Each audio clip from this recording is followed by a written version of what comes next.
first conference in the University of Malaya where we are paying very close attention to these government policies. And I'm happy to note that this conference will pay a lot of attention to what we're going to do or how we're going to interpret to the shared prosperity vision. Now, many of us here today, if not all, still remember how Pak Engku introduced the Sarong Index. Yeah? This forum will need to address and answer so that at least in the Malaysian context, we understand what we mean by inequality.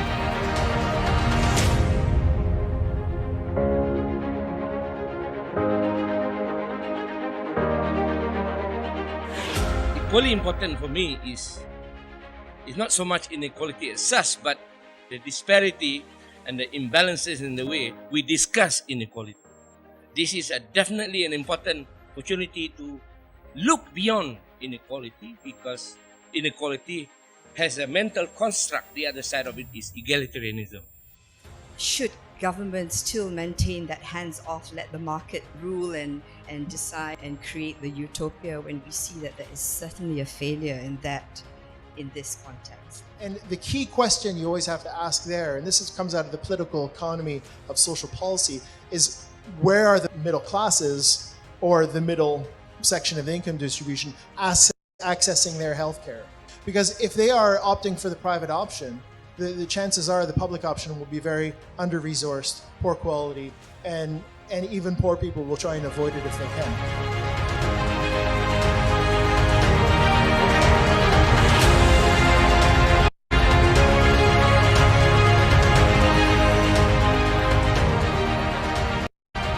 If income is a very fragile measure to predict mobility, do you have anything on assets is a better estimates on the question of mobility and socio-economic mobility for the family? Capturing income data is hard enough. So I think we need to think about it together on how do you capture this more valuable information, maybe not resorting only to household survey data, but also looking into administrative data.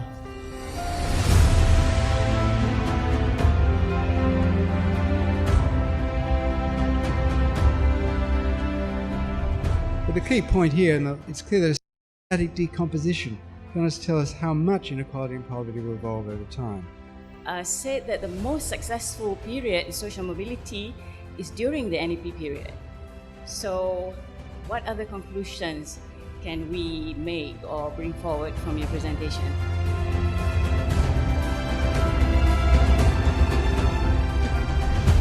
On the new economic policy, I agree with what you said. I was also intrigued by the presentation yesterday from KRI on mobility, and I think that's been important. It's not something I talked about today, but it's under the surface of all these calculations, and it's certainly an issue. I guess my view is, as I said, it's largely run its course. I don't think in terms of poverty reduction, but in terms of other objectives, you could say, yeah, we still need to be much more ethnically, we need to maintain ethnic consciousness in all aspects of policy. Maybe you could argue that.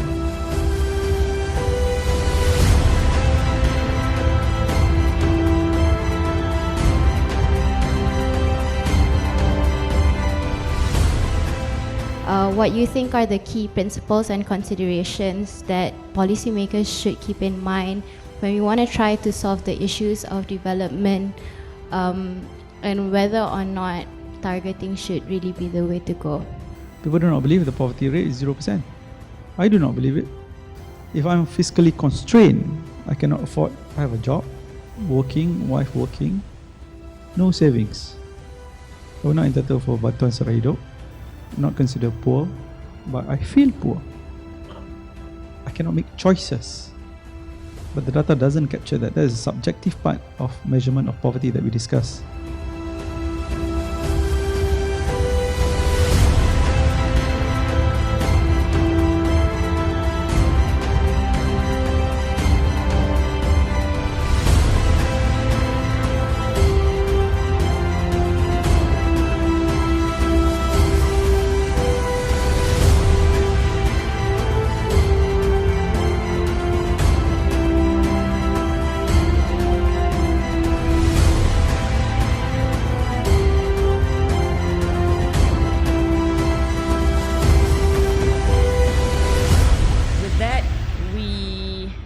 an end of the session. I thank you very much and I look forward to seeing you again.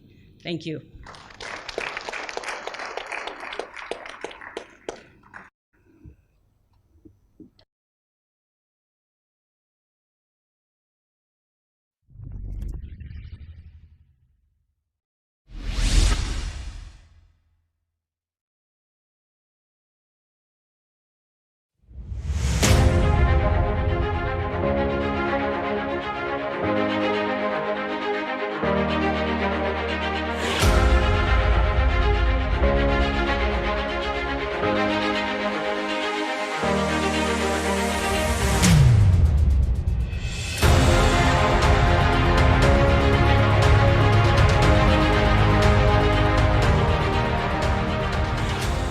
This is the first conference in the University of Malaya where we are paying very close attention to these government policies.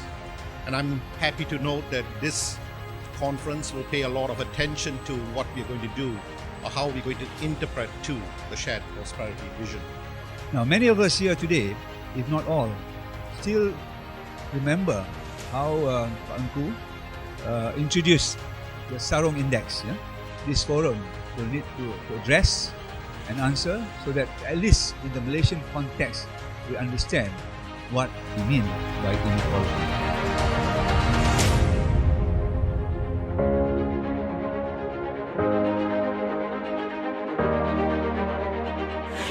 Equally important for me is not so much inequality as such, but the disparity and the imbalances in the way we discuss inequality. This is definitely an important opportunity to look beyond inequality, because inequality has a mental construct. The other side of it is egalitarianism. Should governments still maintain that hands-off, let the market rule and decide and create the utopia, when we see that there is certainly a failure in this context? And the key question you always have to ask there, and comes out of the political economy of social policy, is where are the middle classes or the middle section of the income distribution accessing their healthcare? Because if they are opting for the private option, the chances are the public option will be very under-resourced, poor quality, and even poor people will try and avoid it if they can.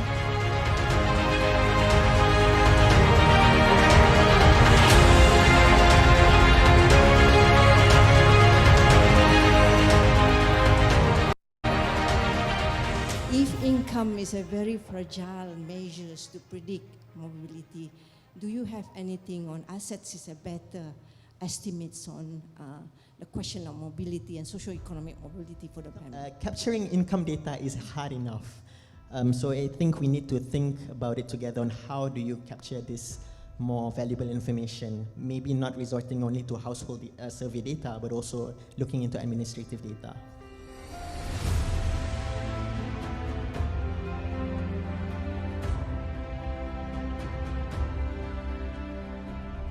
But the key point here, and it's clear that a static decomposition does tell us how much inequality and poverty will evolve over time. Said that the most successful period in social mobility is during the NEP period. So, what other conclusions can we make or bring forward from your presentation?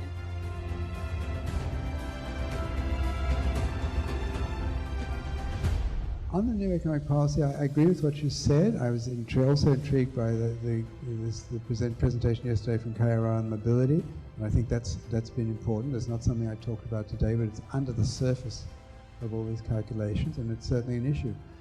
I guess my view is, as I said, it's largely run its course. I don't think in terms of poverty reduction, but in terms of other objectives, you could say, yeah, we still need to be much more ethnically, we need to maintain ethnic consciousness in all aspects of policy. Maybe you could argue that.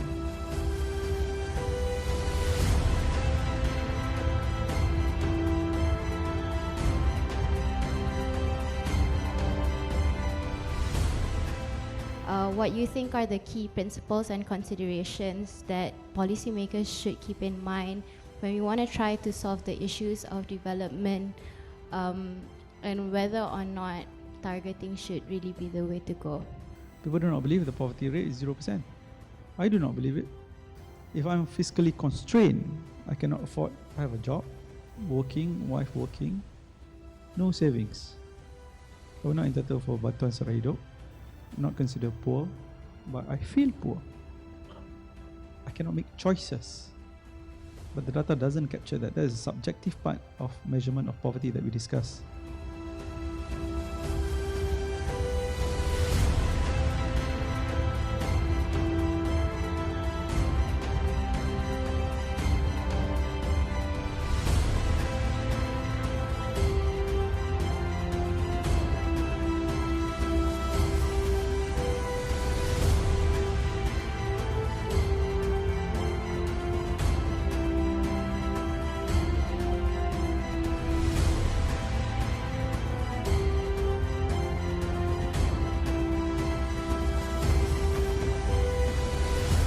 With that, we come to an end of the session. I thank you very much and I look forward to seeing you again. Thank you.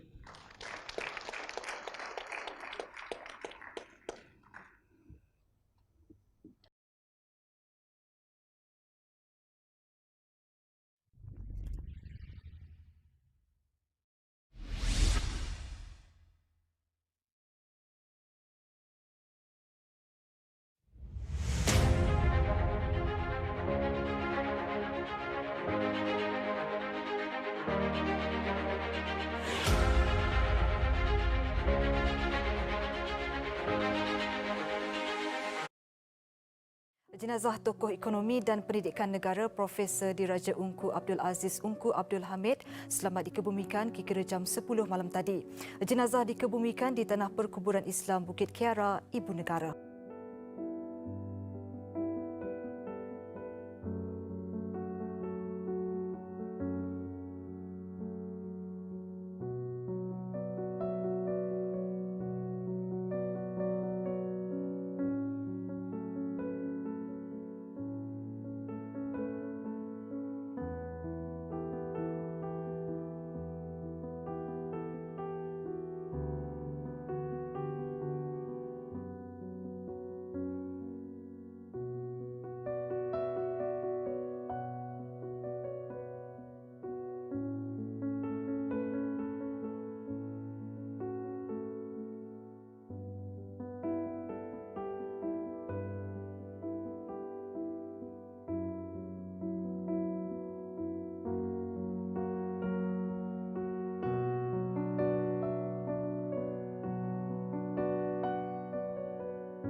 Sampan kotak hilai mudik, dayung patah galang sebatang.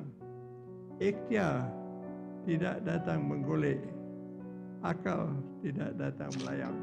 That you must remember.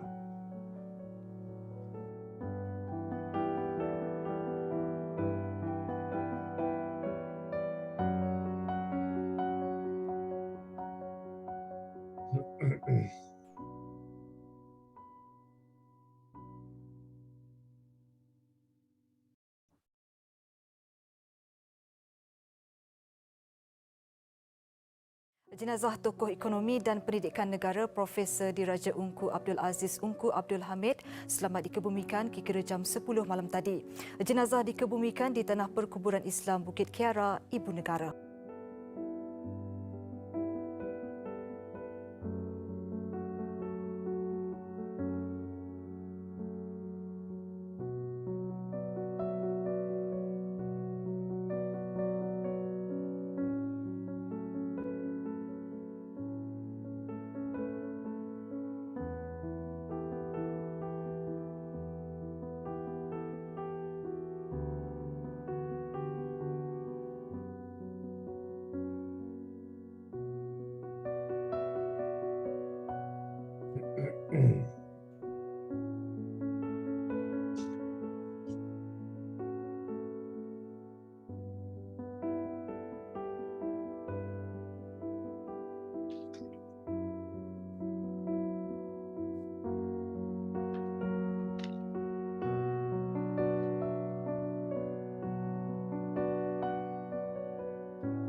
Sampan kotak hile mudik, dayung patah galang sebatang.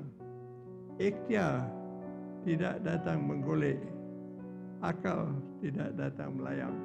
That you must remember.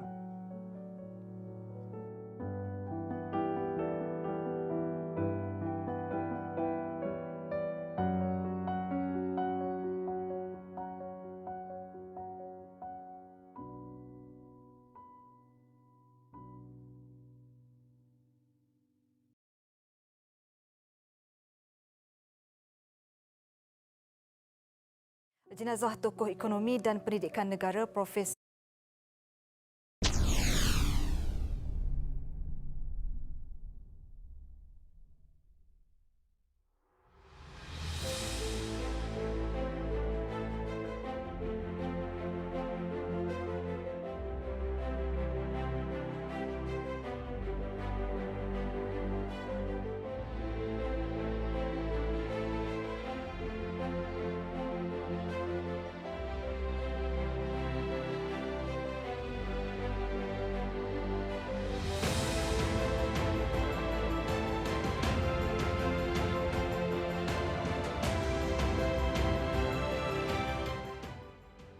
The late Royal Professor Unku Abdul Aziz Unku Abdul Hamid is a very well known for his outstanding contribution to the field of education and economy in Malaysia. We have gathered prominent speakers who will pay special tributes to Royal Professor Unku Abdul Aziz for his contributions in various fields. Pak Unku was very clear why this had to be done. To undertake research of complex problems in the world, he felt the need to adopt a multidisciplinary approach. For Pak Unku, in a university, if we are to reform tertiary education to promote truly meaningful research, the right kind of institutions have to be created. Personally, I'm proud to be one of his students in world economics at this university in the 1960s. And it is an honor indeed to be educated by a great man like Almarhum Pak Unku. One of his most important contributions that distinguished himself as a great scholar. The Sarong Index also helped us to focus our attention on the need to eradicate poverty, a major perennial social problem in our country in the past decades.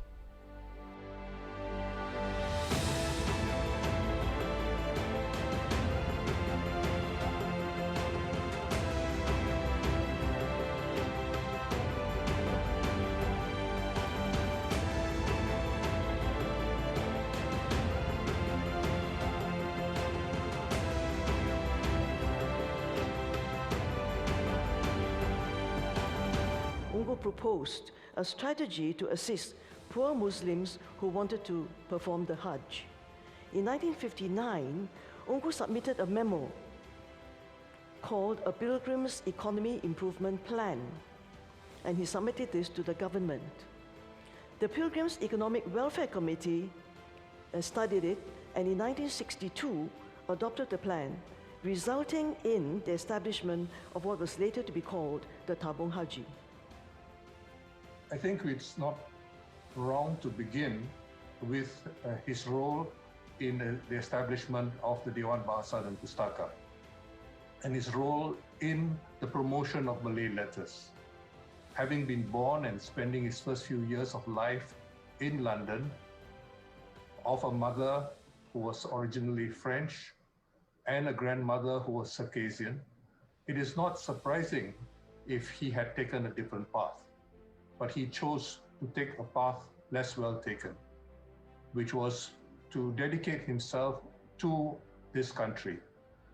My father's greatest contribution has already been mentioned at length, and it relates to his pioneering works on poverty, poverty eradication, and rural development that can be found in his writing since the early 1950s, led to the implementation of policies for the eradication of poverty and for rural development and for balanced growth.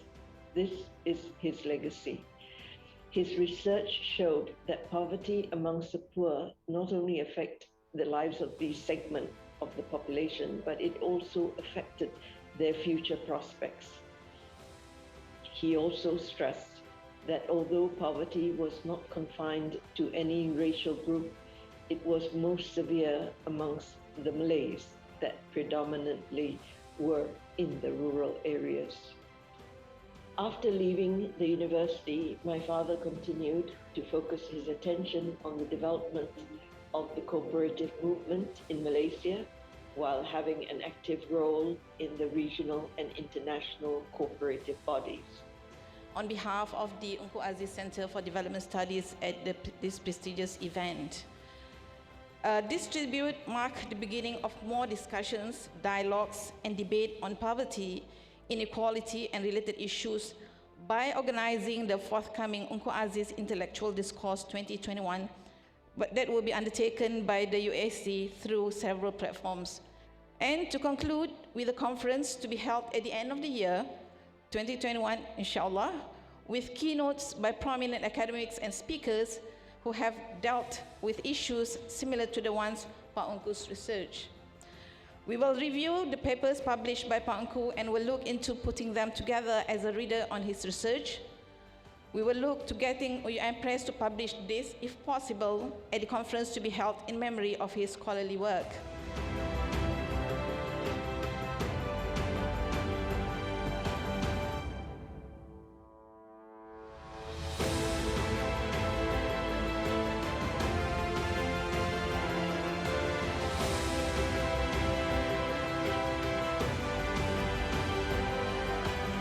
In the 1960s, when Pak Unku was doing his research, half the population in Malaysia was poor. Pak Unku was talking about his development ideas. He also was one of the key contributors to the new economic policy, which was introduced in 1970 as a mechanism to deal with the issues of poverty as well as inequitable development. He taught us to appreciate the complexity of problems facing Malaysia. Indeed, the world, the emerging economies of the world. And as he noted, it's a complex web of interconnected issues that go to the making of these problems. One institution that was created to focus research that Pak Unku was committed to was this center, the Unku Aziz Center for Development Studies. Pada tahun 1951, Unku menulis tentang tabiat menabung di kalangan penduduk desa, some aspects of Malaysian rural economy related to measures of mobilizing rural savings. Kertas ini dan cadangan yang berikutnya telah mendorong penubuhan lembaga tabung haji. Unku juga banyak terlibat dengan pembangunan desa kerana beliau banyak bercampur dengan pembuat dasar kerajaan. Beliau juga menduduki beberapa jawatan kuasa seperti Raida, Fama dan juga Majlis Perundingan Negara. I just want to focus on Prof. Unku's work in the cooperative sector, building up the cooperative movement. He felt that could be the third sector of the economy, and he went on to helm Angkasa for almost 40 years. And the cooperative movement in Malaysia owes much of its development and its growth to the work. So the health dimension comes into it, and it clearly shows to us if we do not handle economics, if we only handle poverty purely from an income perspective and forgetting about other aspects that which Unku Aziz, he himself, as what Sulo had mentioned, he talked about nutrition. Much of Malaysia's success at poverty eradication was on the back of our economic performance. So if we do not do well in our economy, our poverty eradication is going to suffer. And I want to talk about nutrition. When he started, when he was a Vice Chancellor of the University of Malaya, we had food, we had cafeteria, yeah? So food is part of the feast.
The late Royal Professor Unku Abdul Aziz Unku Abdul Hamid is a very well known for his outstanding contribution to the field of education and economy in Malaysia. We have gathered prominent speakers who will pay special tributes to Royal Professor Unku Abdul Aziz for his contributions in various fields. Pak Unku was very clear why this had to be done. To undertake research of complex problems in the world, he felt the need to adopt a multidisciplinary approach. For Pak Unku, in a university, if we are to reform tertiary education to promote truly meaningful research, the right kind of institutions have to be created. Personally, I'm proud to be one of his students in world economics at this university in the 1960s. And it is an honor indeed to be educated by a great man like Almarhum Pak Unku. One of his most important contributions that distinguished himself as a great scholar. The Sarong Index also helped us to focus our attention on the need to eradicate poverty, a major perennial social problem in our country in the past decades.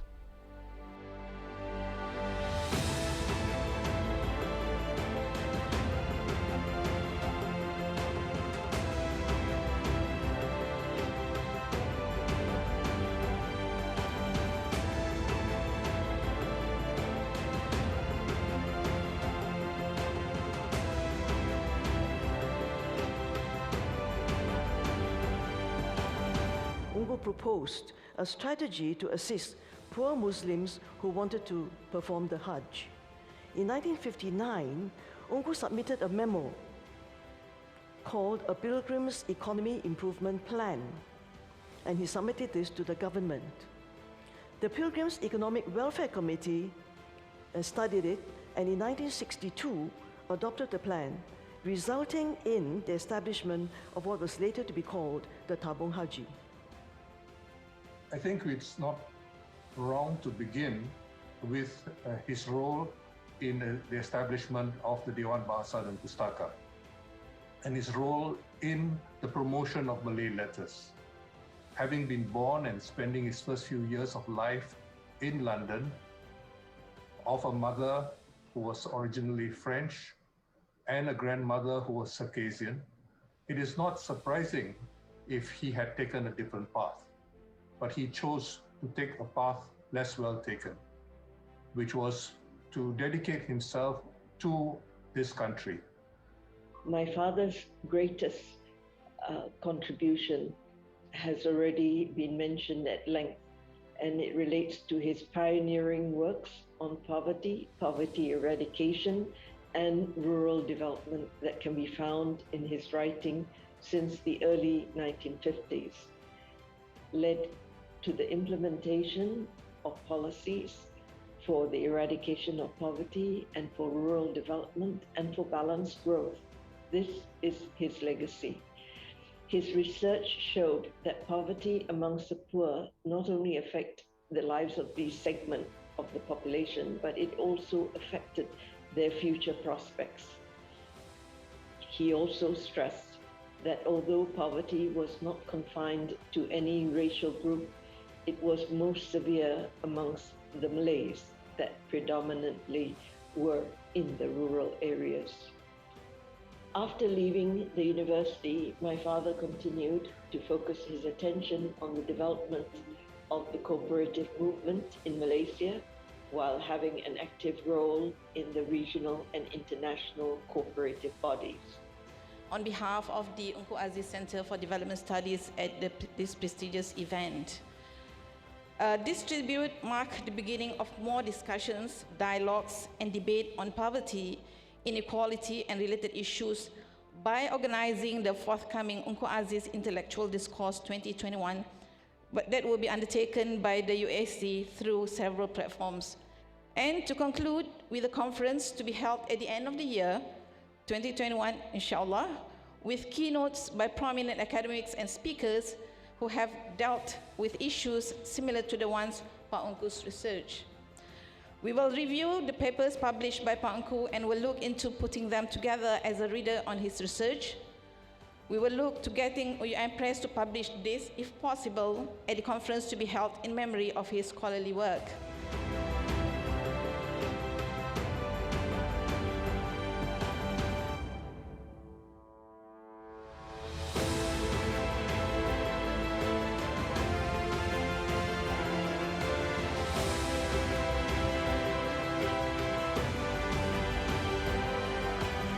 In the 1960s, when Pak Engku was doing his research, half the population in Malaysia was poor.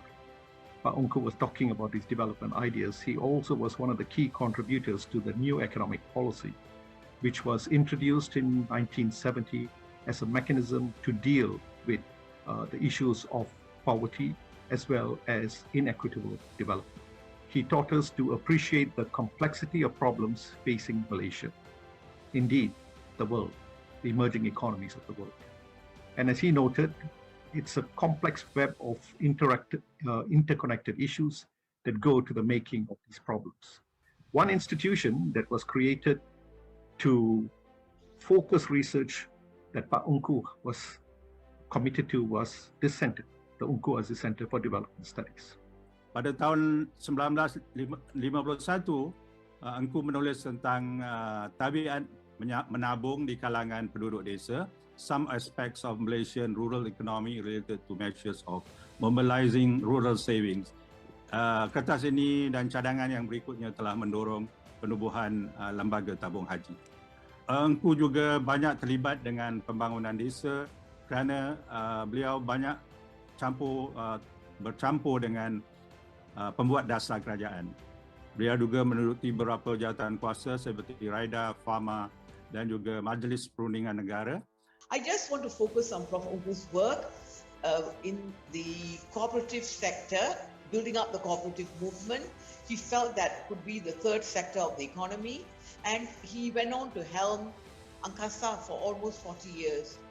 And the cooperative movement in Malaysia owes much of its development and its growth to the work. So the health dimension comes into it, and it clearly shows to us if we do not handle economics, if we only handle poverty purely from an income perspective and forgetting about other aspects that which Engku Aziz, he himself, as what Sulo had mentioned, he talked about nutrition.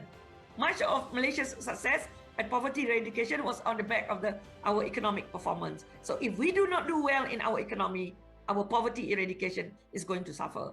And I want to talk about nutrition. When he started, when he was a Vice Chancellor of the University of Malaya, we had food, we had cafeteria, yeah? So food is part of the feast.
The late Royal Professor Engku Abdul Aziz Engku Abdul Hamid is a very well known for his outstanding contribution to the field of education and economy in Malaysia. We have gathered prominent speakers who will pay special tributes to Royal Professor Engku Abdul Aziz for his contributions in various fields. Pak Engku was very clear why this had to be done.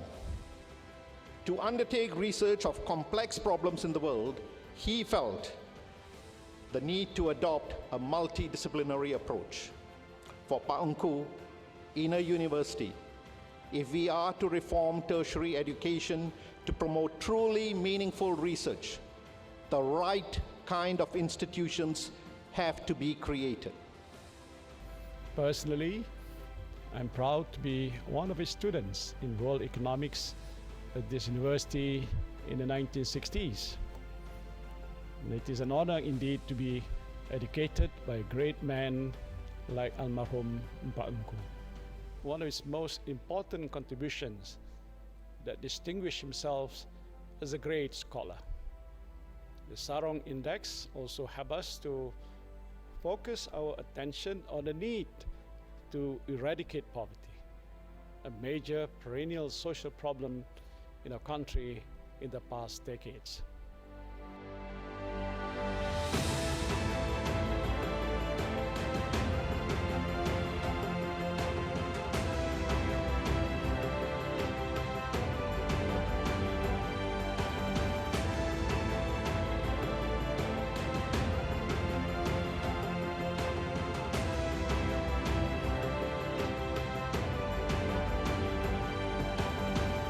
Proposed a strategy to assist poor Muslims who wanted to perform the Hajj.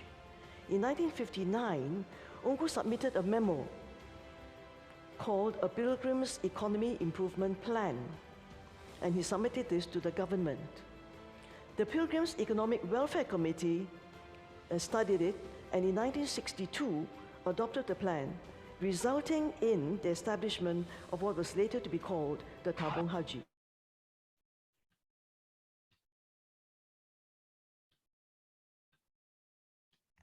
Thank you for your patience. Assalamualaikum warahmatullahi wabarakatuh. Selamat pagi and a very good morning. Board of Directors Universiti Malaya yang berbahagia Profesor Dato' Insinyur Dr. Muhammad Hamdi Abdul Syukur, the Vice Chancellor Universiti Malaya, yang berbahagia Profesor Dr. Sabri Musa, the Acting Deputy Vice Chancellor in Research and Innovation Universiti Malaya, yang berusaha Dr. Rohana Jani, the Acting Director Ungku Aziz Center for Development Studies, distinguished guests yang berbahagia Tan Sri Dr. Zeti Aziz, the Co-Chair Board of Governors Asia School of Business, yang berbahagia distinguished Professor Dr. Samsul Amri Baharudin from the Institute of Ethnic Studies, Universiti Kebangsaan Malaysia, our honorable speakers, ladies and gentlemen, welcome to the Ungku Aziz Center International Conference on Poverty, Inequality and Development, UACIC 2021, Development Through the Lens of Professor Ungku Aziz, a man ahead of his time. Ladies and gentlemen, the UACIC 2021 second day is now in session. Today's keynote session under the theme Poverty, Inequality and Development, and the topic is Fleshing Out the Olive on Income Polarization in China. It is my great pleasure to invite Yang Berbahagia Distinguished Professor Dr. Raja Rasya to chair today's keynote session by Yang Berbahagia Professor Dr. Martin Ravayon. Please welcome. Thank you, Chair, for the introduction. As we celebrate the contributions of one of Malaysia's greatest intellectuals, whom we call in a very passionate way, Pak Ungku. I'd like to thank the organizers, especially Ungku Aziz Center for Development Studies, the Faculty of Economics, or now it's called the Faculty of Business and Economics, University of Malaya as well, for giving me the opportunity to moderate this very important session, keynote speech to be delivered by very eminent speaker, Professor Martin Ravayon. Studies on poverty have come a long way since Simon Kuznets found an inverted relationship using longitudinal studies on developed countries between income inequality and economic growth. But of course, it also was the basis, I believe, it laid the foundations for Rostow's trickling down theory of development in 1960. Subsequently, Sudiranan and Gary Fields did not find any of these relationships looking at world data and perhaps more robust econometric techniques. Then we have about the same time the contribution of Gabriel Palmer, who found using deciles, the ratio 10% top income earners over 40% bottom income earners, to be quite interesting in understanding poverty as well as inequality. which quite a number of people use. Then we have, of course, Thomas Piketty from his work on capital, where he actually looks at the ratio between wealth and income. He found, of course, alarmingly increasing widening of that, worsening of that in the 19th century and until the early 20th century. Then, of course, that inequality going down sharply, and subsequently rising again strongly from 1980. Now then, of course, James Galbraith adds to that by mentioning the income inequality of many developed countries having increased over the last 6 decades, especially so with the US and the UK, including indicators like Bates per patient population ratio to a whole range of other social indicators that show a relative improvement of countries like Japan, China, Korea, Taiwan against these countries. Then we had this 2019 Nobel laureates, Abhijit Banerjee and Esther Duflo, who used this Abdul Latif Jamil Poverty Action Lab with experiments to look at the real aspects of what actually happens with the poor, working with them, largely based on India. And of course, it's got a parallel in terms of its interdisciplinarity, where they make the point that people who are poor also think they are also rational.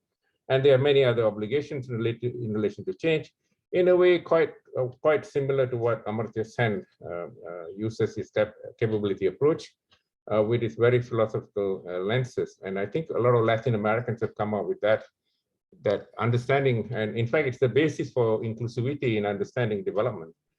People like Paulo Freire, Peter Berger, and others. Then we have our first chairholder here, and Professor Martin is the next one, Jeffrey Sachs, his famous book, End of Poverty, 2005.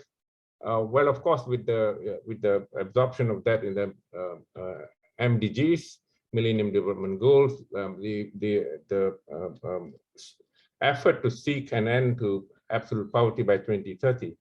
I'm not sure if they're dealing with that, but of course he mentions that to be done with contributions from the wealthy countries and with effective allocation of those resources, of that wealth. Now we have, by the last holder, Professor Martin Rebellion, holding the Professor Unku as his chair. I suppose his paper is going to deliver will be on China. Let me get to that now. He is the inaugural holder. Professor Martin Rebellion is the inaugural holder of the Edmund Valiani Chair of Economics at the Georgetown University since 2013. He was a research director at the World Bank before that. Among his outstanding books, publications, I see, and I've looked at this book, The Economics of Poverty, History, Measurement, and Policy by Oxford University Press in 2016. And of course, his very interesting articles, including when he was holding the chair that I read from the World Development, that I often quote in my works on poverty. And I see a parallel because he's very much often using not just statistical instruments, but he's very empirical and very evidence-based in the way he handles things, in a way bringing a link to the Sarong Index and many other instruments that Pak Unku himself devised. And of course, that time, imagine how he was trying to measure poverty at a time when we did not have a profound statistics department in East Malaysia, for example, by fishermen. And he looked at it in relation to children above 5, the number of sarongs in the index. That's how the Sarong Index came out. But today, Professor Martin Rebellion, I'm glad to see you here, will be speaking on fleshing out the olives on income polarization in China. The floor is yours, Professor Martin. Thank you very much, Raja. You can hear me okay? Yes, I can. Great. I hope everybody can as well. It's really a great honor to be giving this talk. I remember sitting in my office at when I first arrived at the end of 2018. And there were 7 volumes of Unku Aziz's collected works. And actually, I started reading them. I'd heard about him, knew about him, but I'd never read that much. But there was 30 years difference in our age, and things had changed a lot in that period. But what was really remarkable is how much I thought we had in common. A number of issues, the importance of agricultural rural development, the continuing importance to poverty reduction, in ways that I'm going to illustrate with this talk today. I say today for you, it's tonight for me. I'm in Washington. I'll survive another hour, hopefully, but late at night. But one of the things that, a more subtle theme that I saw in his writings that I very much, I wish we'd met and I wish we'd talked. I think we would have had a lot in common. But one of the more subtle themes was his obvious realization, which came to me, but much after, of the importance of measurement to policy, but the measurement to public action, to the awareness of citizens about things like poverty, something I've devoted my whole professional career to. And I think we would have had, that was maybe the strongest connection. And that's something I'm going to illustrate today. I'm not going to talk about Malaysia. As Raja mentioned, I've written a couple of papers on Malaysia, a two-part paper in World Development that came out recently, which I did at the center. I'm going to turn to China. One of the striking things, when you think about political leaders all over the world, it's notable that they seem to care, at least in rhetoric. They seem to agree, everybody seems to agree that eliminating poverty is an objective. But there isn't much else they agree on in terms of distribution of income. You think about it, we don't have a consensus around inequality.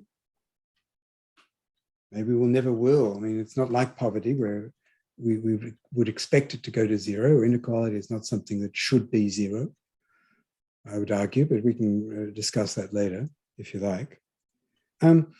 Anyway, mid-August, this paper emerged as a result of a speech by Xi Jinping, President of China. And for the first time in my knowledge or memory, we had a leader of not just a country, but the biggest in the world, articulating a distributional objective, which was not poverty reduction. He's actually argued in favor of poverty reduction extensively before. It was something else. And that's what I'm going to explain. And I'm going to try and measure, I'm going to try and explain what he was talking about as best I can. And I'm going to try and measure it, and I'm going to try and see how China is doing with respect to this new distributional goal, which is new. It isn't quite, it's quite different to anything we've ever talked about before. So it really does need some attention. Okay, I'm going to switch to the PowerPoint. Sorry to say that I'm one of these people who can't give a talk without PowerPoint. Okay, everybody see that fine? Roger, is it looking all right? Yes, clear, thank you.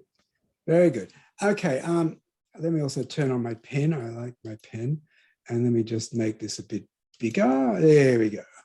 Okay, this is based on a very recent working paper where I just put out with my long-term collaborator, Xiaohua Chen, now at Ximen University in China. And the paper is called Fleshing Out the Olive, ? On income polarization in China. So a bit of motivation first, then I'm going to talk about the data, then I'm going to try and explain to you what this fleshing out the olive is all about. What on earth am I talking about? Well, in fact, what on earth is Xi Jinping talking about? Then I'm going to link up to urban bias and policies in ways that really complete the cycle, going right back to Unko Aziz. Then I'm going to conclude. Okay, what are we talking about, fleshing out the olive? Well, this is the speech that, very prominent speech that President Xi Jinping gave in China, where he talked about the need for an olive-shaped distribution structure of large, middle, and small ends. So you'll see this little picture here that you're going to see repeatedly in my talk, an olive. What he's saying, he wants to flesh out the olive. He wants to fatten it, squeezing the top and squeezing the bottom. Now, it might sound a bit trivial, but it's not at all. So first question, what on earth does that mean? Second, how are we going to measure it? No point announcing some new goal if we can't measure it and see how we're doing. And lastly, and the most difficult question, what are the potential trade-offs here?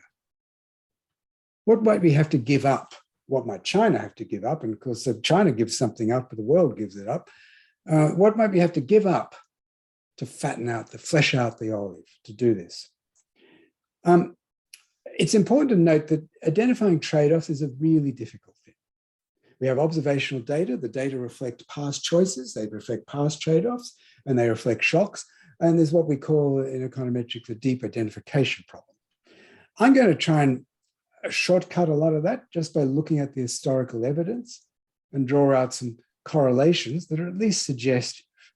This is going to be more like thick description than causal analysis, but I think the thick description here tells us quite a lot. Two key questions: is rising polarization associated with economic growth? Let me wait for my definition of polarization. Would success against polarization stall poverty reduction?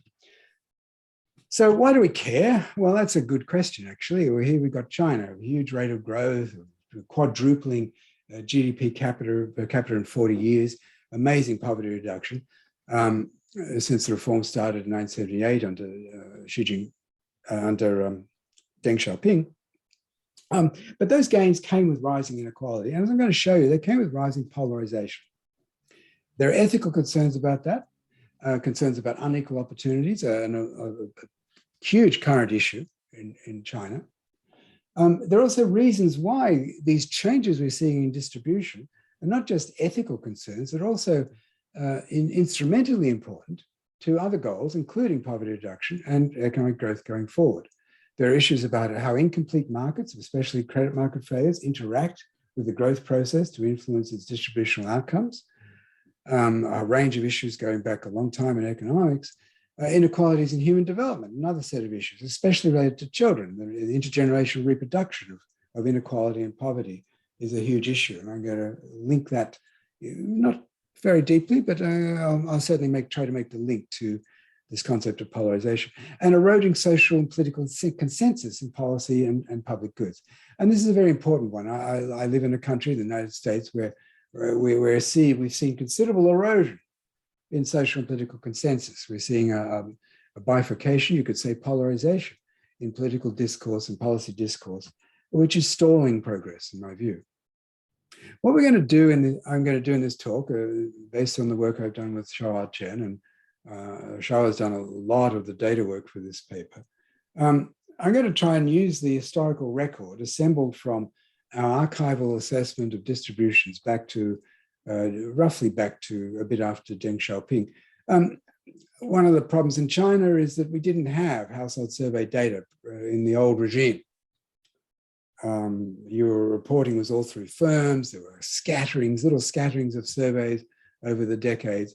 But the beginning of what we recognize as a modern household survey, and actually quite a credible survey, emerged in the wake of Deng Xiaoping's reforms. And there's another example of how data connects to economic change, but not in the way we always think about it. There are a number of issues in the data. One of the fundamental problems, which is also shared with Malaysia, is the lack of access to the unit record data from the national surveys.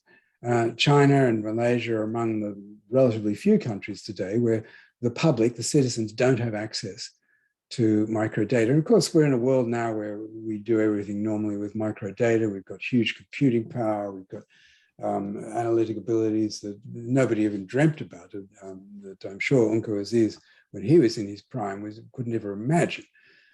I'm going to use time series tabulations, archival time series tabulations, going back as far as I can from the new wave of surveys that emerged after Deng Xiaoping's reforms began, building this all up as best we can from this historical record and as consistently as we can. And there's all kinds of problems in the data and things we have to worry about. And we've got papers on just each one of these problems and talking about them. And I'm not going to go into it in much detail. One of the issues, this is actually reflects our own interactions with the National Bureau of Statistics in China. When I first started going to China in the early 1990s, I was appalled. I thought the National Bureau of Statistics was doing a good job in its urban household survey and was doing quite a good job in its rural household survey, but they were different surveys. They were not fully integrated. And this was a problem. and I pushed hard on that, and eventually they became integrated, but it took a long time. Another issue is the design of the sample frame. Normally, we use street addresses. We design a sample frame based on a census or an updated census. They weren't doing that. They were basing their sampling on the registration of households and what's called the byproduct of what's called the HUCO system. This is vaguely like an internal passport system. Not quite. It's more a restriction on migration. It's something that basically increases the cost of migration for rural migrants, that you don't have access to urban services as a destination. But they were basing their sampling on the registration system. So there was what was called the floating population that was left out. We've come to view that this has probably led to, if you exclude the migrants, you overestimate inequality. So the surveys prior to this change in the survey design, prior to 2013, we think they almost certainly have overestimated inequality. Okay, cost of living and price indices, a bunch of issues here. We're following our past methods, 37% allowance of the cost of living difference based on prices facing poor people in urban areas and rural areas. We use separate price indices between urban and rural areas. We'd love to do this in a deeper subnational way, but it's not feasible as yet. There are also some problems we can't fix, but we will eventually. Okay, distributional measures. There are 4 that are going to be prominent in this talk. Polarization, and here I'm going to use the Foster-Wolfson Polarization Index, which I'm going to explain to you because it is probably new. On inequality, I'm going to use the famous Gini Index, and the not so famous, but actually much better, Tile Index, the mean log deviation. On social welfare, I'm going to use the equally famous Szynski-Sen Index. On poverty, the equally famous Foster-Gear-Thorbecke measures. I'm going to come and explain the details of that as we move along.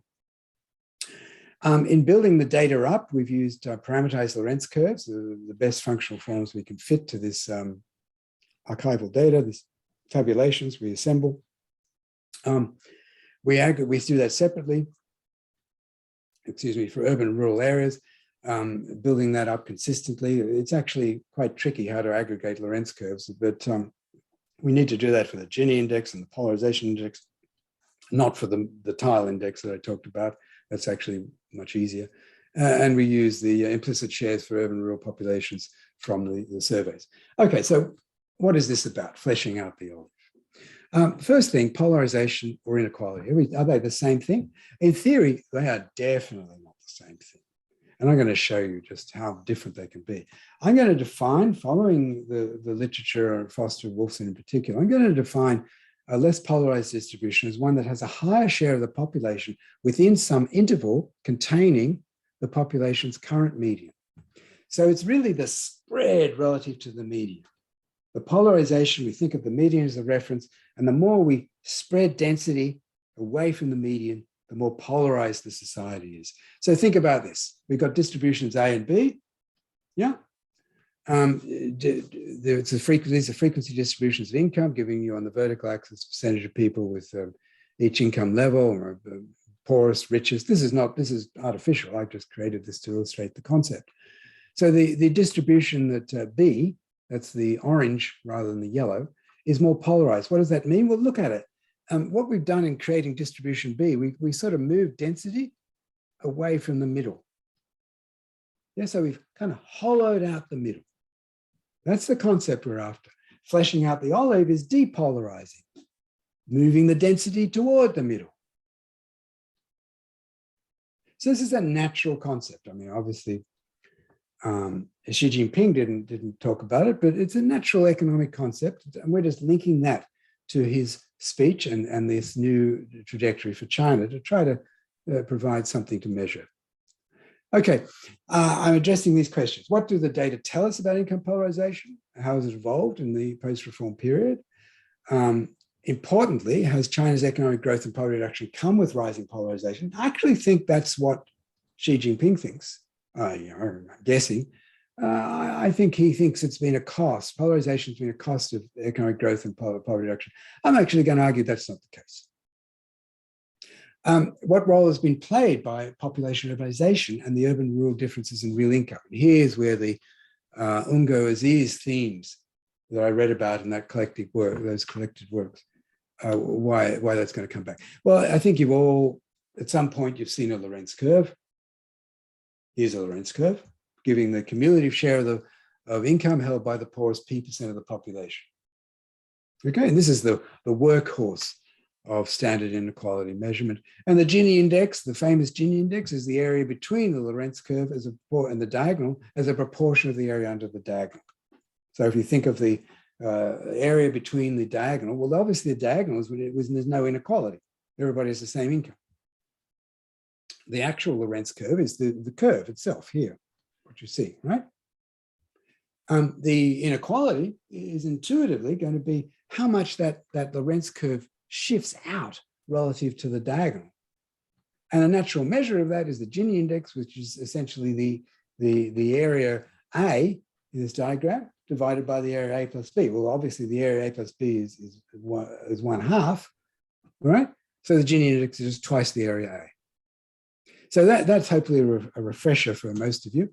What on earth is this polarization concept? Okay, well, it's really very different. Let me just move my faces so I can see better. So here's the same Lorentz curve. Now I've drawn a tangent to that Lorentz curve at the median. So here's the median. Obviously, the median is going to be that's not the median, that is the 50th percentile, the midpoint of the distribution in terms of percentiles. So polarization is really about, if you think of inequality as this area, yeah, the Gini index, what we're measuring in polarization is essentially this area. What we're trying to see, yeah, is how much, again, how much we're seeing a spread of incomes relative to the median. And with a bit of algebra, you can back out this formula for it, which depends on the mean of the distribution, the median of the distribution, obviously that's going to be crucial, and this area correction factor. Okay, I'm going to talk about trade-offs with other goals. So that's my concept of polarization, following Foster and Wolfson. Instead, talking about social welfare, so one obvious question is, if you depolarize China, are you going to have, is social welfare going to increase? Well, actually, that's not obvious. So here, as an obvious starting point, I've used the Shczyzinski-Sen index. The Shczyzinski-Sen index is a very famous index going back to Amartya Sen's work in the 1970s. It's just 1 minus the Gini index times the mean. So the polarization index that I just showed you, you can easily show is just this thing. Twice the difference between the Shczyzinski-Sen social welfare index and the mu-L, which is the mean income of those below the median. And M again is the median. All right, very simple. An immediate implication of that is an increase in social welfare by this measure will be polarizing. An increase will be polarizing unless it comes with sufficient gain to either the overall median or the mean income of the lower half, or obviously both. As social welfare gains that stem solely from gains among the top half of incomes will be polarizing. So you see, wow, we just split a major concept of social welfare from this concept of polarization. So we established the possibility of a trade-off. What about poverty reduction? Well, here it's actually pretty straightforward. We can easily get trade-offs. A growth process that is poverty reducing but only benefits, say, the upper half of the distribution will be polarizing with a very high poverty line. It could reduce poverty but increase polarization. A distribution of neutral growth process where all incomes grow at the same rate will leave the polarization index unchanged. And then think about poverty. If we do a mean preserving income transfers from someone just below the poverty line to the poorest person, we will reduce poverty by the Foster-Greer-Thorbeck squared poverty index, but increase polarization. What about inequality? Well, let's go back to my picture on the Lorentz curve and the polarization index. Here's an obvious example where we reduce inequality but increase polarization. What if we redistribute incomes among the top half? In other words, we do that. We turn the Lorentz curve above 0.5, we turn into that red straight line. Inequality falls, obviously. We've certainly reduced the Gini index, you can see that. But polarization rises. We've obviously got a more polarized society. You can see that area has increased. This area at the bottom here has remained exactly the same, but the area above the top has increased. So increased polarization but reduced inequality. Okay, we can make many other arguments, and the paper elaborates this at some length. I just want to turn to the evidence, because actually there's going to be a lot of surprises here. There was the least surprises for me, and motivated by what I've said already, you're probably going to see why. Okay, what do we get? So assembling all this data back as carefully as we can, and you know, believe me, this could be improved. I've given you the broad picture here. Now, I've given you a new concept here, the fractionalization index, which is really just a measure of the extent to which people live in different sectors, where sectors are urban or rural. So really, it's the you know, how much do people live in different sectors, and how does that change? So fractionalization, I don't think it's a hugely interesting concept in this context, but it's particularly interesting in the context of work on inequalities and conflict in societies. More fractionalized societies tend to be more conflictual and so on. But put that all aside, what do we see for the inequality and polarization indices? Well, the first observation, the blue line, this one here, sorry for my bad drawing, the blue line is the Gini index. The orange line here is the polarization index. Gini, G, polarization. Look at that. Wow, you know, we can tell all kinds of stories about how they may move in different directions, and one goes up, one could go down. But over time, they're co-moving very strongly. I also give you the urban and rural breakdown, a couple of observations. Rural polarization exceeds urban polarization.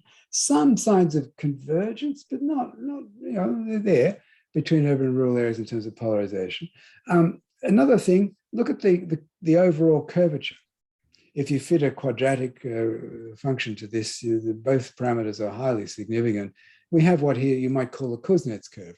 In another paper, we argue it is definitely not a Kuznets curve.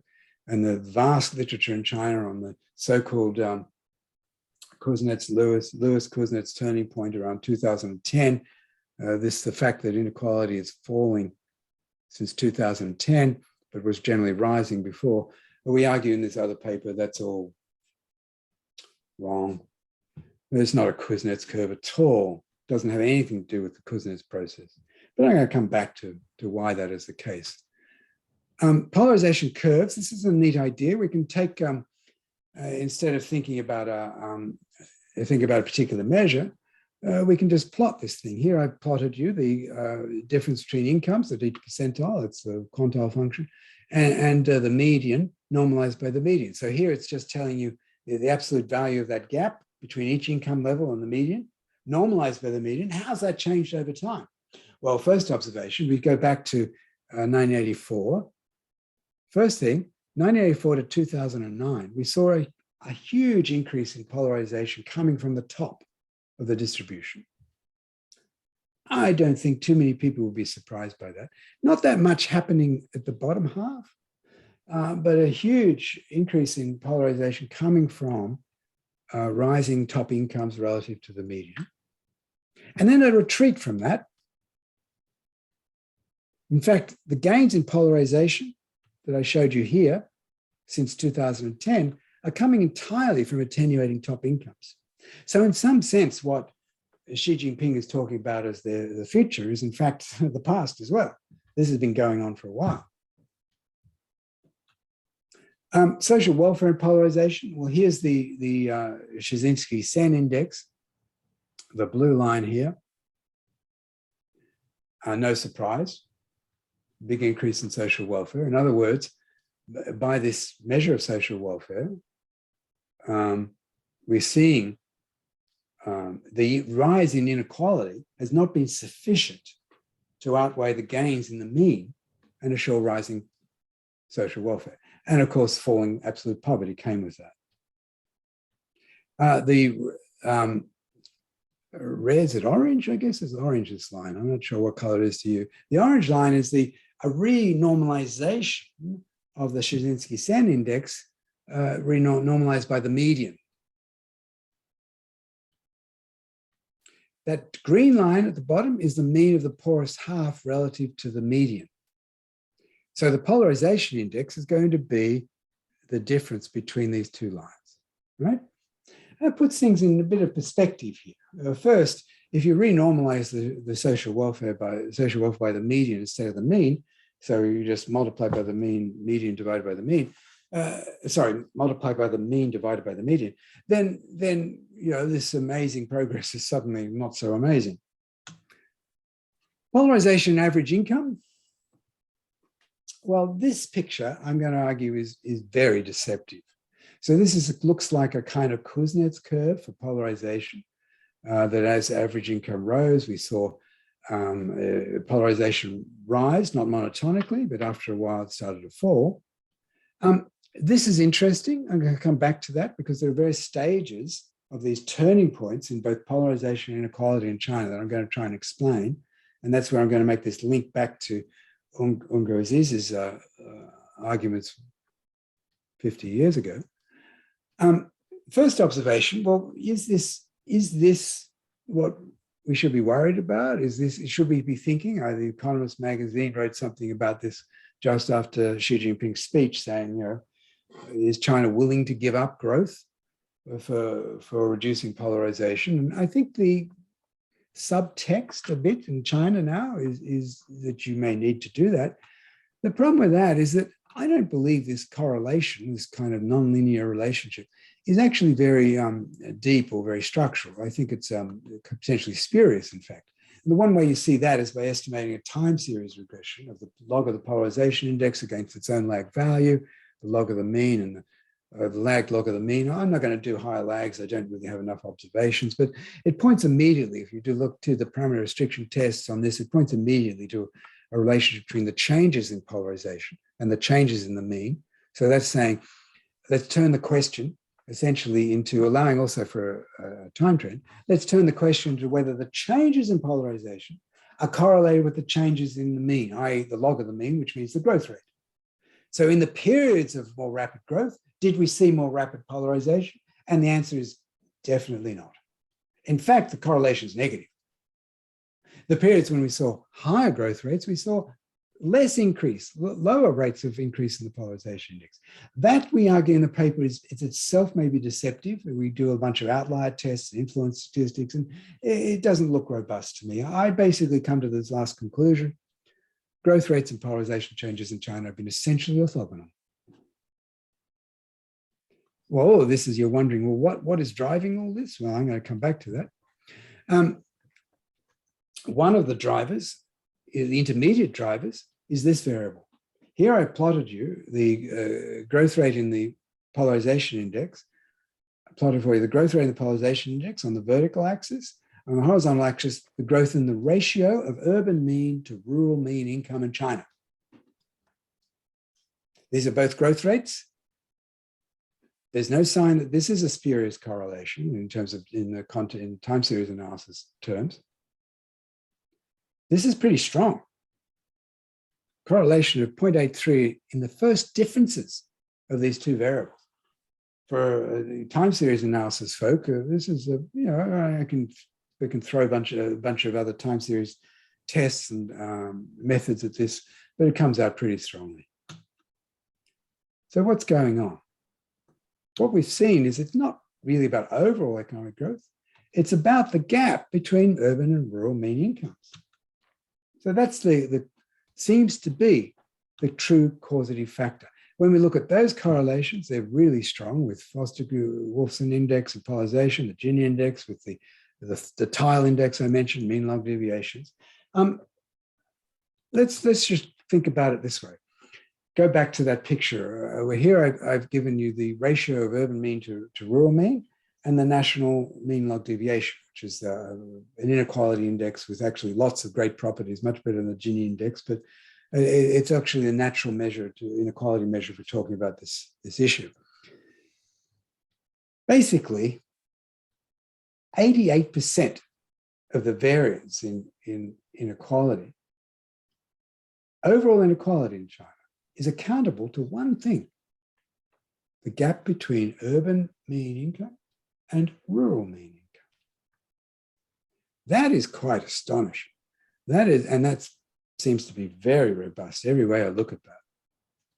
So what we're seeing here is a continuing of the product. The inequality rise is essentially a continuing product of an urban bias in Chinese policymaking, which I've argued in another paper. It goes back to 1950s.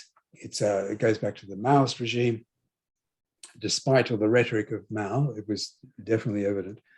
The hukou system has reinforced this bias by increasing the cost of migration, the service inaccessibility facing rural migrants. And in fieldwork over decades in China, I've seen this firsthand repeatedly. The urban bias in public spending and the migration restrictions is deeply rooted in China's political economy, even back to the Maoist period.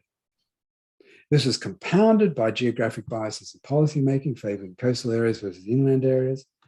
But it's still there, didn't go away. All of this points to the importance of one thing, one set of policies, agrarian policies. Now, when I say it didn't go away, it went away sometimes.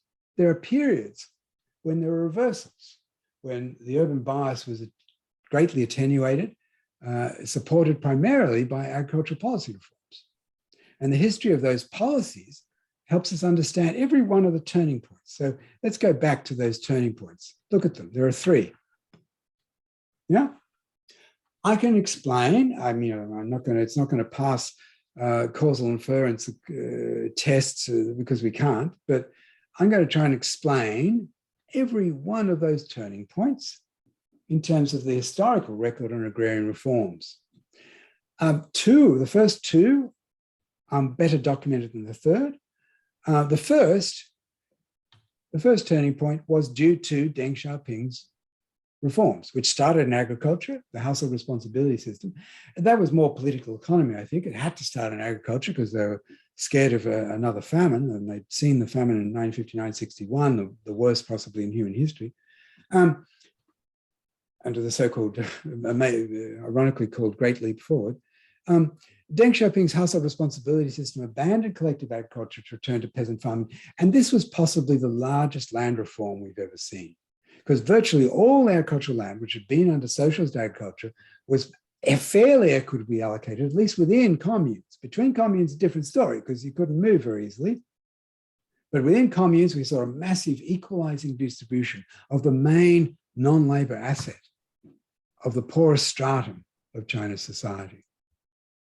This created strong incentives for individual production. Those threats of impending famine were soon gone. Naturally, it also reduced the urban-rural gap in mean incomes. The second turning point, now this one I think is pretty well understood. I'm sure everybody's heard about this. What's that second turning point? Not so well understood, and the third one not at all well understood, but that second one was actually dismantling a feature of Deng Xiaoping's household responsibility system, which was fairly negative from the point of view of poor people. So in a funny way, Deng clearly understood that if you give people the marginal product of their labor, they will work harder, and farmers did that. So under the household responsibility system, as it says, the household responsibility system, you produced however much you liked, right, given the market prices, but there was this inframarginal tax. So in a sense, Deng, I believe, understood that peasants didn't like socialist agriculture, no great surprise, I suspect, but also he was worried that they wouldn't be responsive enough to market signals. And it wouldn't solve his problem of sufficient food supply to urban areas. So he put this inframarginal tax on them, which basically said you have to sell a certain amount of your product, a quota, less than the amount you produce, but a quota at a price that was set below the market price. So the difference between the market price and the procurement price, the price set by the government for procuring this quota of food, that difference is a tax. It's not called a tax in China, but believe me, that's a tax. What that happened was getting rid of it. Oh, I'm sorry, what happened there? Oh dear, okay, sorry. Getting that second reform was essentially getting rid of that tax. What they did is let the procurement price rise close to the market price. Look at the effect on inequality. The third reform, which is less well understood, was a sequence of reforms starting around 2000 for a number in a sequence that lasted quite a while, which is all about reducing taxes in other ways on agriculture. These are called the explicit taxes, or I call them the explicit taxes. Having eliminated the implicit tax, they start on the agricultural taxes. They also start on price support for food staples. And the poor benefited enormously from this, given that the taxes and transfers were very regressive. Okay, in a nutshell, we've not got a very complicated story here, but it also points to a lot of new challenges for China. And I'm going to summarize those as best I can and have time for discussion. The hukou system. You know, a long time now, I've been hearing, the party congresses, the Communist Party, at least at the center, trying to get rid of the hukou system, informally or formally. They've never much liked it, I think. Or way back they did, but they can't get rid of it. It's really difficult. Well, eventually I think it will go. Large cities that still have a hukou system, it's alive and well. There are a whole bunch of reforms, particularly since in 2014. They've eliminated hukou in many of the smaller cities, but it's alive and well in the large ones. Long-standing inequalities in social policies come with the hukou system, and huge new emerging education inequalities. Education attainments now are highly unequal in China, particularly between urban and rural areas, very nicely documented by Rosell and Hell. And the earlier book by Knight and Song that I referenced there also contains a lot of nice stuff on this. Well, not so nice, really. It's a pretty alarming story. China has, you go back to 1978, China had relatively equal education system, relatively, I mean, compared to, say, India. But now we've got a very unequal education system, a highly expensive, highly competitive, elitist education system, a lot of forces for inequality increase, and particularly inequality of opportunity going forward. And this continuing problem of limited access, such limited access to the rural population to social policies. It's changing. I mean, the famous Dibao program started in urban China. It took quite a while before a rural Dibao was invented. This Dibao is a Mandarin slang for minimum income. This is a major social policy reform to try to replace what was the iron rice bowl from the previous regime. We're also seeing rising concentrations of capital in China and highly unequal returns. I'm going to conclude with just one slide. First, fleshing out the olive can be interpreted as depolarization, as I've argued. This can be readily measured. It's not that difficult. You could do it better than we've done, probably, particularly if you had access to the unit record data, the micro data. Polarization has been rising. In that sense, there's a general trend upwards, but with a major turning point around 2010, coming, as I said, primarily from this attenuation of median normalized incomes at the top. I find no convincing evidence to support this idea that polarization came from economic growth, at least in the simplest possible interpretation of that argument. I find strong evidence of a very robust predictor of the changes in inequality and polarization, which is the gap, the urban-rural income gap, which is still huge in China. It's largest I've seen anywhere. In large part for China, these turning points and these changes we've seen reflect how economic policy, particularly agrarian policy, has influenced the urban-rural divide. And there, of course, you can see the link to Ungo Aziz's work in Malaysia. Thank you for your attention. Thank you, Martin, for this very interesting, very articulate lecture. I enjoyed very much listening to it.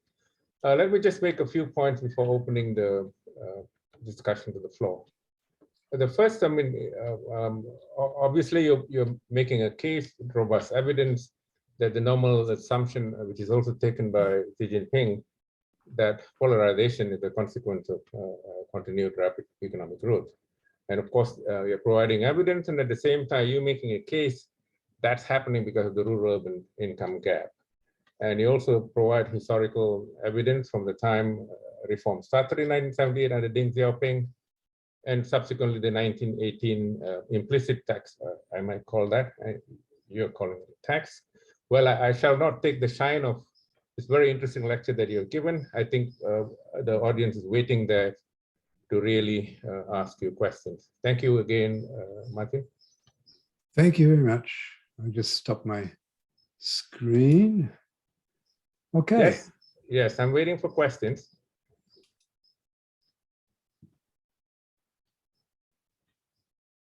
While waiting, it's interesting, most, including myself, I wasn't very aware that there was privatization of land in communes. That's new information for me. Thank you. I haven't got this any questions yet. I hope we can get some questions. Don't be shy. I find Zoom doesn't encourage students and participants to ask questions. Well, you know, I have hundreds of students, and I'm always begging them to ask me a question on Zoom. So let me just beg to you. Questions, please. I found the lecture very clear, so I'm not sure why no questions yet. Well, clear doesn't preclude questions. Of course, if everybody feels satisfied, you know, they've got whatever they're looking for, then we don't need questions then. I think they're just a bit shy, like my students and many past participants. So, but just while waiting, yeah. Did you make any attempt to look at this same indexes that you've used, especially the 4, in different regions in China? Meaning, not yet. Not yet. Okay. No, it's sort of somewhere in the schedule of things to do. Okay, that's one question, I believe. In the chat, we've got something. Oh, we got 2 in the chat. And anonymous. I mean, I'm supposed to look at the Q&A. Let me get to the Q&A. Oh yeah, it's in the Q&A. You can of course see that. Would you agree, Martin? Would you agree that development and now re-emerging industrial policy should not fail to include rural and agricultural industry? Broadly, yeah. I think that's why, when we start, why would you ever exclude a huge sector for developing countries? Of course not. And it's followed by, would you have a view on how Malaysia has done in this area, given the large emphasis on export commodity agriculture and not so much on surplus trade of agri-products involving urban communities? No, I have not looked at that for Malaysia. Others in the audience probably have a better idea of the answer to that question. All my work on Malaysia has been really on the new economic policy and whether it was a success or not in terms of poverty and inequality, which is a kind of difficult question, but I have not thought about that question. Sorry. Okay, I think I don't see the list of questions up there anymore. I'm not seeing any open questions at this point in the Q&A. Yeah, oh, that's another one that's come up. Is the distribution of wealth an important determinant of income inequality. Any data on that? It's a hugely important determinant of income inequality, yeah. Incomes are roughly the return to wealth. So if wealth is unequally distributed, incomes tend to be unequally distributed. When I say income is a return to wealth, it's wealth in some general sense, which includes human capital as well as physical capital and financial capital. But so that's unavoidable. That if you have almost unavoidable, highly unequal distribution of wealth, you're going to have a highly unequal distribution of income. What we see in practice is that wealth is far more unequally distributed than income. That's no great surprise. Yes, Martin, we have another question here. Yes. Other than looking at rural-urban bias, do you agree that we should also focus on gender biases? I'm not sure how data will come in addressing poverty and income inequality. Yes, I agree with that. Yeah. How can I disagree with that? Okay. If you want, I'm not going to say anything about relative importance because I can't. I also think, like ethnic inequalities and racial inequalities, I don't think gender inequalities should be compartmentalized into discussions of income inequality or wealth inequality. They're relevant, of course, but it's just one aspect. But there's a more important point that when we think about if you do decompositions of income inequality, for example, or earnings inequality by things like gender, you'll find that most of the inequality is within genders, not between genders. But that's completely trivializes gender inequality. A small difference in earnings for the same work between genders is very offensive morally, and I would argue for the good of the society as a whole, it's a problem. So I'd argue that, yes, I agree, it's important, but in some sense, that's not the issue, really. And also that gender inequalities are in spaces that we haven't talked about. I mean, I focused on income polarization here, but of course, that's just one aspect of how we evaluate the distribution of well-being in a society. I think it's an important aspect, but it's only one. Now, clearly, when we look at gender inequalities, we've got to think of things like the allocation of time, who does the work at home. We've got to think of the propensity for people to escape poverty by their own effort. We've got to think about vulnerability to risk. All of these things, I think, are gender biased. We've seen a lot of evidence on that. I just have a follow-up question on that, Martin. Yeah. While I think that's a very important area to address, gender inequality, but we have incomes by households. Have we been able to disentangle that into gender-based incomes? We're starting to, yeah, we are. It's two directions in that literature. Mm-hmm. One of them is actually collecting better sub-household living standard data. Not in Malaysia, I guess. Yeah. No, not in Malaysia. I'm sorry, but that's looking promising, but it's hard. It's costly in doing the survey. And another promising route has been through building econometric analysis of household behavior on the so-called collective model. So here, instead of thinking of the household as having one utility function as this unitary thing where everybody agrees, you actually model the internal conflicts within a household explicitly, and including allowing for differences in preferences. And you try to back out from what you see in the household aggregates, back out the way income is shared within the household.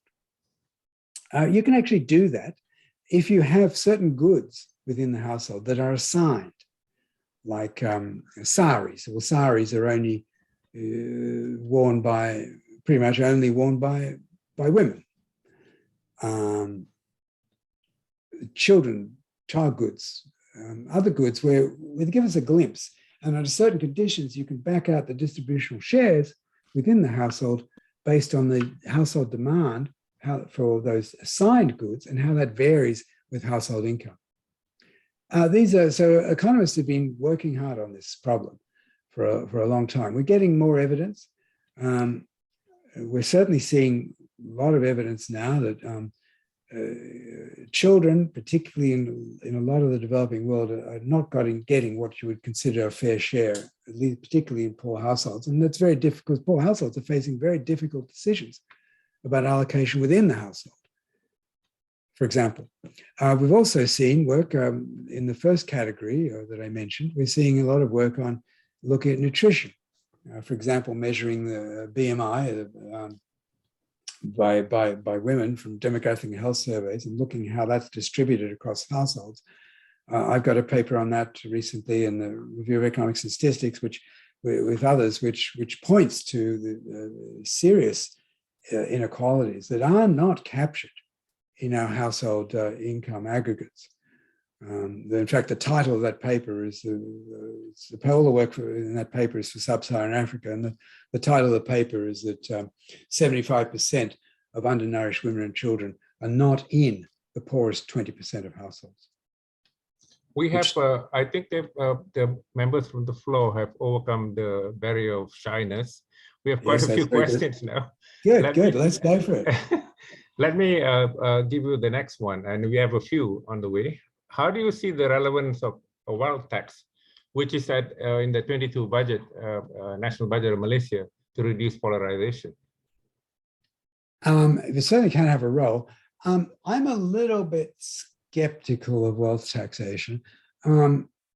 It's a difficult thing to do. I would love to make it work, but I think there are problems. I also think about it this way.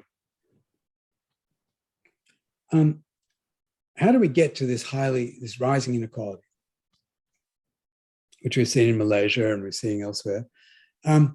Rising inequality in many dimensions, including incomes and wealth. In a fundamental way, we got to it through, I would argue, past policy mistakes. You can correct those mistakes as a means of reversing this rising trend, or you can introduce a dramatic wealth tax. My hunch would be that the first is the better thing to do. I'd rather see, instead of talking about a new progressive wealth tax, I'd rather see a focus among policymakers on the reasons why we got too much inequality today, including in terms of wealth. I'm not convinced, particularly also given the problems of implementation that I mentioned, I'm not convinced that we should be thinking about it that way. But I'm open to, it's an open debate, and it's an ongoing debate. There's another issue. If you think about the rising inequality today, we see in many countries, not all, certainly not all, many countries in Latin America, we're seeing falling inequality in many countries. But if you think about the causes of the rise in inequality, as I said, I'd attribute a lot of that to past policy mistakes. Reversing those mistakes should be the first priority in my view. But also, if you introduce a wealth tax, a permanent wealth tax, is there every possibility you're going to go too far? You've got to get rid of the thing at some point. Yes, but I think to be more specific, you manage this process, Roger. Sorry. To be more specific, I mean, it's not fair to you, because I think the audience are focusing on Malaysia, and the wealth tax the government has put up is one that taxes who makes the classified windfall profits. And therefore, it really works against the Schumpeterian rent for innovation, and it doesn't get into issues like capital gains tax, taxes on shares, on property. But again, I think that will in itself call for a different debate. I think let me go to the next question that we have. Yes. I mean, what's your take on the new economic policy here? Any advice on that? Should we have right to equal education, financial income, health, access to health, This is Yes. from Nurul Alia Yazid. Yeah. And no question in my mind, of course. You know, there are different kinds of inequality. And I mentioned inequality of opportunity, and the concerns about that in China. When I said at the beginning of my talk that we've got very little consensus around inequality reduction, the one exception I would say is about inequality of opportunity. And I think we can build a consensus socially around the need to equalize opportunity. I don't hear many people saying that unequal opportunities are a good thing. A level playing field for everybody is, I think, something that people consider desirable on ethical grounds. And there, I think we've got an opening for more progressive discussion about how to address inequality. And I point to that particularly. It's not that I think that's the only thing that matters, but I think it is something that has a policy salience and a public salience, and it's something people understand really well, I think, in some deep way, that we can work with. The next question, Martin. Yeah. With regards to poverty reduction in Malaysia, especially in the poor states like Kelantan and Sabah, yeah, where poverty rates are in double digits, what should be done? How do we go about it? It's always going to be, in first order, it's always going to be some combination of, it's basically going to require high rates of economic growth in those places that benefit poor people. It's going to require pro-poor growth. And this is almost trivial, I suspect. And that's what's missing. There's some growth, but it's going to the non-poor. So essentially the main engine, and this has historically always been the case, the main engine for poverty reduction has not been social policies. Social policies come with that growth, and they can support that growth at times, and they can compensate people who are left behind, of course. But the main first order dynamic is getting growth going, but growth that benefits poor people. Now that in a sense, you could say that's almost trivial, and I'd accept that as a criticism. How you do that, extremely hard to generalize. I mean, I've been to Sabah and Kelantan, and I was there beginning of 2020, a bit before the pandemic. And there are a lot of issues I'd put into that, under that heading. How to better manage the refugees, how to better manage migration into these areas, but also issues of agriculture and rural development, issues of credit access, issues that I think are fairly common, but I'd also emphasize that every place, they're kind of different. In all the places where I've worked on poverty reduction, I've never found like some magic bullet that everywhere this works. It's really about figuring out what works in that context with this clear objective in your head about pro-poor growth. I'm sidestepping the question a bit, I know, but I warn people against magic bullets too, and ideas that there's universal solutions that'll work everywhere. Economics doesn't tell us that. Good policy analysis never tells us that. It tells us that your successes are built on your ability to recognize the importance of context and what works, including in the political economy sense, in that context. I like that very much. I'm not one who's into heavy generalizations. Thank you for that point. I don't see any more questions, Martin. Seems like everybody is satisfied. Thanks very much. So I'm sorry to see my organizers have kept you awake for long.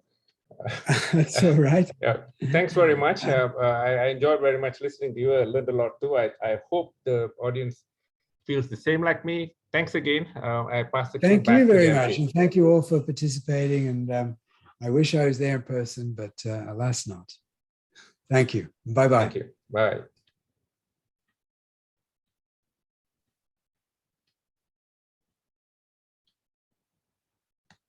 Dr. Martin Ravalion and distinguished Professor Dr. Raja Rasya for handling the sessions. Ladies and gentlemen, our next session will start at 10:40 a.m. So let's have a short break. and see you at 10:40. Thank you.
Thank you for waiting, ladies and gentlemen, for the fourth session under the theme Underprivileged Groups, and the topic is Pemerkasaan Pendidikan Murid Orang Asli Suku Kaum Batik. It is my pleasure to invite Professor Dr. Muhammad Tajuddin Abdullah to chair the next session by Professor Dr. Ramli Abdullah. Please welcome.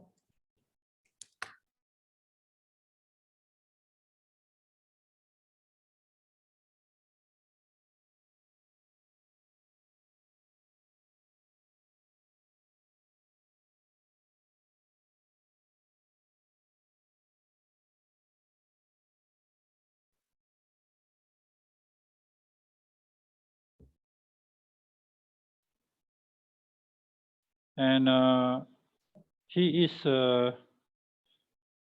a professor initially in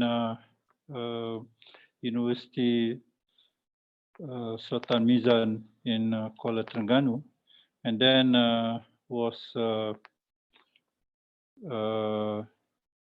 now is working in Aswara, and he received his PhD study on Orang Asli in 1986, and then most of the study is related to the social economy, development, education, leadership, faith, and also related to the land ownership issues of the Orang Asli. The result of his research have been published in various books and journals, and also in conferences and so on. And his most recent book is entitled Tanah Saka Warisan Temia, been published by UNISA. Professor Ramli also have been working with various other groups in University of Malaya, as well as with UMT researcher. So without further ado, we like to have Professor Ramli to present his talk today. Terima kasih banyak.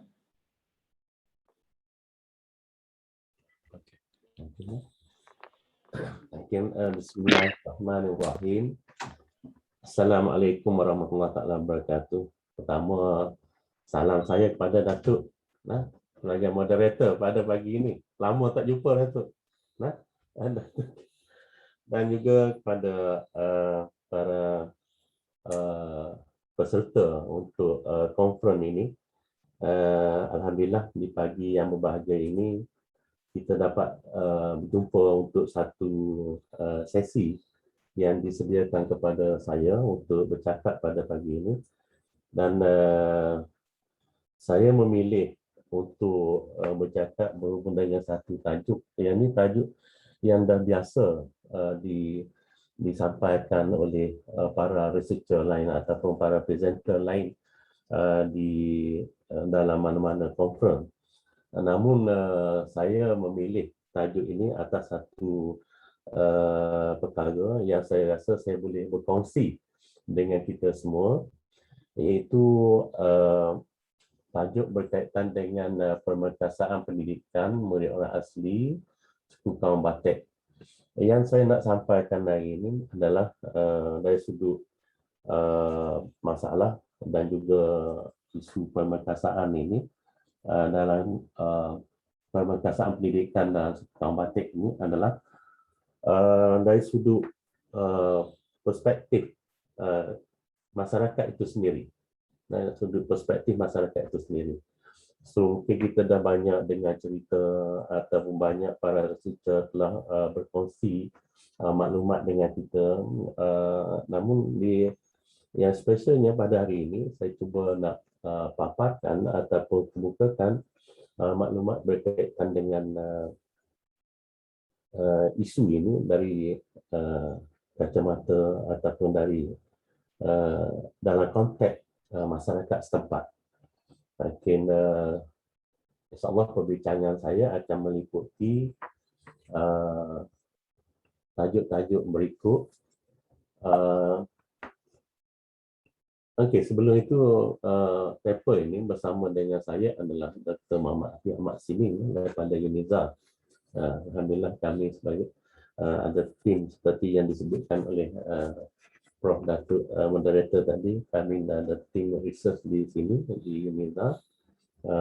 Dan juga kami sentiasa bekerjasama termasuk dengan UMT, dengan Profesor Datuk sendiri. Okay, Alhamdulillah. Okay, InsyaAllah di pagi yang berbahagia ini saya akan bercakap tentang skop perbincangannya. Selain pada pengenalan, memberi pengenalan tentang masyarakat ini, saya akan menyentuh tentang status pendidikan orang asli, isu pendidikan orang Batak, dan juga sedikit selepas itu saya akan buat satu rumusan ataupun penutup. Okay, next. Suka saya maklumkan dalam sebagai pengenalan di sini, suku kaum Batak adalah satu kumpulan etnik yang agak terkebelakang dari sudut pembangunan.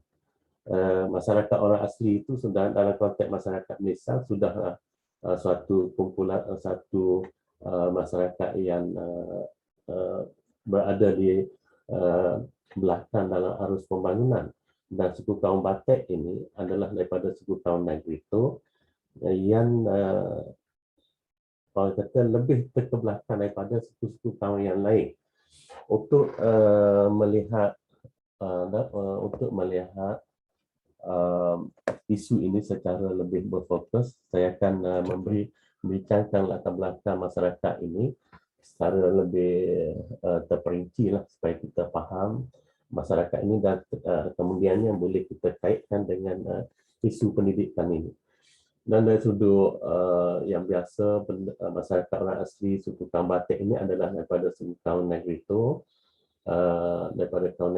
yang mana dalam masyarakat di Malaysia kita ada 3 kaum yang besar, iaitu tiga kaum orang asli, iaitu Negrito sebanyak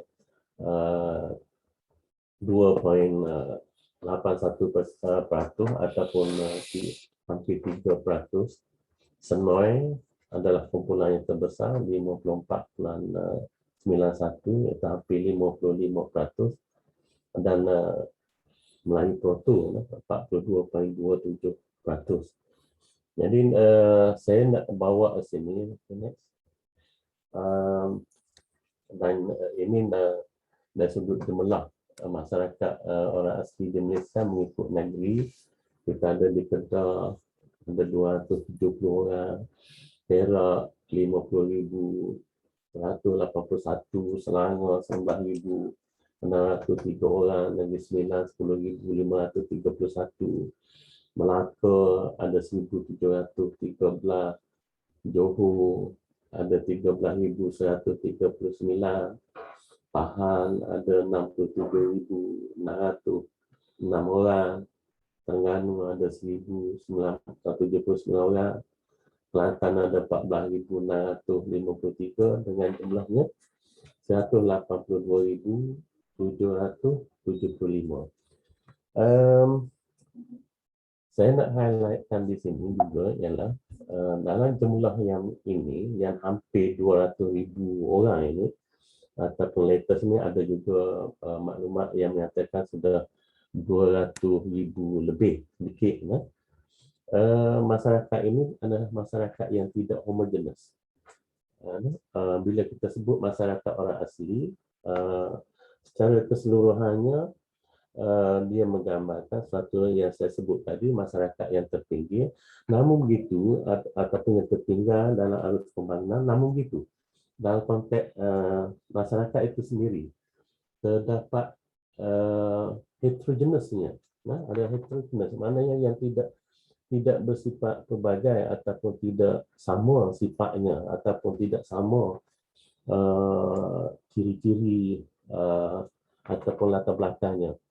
Dari sudut penempatannya, saya sebut ini masyarakat orang asli ini tidak homogenes kerana Ada yang dari sudut penempatan, ada yang tinggal di kawasan pendalaman, iaitu 38% daripada jumlah penduduk itu.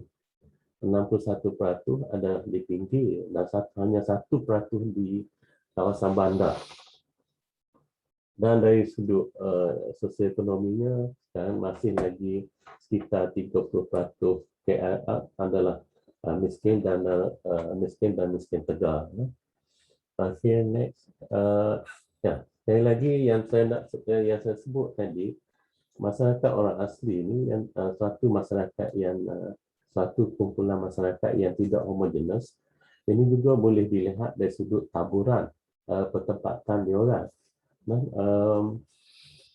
Sungguh pun generally ataupun pada keseluruhannya kita katakan masyarakat orang asli ini tinggal di kawasan tanah tinggi ataupun di kawasan pendalaman, tetapi jika dibuat klasifikasi secara terperinci, terdapat suku-suku kaum yang tinggal di kawasan yang tinggi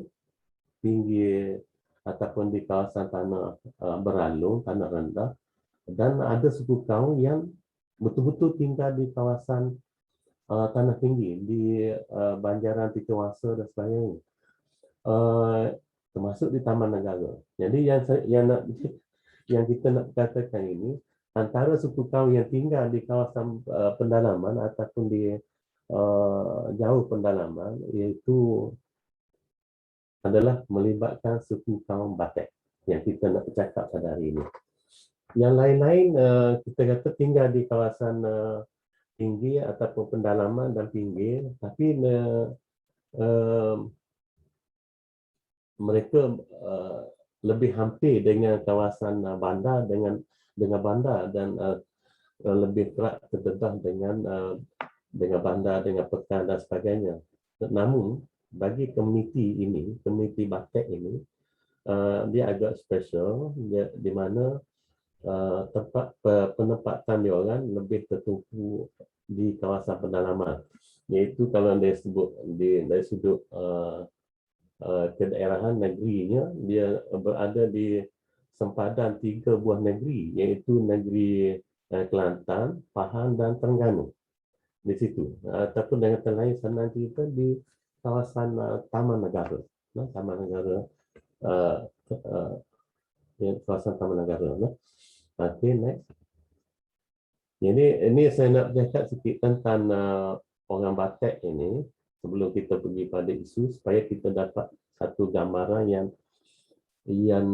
lebih jelas ataupun yang kata membantu kita untuk memahami dengan lebih tepat tentang isu yang kita nak bincangkan pada hari ini, iaitu satu suku kaum daripada kaum negeri itu yang saya dah sebutkan tadi, dengan jumlahnya sekarang lebih kurang anggaran 4,000 hingga 4,500 ataupun persentasenya yang diberikan oleh Jabatan Orang Asli hampir kurang daripada 3% daripada penduduk orang asli. Kecil saja jumlahnya dan merupakan suku kaum orang asli yang mundur dalam kalangan suku kaum orang asli yang dah saya sebut tadi. Okay, next.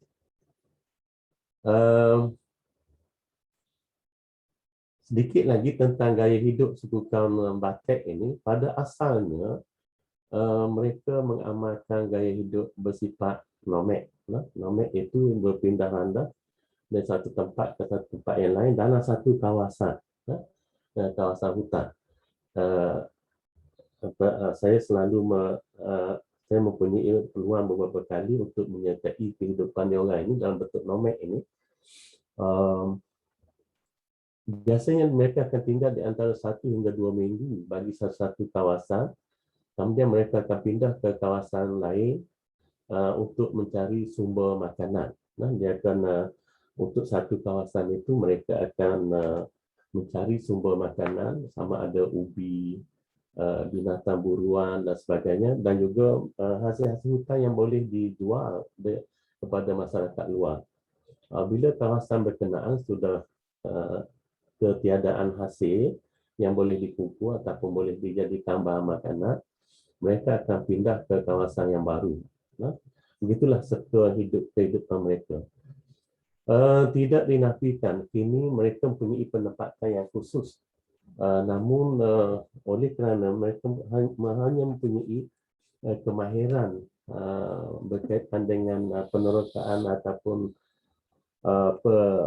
mengeksploitasi hutan ini sebagai sumber makanan dan pendapatan, walaupun mereka mempunyai penempatan yang khusus, tapi mereka sering berpindah untuk menjalani aktiviti ekonomi yang sepatutnya ataupun yang dijangka boleh memberi manfaat kepada mereka dalam konteks masa.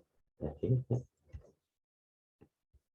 Jadi ini salah satu perkampungan orang asli suku kaum Batek, iaitu perkampungan di Kuala Kuh, Kelantan. Perkampungan Kuala Kuh, Kelantan. Kalau kita lihat sini, mereka telah disediakan satu perkampungan berasaskan berasaskan cita rasa mereka, dan dapat dilihat di sini rumah-rumah telah sebahagiannya rumah telah disediakan oleh pihak kerajaan untuk penginapan mereka, dan selainnya ada juga rumah-rumah yang dibina sendiri mengikut keperluan, dan dari sini sepatutnya mereka berada di sini dan menjalani aktiviti seharian di perkampungan mereka.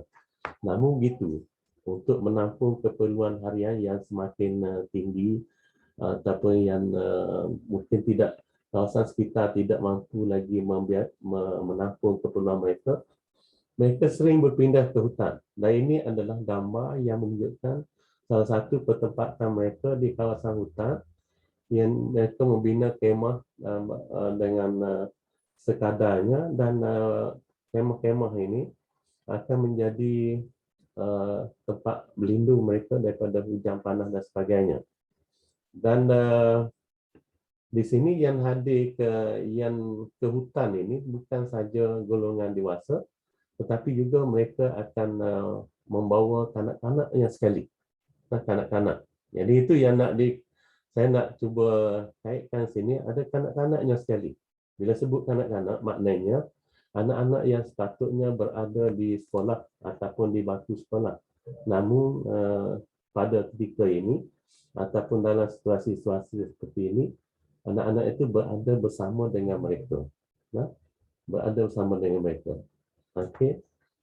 Dan ada beberapa bentuk rumah yang saya dapat rakamkan ini adalah yang betul-betul yang dibina 100% dengan menggunakan bahan di hutan, daun bertan, kemudian dengan lantai buluh ataupun pokok tepuh dan sebagainya.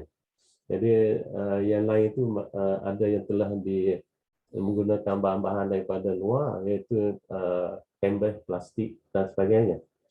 Bergantung kepada sumber bahan itulah. Tapi bagi mereka, jika tak ada canvas, itu adalah suatu perkara yang baru yang boleh memudahkan mereka membina tempat tinggal. Kalau tak ada pun mereka akan boleh bina tempat tinggal itu berasaskan kepada bahan-bahan yang diperolehi daripada sekitar. Okey, next. Okey. Itu sedikit gambaran tentang orang Batak. Kemudian saya nak masuk kepada isu pendidikan ini. Secara keseluruhan dulu. Sektor pendidikan untuk masyarakat orang asli, dan ini satu banci yang dibuat pada KIR. Nampaknya kita ada yang tadika itu dah mula diperkenalkan mereka mengikuti pendidikan peringkat prasekolah. Kemudian yang sekolah rendah 32%, sekolah menengah 31%.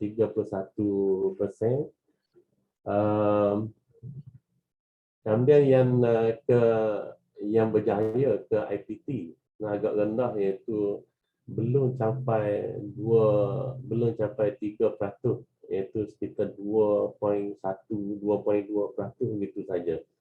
Nanti yang lain tak bersekolah. Yang 29% itu, poin 2 itu yang tidak bersekolah. Tidak bersekolah. Okey, next. Bagaimana dengan orang Batak?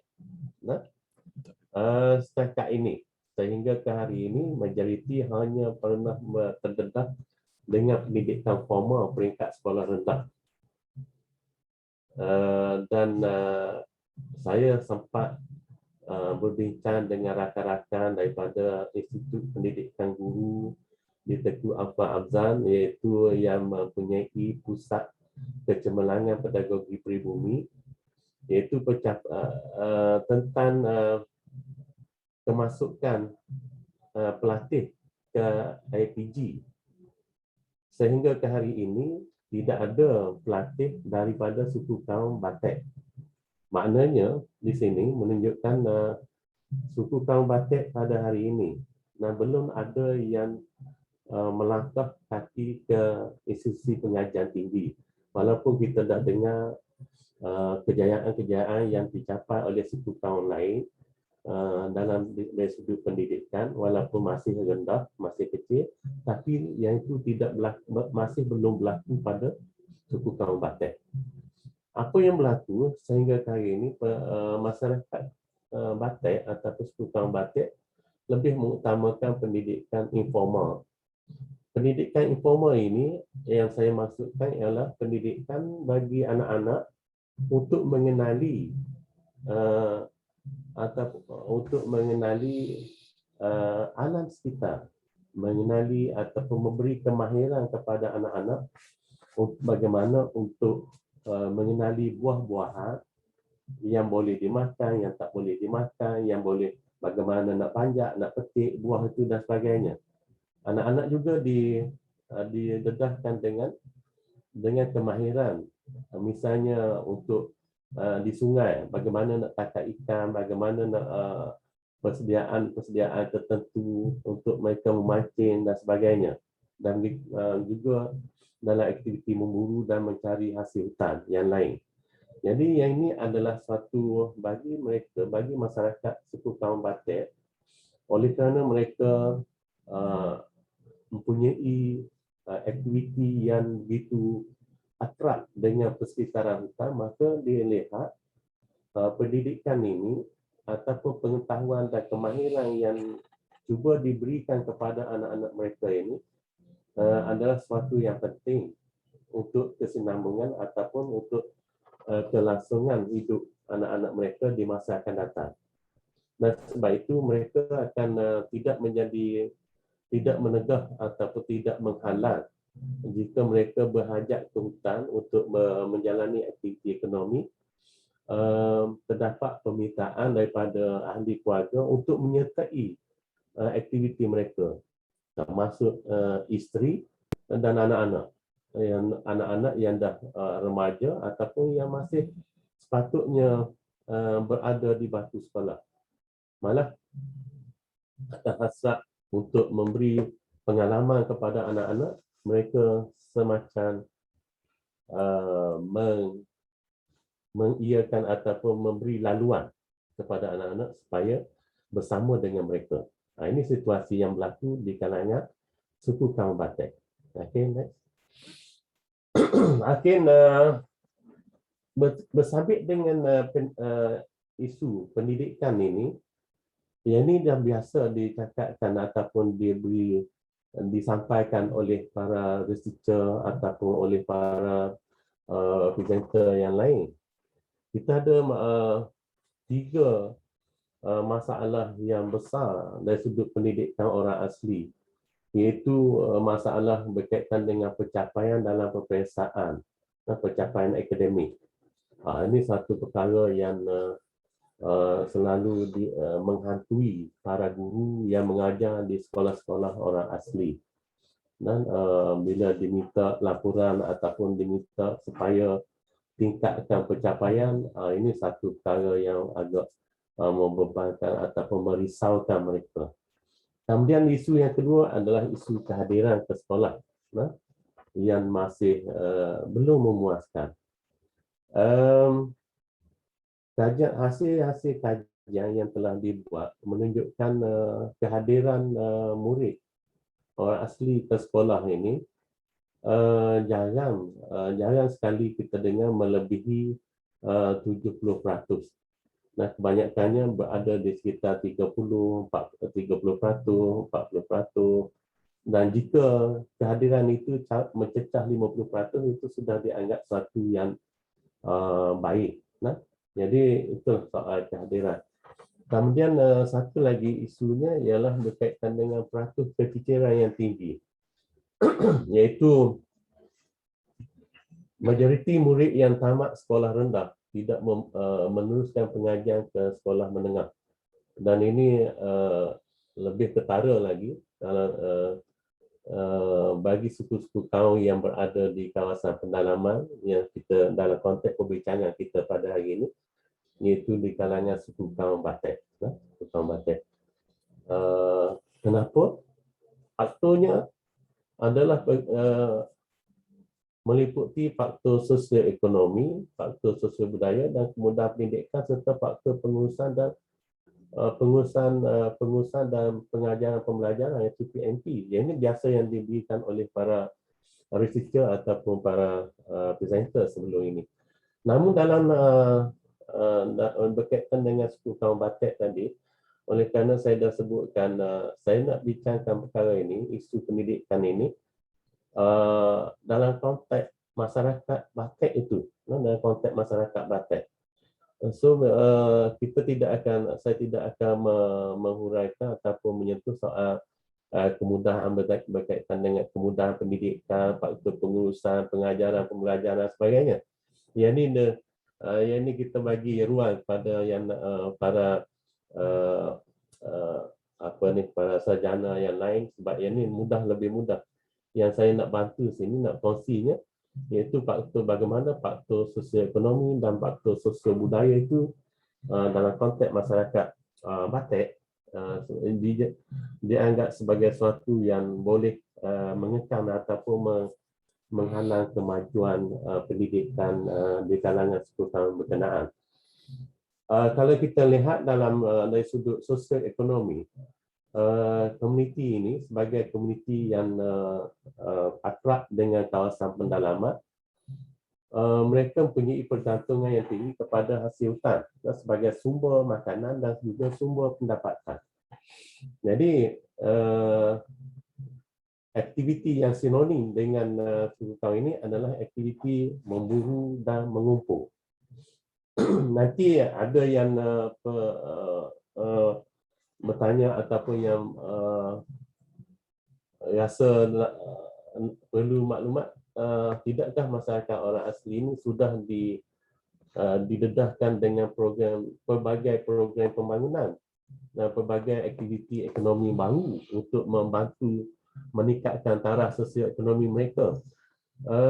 Jawapannya memang ya, namun untuk suku kaum Batek, saya bercakap ini untuk suku kaum Batek, oleh kerana aktiviti memburu dan mengumpul ini menjadi satu tradisi yang begitu yang dirasakan sebagai satu warisan yang perlu mereka pikul atau perlu mereka jaga supaya ianya tidak hapus atau tidak terhapus daripada amalan kehidupan masyarakat ini.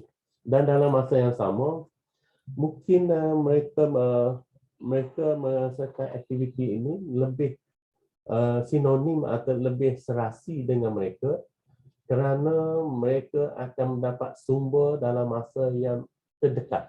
Sumber makanan, sumber untuk jadi bahan makanan dan juga bahan-bahan yang boleh dijual kepada masyarakat luar dalam masa yang terdekat.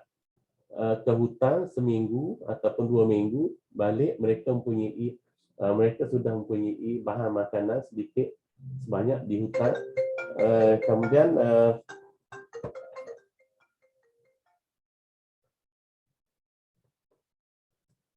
Kemudian dalam masa yang sama mereka juga dapat hasil untuk dijual. Nah, jadi ini yang minta maaf ada gangguan sedikit. Ini yang mengikat mereka untuk terus bergantung kepada hasil hutan. Kemudian bagaimana mereka laksanakan aktiviti ini?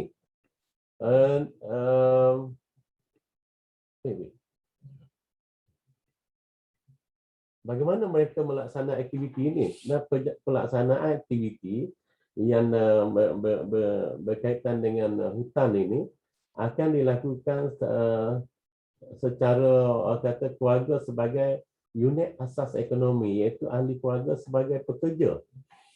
Ahli keluarga sebagai pekerja, iaitu melibatkan tenaga kerjanya suami, isteri dan anak-anak. Iaitu ini yang saya nak sebutkan sini, kerana bila ahli keluarga sebagai pekerja, maknanya anak-anak yang sepatutnya berada di kampung ataupun di kawasan pertempatan yang disediakan, yang sepatutnya hadir ke sekolah, tapi dalam masa yang sama disebabkan keadaan nature ataupun kebiasaan aktiviti ekonomi yang mereka laksanakan memerlukan kepada sokongan tenaga kerja daripada anak-anak, maka mereka tidak menghalang anak-anak untuk bersama dengan mereka dalam melaksanakan aktiviti ekonomi. Dan satu lagi, dari sudut sosioekonomi, mereka ini pastinya tergolong dalam kategori miskin ataupun yang miskin tegar tadi. Dan dengan itu mereka kerap meninggalkan kampung untuk mencari sumber makanan. Ini persekitaran sosioekonomi yang bagi dalam pemerhatian kami memberi impak yang cukup besar terhadap pendidikan anak-anak. Jika kita fahami situasi ini, kita boleh dapat menjelaskan ataupun dapat memberi dapat satu gambaran bagaimana ia tidak situasi ini memberi impak kepada kemajuan ataupun pembangunan pendidikan di kalangan anak-anak daripada suku kaum ini. Okey, next. Ini adalah sebahagian daripada gambar yang dapat saya rakamkan semasa bersama dengan mereka di hutan, di kawasan perkemahan ataupun di penempatan hutan mereka. Iaitu di atas sekali itu sebelah kirinya adalah satu parent ini cuba mencari sumber makanan, iaitu menggali ubi liar yang terdapat di hutan yang boleh dimakan. Mengikut cerita mereka yang diceritakan kepada kami, terdapat lebih daripada 10 untuk suku kaum ini sebab dia bervariasi, tak sama. Ada suku kaum lain pula yang biasa dikumpul oleh suku kaum ini lebih daripada 10 jenis ubi yang boleh dimakan, yang jadi sumber makanan bagi mereka. Yang sebelah kiri itu adalah aktiviti mengambil gaharu ataupun bagaimana mereka menebang pokok karas untuk mendapatkan gaharu, Dan kiri bawah kiri juga adalah mereka cuba mendapatkan gaharu daripada pokok karas yang telah ditebang setahun lebih dulu. Kemudian dia masuk untuk kali kedua untuk tahun berikutnya dan cuba kopak batang itu untuk mencari gaharu. Okey, next. Yang sebelah sini pun sama, cuma batangnya kecil. Okey, next.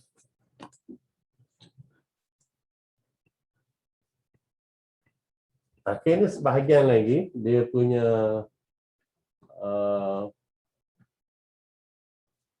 sebahagian lagi aktiviti yang biasa dilakukan semasa di hutan, iaitu yang berkaitan dengan air, sungai.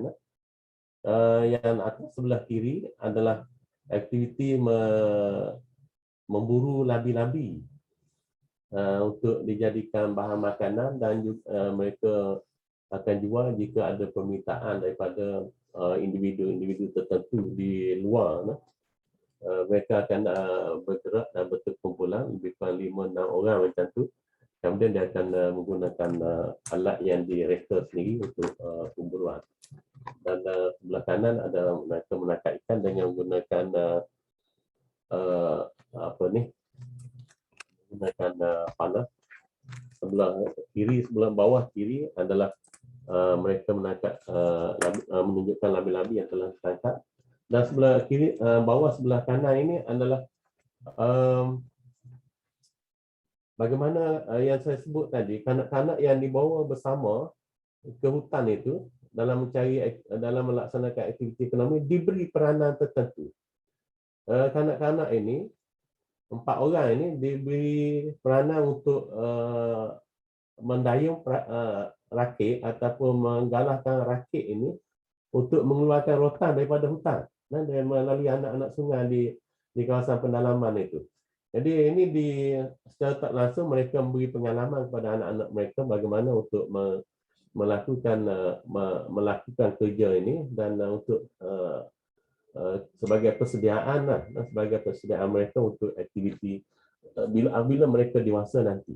Okey, next. Okey, berhubung dengan persekitaran sosial pula, iaitu masyarakat ini mempunyai persekitaran sosial budaya yang terbentuk dari persekitaran kawasan penempatan di kawasan pendalaman.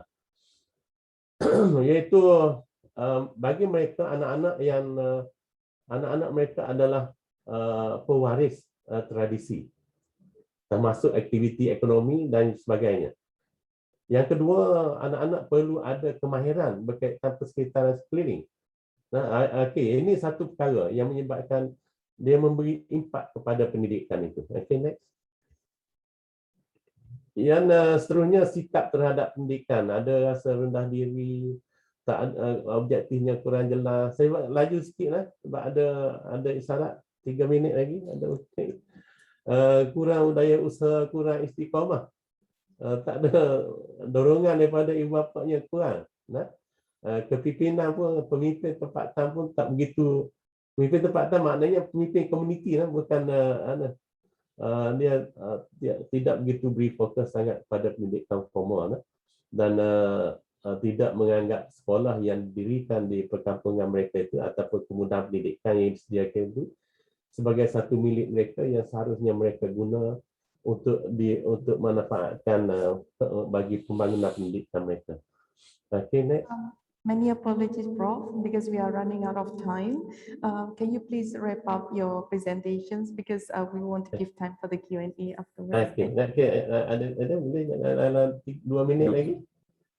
2 slide lagi. 2 slide lagi lah. Ada 2 slide lagi. Okay, dari sudut pemerkasaannya, saya pergi pada intinya. Bagi saya senang saja, iaitu menjadikan elemen berikut lebih positif, iaitu satu, meningkatkan taraf sosioekonomi mereka supaya mereka tidak terlalu bergantung pada sumber hutan dan dengan sendirinya memberi ruang untuk anak-anak mereka untuk mengikuti pendidikan di sekolah-sekolah yang disediakan.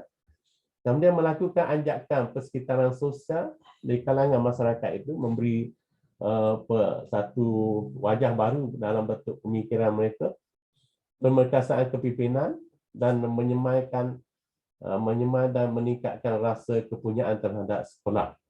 Itu sebagai satu elemen lah. Nanti tak ada pula tindakan berhubung dengan pengusaha sekolah apa semua, sebab perbicaraan saya ini fokus kepada isu pemerkasaan pendidikan dalam konteks masyarakat itu, dalam konteks masyarakat. Yang lain-lain itu adalah dalam sudut yang lain. Dan sebagai penutupnya, saya tulis sini tidak dinafikan bahawa murid dari suku kaum batik mempunyai kelemahan dan halangan untuk mencapai kejayaan dalam pendidikan. Namun, ianya harus dianggap bersifat sementara.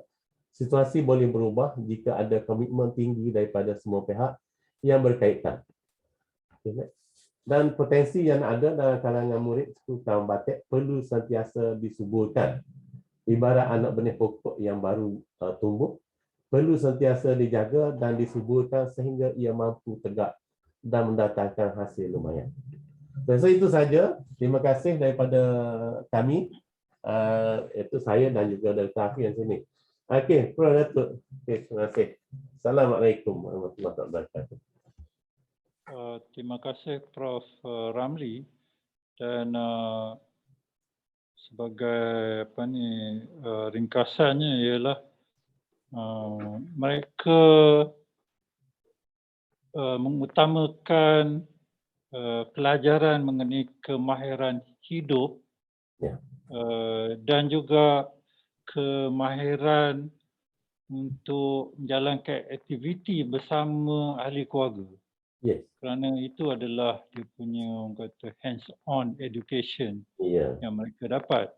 Dan juga mereka adalah pewaris tradisi yang akan mengajar kepada anak cucu mereka. Dan saya rasa ini adalah presentation yang sangat baik, Prof. Dan boleh kita menerima beberapa soalan yang ada. Tadi saya tengok kosong saja dalam Q&A. Tak ada. Oleh kerana tak ada, Prof, saya tanyalah sikit. Boleh tu. Agaknya Prof, apa tindakan yang telah dibuat oleh kita untuk membantu masyarakat kaum batik? Ya. Okey, dari sudut pendidikan untuk Apa-apa je lah, ya pendidikan ataupun apa-apa yang boleh kita ajar supaya dia boleh masuk ke dalam arus perdana. Okey, sebenarnya kalau tengok dari sudut Datuk, terima kasih Datuk untuk berkongsi. Dalam planning pembangunan masyarakat orang asli ni, suku kaum batik sebenarnya tidak tertinggal lah. Pihak Jabatan Kemajuan Orang Asli telah mengambil langkah-langkah yang dipikirkan boleh membantu suku kaum ini dalam proses pembangunan secara komprehensifnya, termasuk pendidikan, seperti suku-suku kaum yang lain. Sebab itu kalau kita tengok ataupun kalau kita pergi sama ada di perkampungan suku kaum orang asli di Kelantan, di Pahang, ataupun yang berhampiran dengan kita iaitu di Sungai Beruang, dia sebahagian daripada komuniti itu adalah daripada suku kaum Batak. Suku-suku kaum ini telah disediakan pertempatan, ada ke kawasan perkampungan dan disediakan kemudahan asasnya telah diberi sehingga kini, iaitu termasuk rumah kediaman. Walaupun tidak secantik mana, tapi adalah asas yang disediakan oleh pihak kerajaan, dan terdapat juga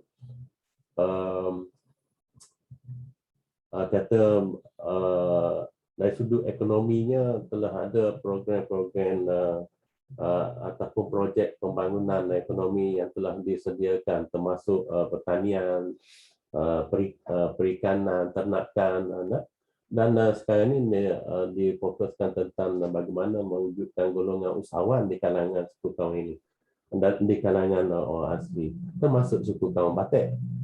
Cuma dia dalam situasi ini, Datuk dan juga para peserta yang mengikuti konferens ini, saya selalu ibaratkan dalam proses membangunkan masyarakat orang asli ini ibarat satu pendakian gunung. Kita ada beberapa pasukan dalam membuat pendakian gunung, katakan Gunung Tahan. Okey. Dan pasukan-pasukan ini mempunyai vision yang ataupun ke tahap sikap dan juga tahap kesedaran yang berbeza. Ada kumpulan ataupun ada pasukan yang membuat preparation yang begitu baik, dan apabila diberi isyarat ataupun diminta untuk bergerak, maka mereka akan bergerak dan mereka akan memulakan pendakian, dan begitulah seterusnya. Dan dalam masa yang sama ada pasukan yang tidak kurang memberi perhatian terhadap arahan ataupun penerangan-penerangan yang diberikan oleh penganjur, menyebabkan mereka tidak membuat persiapan awal ataupun tidak bersedia untuk buat pendakian. Maka proses pencapaian itu dia akan beri impak pencapaiannya bagi yang mempunyai kesedaran, bagi yang lebih membuat persediaan, mereka akan buat pendakian dengan baik dan akan sampai ke destinasi ataupun sampai ke puncak. Tapi bagi yang kurang mengambil perhatian dan tidak begitu bersedia, mereka akan berada di perjalanan dan bahkan dalam hal ini ada yang masih kata mencari-cari jalan ataupun bagaimana sedang menyusun arah, menentukan arah bagaimana nak mulakan pendakian. Dan begitu juga saya rasa dalam konteks masyarakat orang asli ini, apa yang dilakukan oleh pihak kerajaan, ada yang telah menyambut baik, maka mereka agak ke depan. Yang tidak begitu bersedia ataupun yang tidak berkemahiran dengan proses ini, yang masih kurang informasi ataupun masih perlu diberi informasi yang mereka masih di bawah lah, masih di kaki gunung, belum mulakan lagi perjalanan ataupun dah nak mula tapi ada yang tarik, ada yang menghalang di kalangan ahli mereka sendiri. Ini yang berlaku. So soalnya apa yang dia sebut Datuk tadi, bagaimana kita boleh membantu mereka ini. Seperti biasa, ramai orang yang researcher sebelum ini duduk bercakap, dan kami juga mempunyai pandangan yang seumpama itu, iaitu dalam kita untuk membantu pembangunan Sukau ini, kalau kita bagi dalam bentuk material yang begitu, mungkin dia akan material itu membantu untuk jangka masa pendek, jangka masa yang singkat. Bagi makanan untuk kenyang sehari dua ataupun seminggu, sebulan. Habis bekalan makanan itu, mereka akan balik kepada tempat asal. Dan perkara yang lebih penting bagi kami di sini dan juga pada researcher yang lain pun saya rasa, soal pendidikan dan latihan kemahiran. Pendidikan dan latihan kemahiran. Di sini, saya tengok, oleh kerana masyarakat ini pendidikannya rendah, mereka tidak banyak dengan pendidikan yang mereka tahap pendidikan yang mereka perolehi ataupun yang mereka ada, mungkin mereka tidak begitu berpeluang untuk explore, untuk menerokai apakah kemajuan-kemajuan yang telah dicapai oleh masyarakat luar ataupun masyarakat pribumi seumpama mereka. Jadi ini kata pendidikan itu telah memberi satu tingkatan.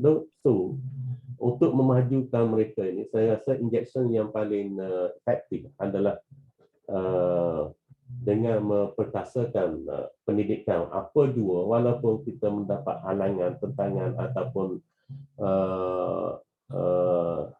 macam isu yang kita bincangkan ini, terdapat masalah dari sudut penyertaan suku kaum ini untuk menerima kita punya program-program pendidikan yang dianjurkan, namun itu tak boleh dijadikan suatu yang muktamad ataupun ada 4 soalan Prof. Ya, Saya tanya je. Ada 4 soalan. Soalan pertama ialah daripada itu berkaitan dengan pendidikan. Bagi saya pendidikan itu satu yang, pendidikan dan latihan kemahiran itu satu yang boleh kita mainkan, memberi keutamaan. Okay, dalam cue card ada soalan daripada orang yang berahsia. Nama dia tanya, dia takut pula letak nama dia. Apakah pedagogi nasional dalam sistem pendidikan negara sesuai dengan suku batik. Soalan kedua, apakah mungkin pedagogi dalam pendidikan suku batik khusus perlu digunakan pedagogi pribumi bukan mengikut kaedah pendidikan nasional. Minta brief answer Prof sebab banyak lagi. Betul-betalu pula soalan datang. Very brief Prof. Ya. Ya. So yang mana yang awal yang pertama tadi? Yang pertama tadi tanya perlu ke kita ada apa ni sukatan pelajaran khusus untuk orang batik. Itu yang ditanya. Okey. Okey, terima kasih yang bertanya. Pedagogi yang ada itu adalah yang general dan tidak dinafikan. Kita dah kata special untuk masyarakat orang asli ini, termasuk suku kaum Batak, dah dilihat bagaimana untuk membantu menarik minat mereka dari sudut pedagoginya. Sebab itu di sini nampak pusat kecemerlangan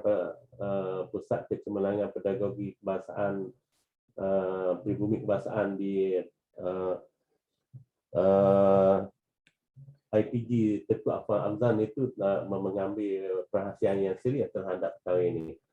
Dan saya kebetulan berada di sana Datuk, dalam dah hampir secara rasminya hampir 3 minggu.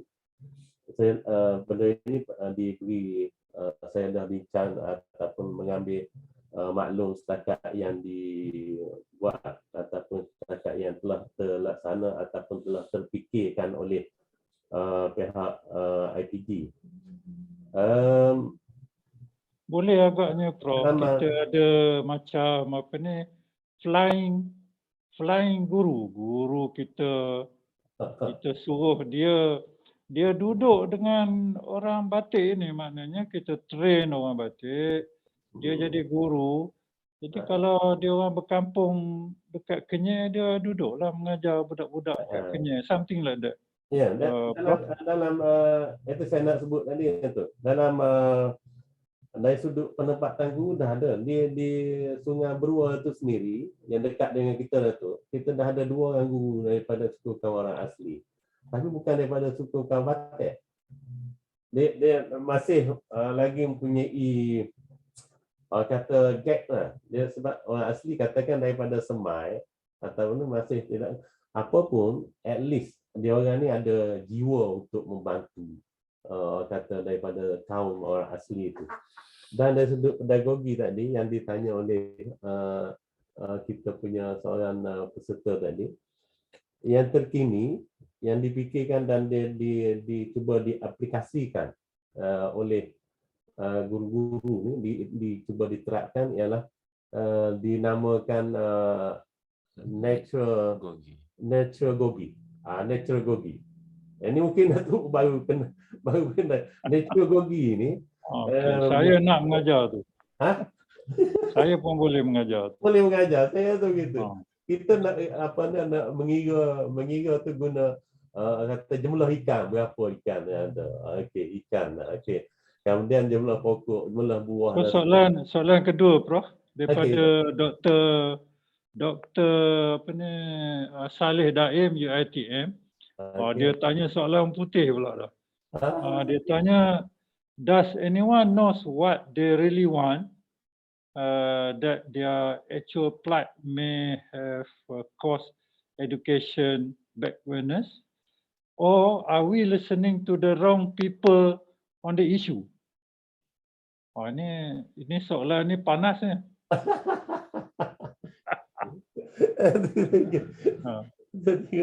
Maklumat di sini tu. So dia bertanya, adakah kita tahu apa keperluan dan kemahuan mereka dan yang menyebabkan mereka ni ketinggalan dalam pembelajaran, dan apakah kita mendengar dari orang yang salah? Sebab saya rasa soalan ni kadang-kala policy maker make wrong decision kerana apa yang kita ada mungkin one size fit all. Jadi kalau mengikut apa ni Prof tadi, saya setuju. Kalau ada apa ni nature punya apa ni curriculum, ekologi punya curriculum, saya pun boleh mengajar Prof. So benda macam ni minta tolong respon Prof. Sebab itu yang kita terima kasih Datuk dan terima kasih kepada yang mengukakan soalan itu. Dr. Saleh, UiTM. Mak Saleh, nah? Saleh dah. Ya, you kenal dia, kawan baik. Okay, terima kasih saudara Mak Saleh. Sebab itu yang saya nak bawa hari ini, yang saya cerita ni, kalau kita bercakap secara general, maknanya benda tu tidak, kata kita bercakap atas perkara yang general, tidak akan menyentuh perkara-perkara yang spesifik ataupun tidak mengenali, tidak bertepatan dengan komuniti itu. Saya nak yang saya kemukakan hari ini adalah bagaimana situasi latar belakang masyarakat itu memberi impak kepada pencapaian pendidikan di kalangan diorang dan apa yang boleh kita lakukan berikutnya. So mungkin perkara ini ialah dalam sedikit masa dahulu mungkin kita mengambil ataupun memahami isu ini secara general. Secara general maknanya okey, pendidikan orang asli, sedangkan perkara ini dia mengikut suku kaum itu mempunyai situasi-situasi yang berbeza yang perlu kita fahami secara spesifik supaya kita boleh Saya fikir Prof contoh. Ya, okay. Contoh dia. Kalau dekat universiti pun kita boleh accept EPEL, EPEL tu, iaitu menggunakan skill. Kenapa pula kita tidak boleh untuk orang asli ni kita gunakan skill mereka sebagai sebahagian daripada kurikulum, iaitu mengajar mereka apa ni berenang dan kita bagi dia apa ni sertifikat berenang yang betul supaya dia boleh survive dalam hutan dan juga menggunakan senjata, memanjat menggunakan karabina dan tali sebagainya, dan mereka akan mendapat sertifikasi daripada kerajaan. Benda yang macam ni patutnya ada dalam kurikulum dia orang. Dan sebab itu dalam program latihan perguruan dan balik pada soalan ini juga dan apa yang disebut oleh Datuk, dalam program latihan perguruan sekarang ini kita ada kerajaan apa yang memberi galakan dan juga memberi ruang yang sebaiknya kepada calon-calon daripada masyarakat orang asli untuk mengikuti program latihan perguruan. Dan walaupun tadi saya sebut IPG, Institut Pendidikan Guru Tengku Afan Afzal mempunyai pusat pedagogi pribumi kebahasaan, dia mempunyai guru pelatih daripada masyarakat orang asli lebih daripada 100 orang sekarang. Dia maksimum ambilannya lebih dalam sekitar setiap sesi pengambilan dalam 50 orang macam tu. Dan juga terdapat yang ada juga yang mengikuti program latihan perguruan di IPG yang lain. Jadi ini sebenarnya sebagai satu antara langkah ataupun antara usaha yang telah dilakukan oleh pihak kerajaan bagaimana untuk kita membolehkan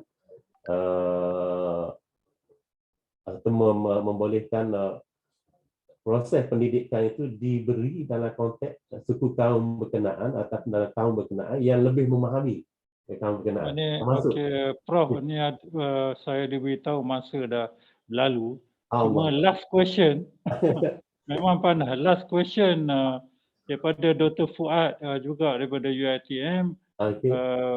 Bertanya apakah kerana ini ada kaitan dengan infrastruktur yang berlainan di antara tempat ke tempat. Boleh komen dalam 1 minit dan juga minta Prof wrap up dalam 1 minit. Okey, teruslah. Okey. Ya, terus wrap up. Terima kasih Datuk.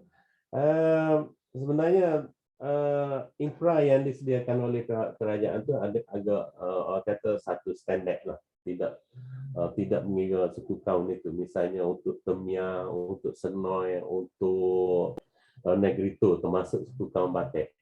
Dia beri satu standard yang ini bagi saya sebab tinggal lagi perkampungan orang asli ini dia kecil-kecil.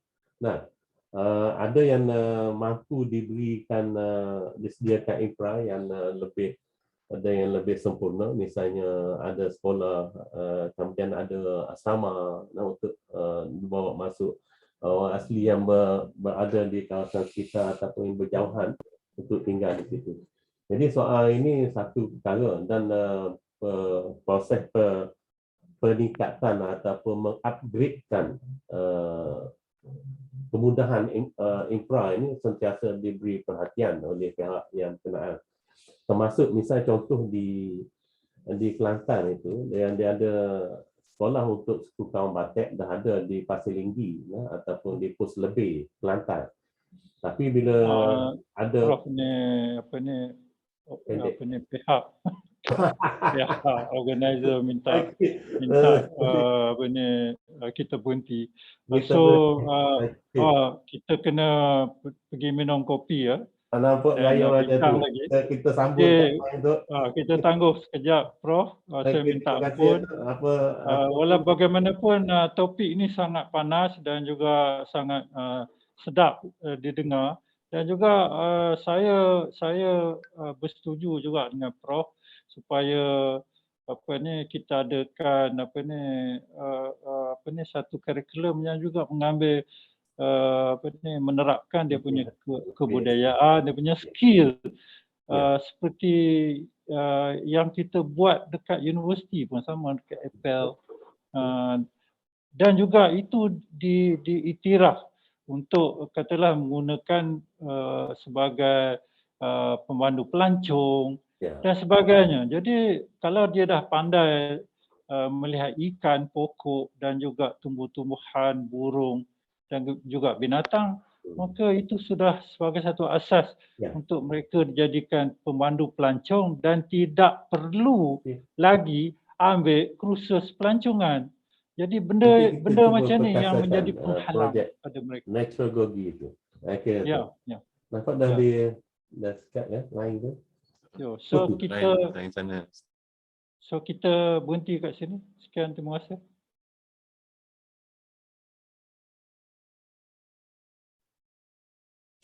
Thank you very much, Professor Dr. Ramli Abdullah and Professor Dr. Muhammad Tajuddin Abdullah for the very interesting session. Ladies and gentlemen, for the fifth session, moving forward, we have under the theme institutional development, and the topic is Angkasa and the cooperative movement in Malaysia. It is my great pleasure to invite Dr. Hassanul Banna to chair the next session by Dr. Azma Uthman. Please welcome.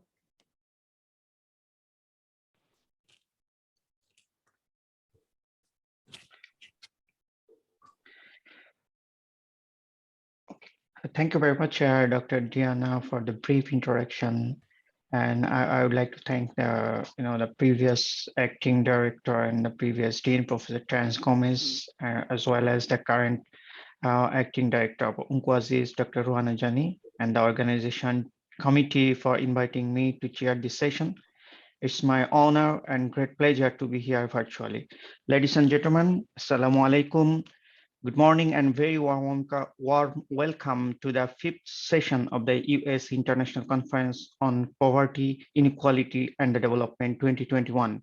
And thank you for joining us today. I hope you will enjoy the session. Okay, let me introduce the honorable speaker of this session, Dr. Azma Uthman. Dr. Azma is currently a research fellow at the UACIC Center for Development Studies, University Malaya. She holds a PhD from the University Malaya, Master of Philosophy from University of Wales, UK, and MSc from University College of Wales, UK. And she had an undergrad degree in economics from University Malaya. Her research area includes the rural development, cooperative development, agriculture development, and poverty. She was involved in various projects related to women, cooperative, and the community development. our publication related to cooperatives are assessing the performance of cooperative in Malaysia, and it's published in the Journal of the Asia Pacific Business Review. Factors influencing cooperative membership and the share increment, the World Review of Business Research, a comparative analysis of the cooperative, Islamic, and the conventional banks in Malaysia is American Journal of Economics. And she has quite a lot of publication. The recent publication, The Case of Marine Protected Areas, which has been published in the Ocean and Coastal Management, as well as the Multidimensional Poverty Index of Marginal Orang Asli in Terengganu, Malaysia, is Pertanika Journal of Social Science and the Humanities. And last but not the least, the multiplicity in entrepreneurship, economic development of Malaysia, smallholder farmers in Academy of Entrepreneurship journals. So ladies and gentlemen, she will be presenting a very important topics on Angkasa and the cooperative movement in Malaysia. The importance of cooperatives as a mechanism for growth and development has been emphasized by the Royal Professor Ungku Aziz and other economics around the world. Thank you, Dr. So, Bana. yeah, so you will have without further ado, let me welcome Dr. Azma to present our interesting topics. So Dr. Azma, you will have 40 minutes to present, then I will open up the floor for the question and answering session, which will be around 20 minutes. So a cue card will be displayed on the screen to indicate you have only 5 minutes left for your presentation. So all right, the floor is yours, Dr. Azma. Thank you, Dr. Bana. Thank you very much for your kind introduction. Assalamualaikum and good afternoon. I think it's already afternoon. I have to thank Ungku Aziz Center for giving me the chance to present a paper, my paper on Angkasa and cooperative movement in Malaysia. It is indeed a privilege to present this. Okay, this will be my presentation outline, which includes introduction and a bit of historical background, followed by definition, values, principles and law of Malaysian cooperative movement. And then I will look at the bodies governing the cooperative, MCSC, IKM and Angkasa, looking at their action plans, and then looking at the overview of the statistics of the cooperative movement. And then we'll look at the achievements and challenges faced by the cooperative movement. And lastly would be the conclusion. For my introduction, I would say cooperative movement is an important mechanism for growth and development. And it has been emphasized by our late Royal Professor Ungku Aziz and other economists around the world. And this is evidently clear today as we see cooperatives being found in nearly all countries, from the developing nations of Asia, Africa, and South America, as well as in the industrial countries in Europe and in North America. And regarding Angkasa, since it was first introduced, it has been an apex cooperative, and the cooperative movement, as well as Angkasa, I believe have made contributions to the Malaysian economy. So this presentation will be looking at their roles, the achievement and the challenges, and indeed the need to reach out to the poor segments of the population in Malaysia is important, especially in the current situation.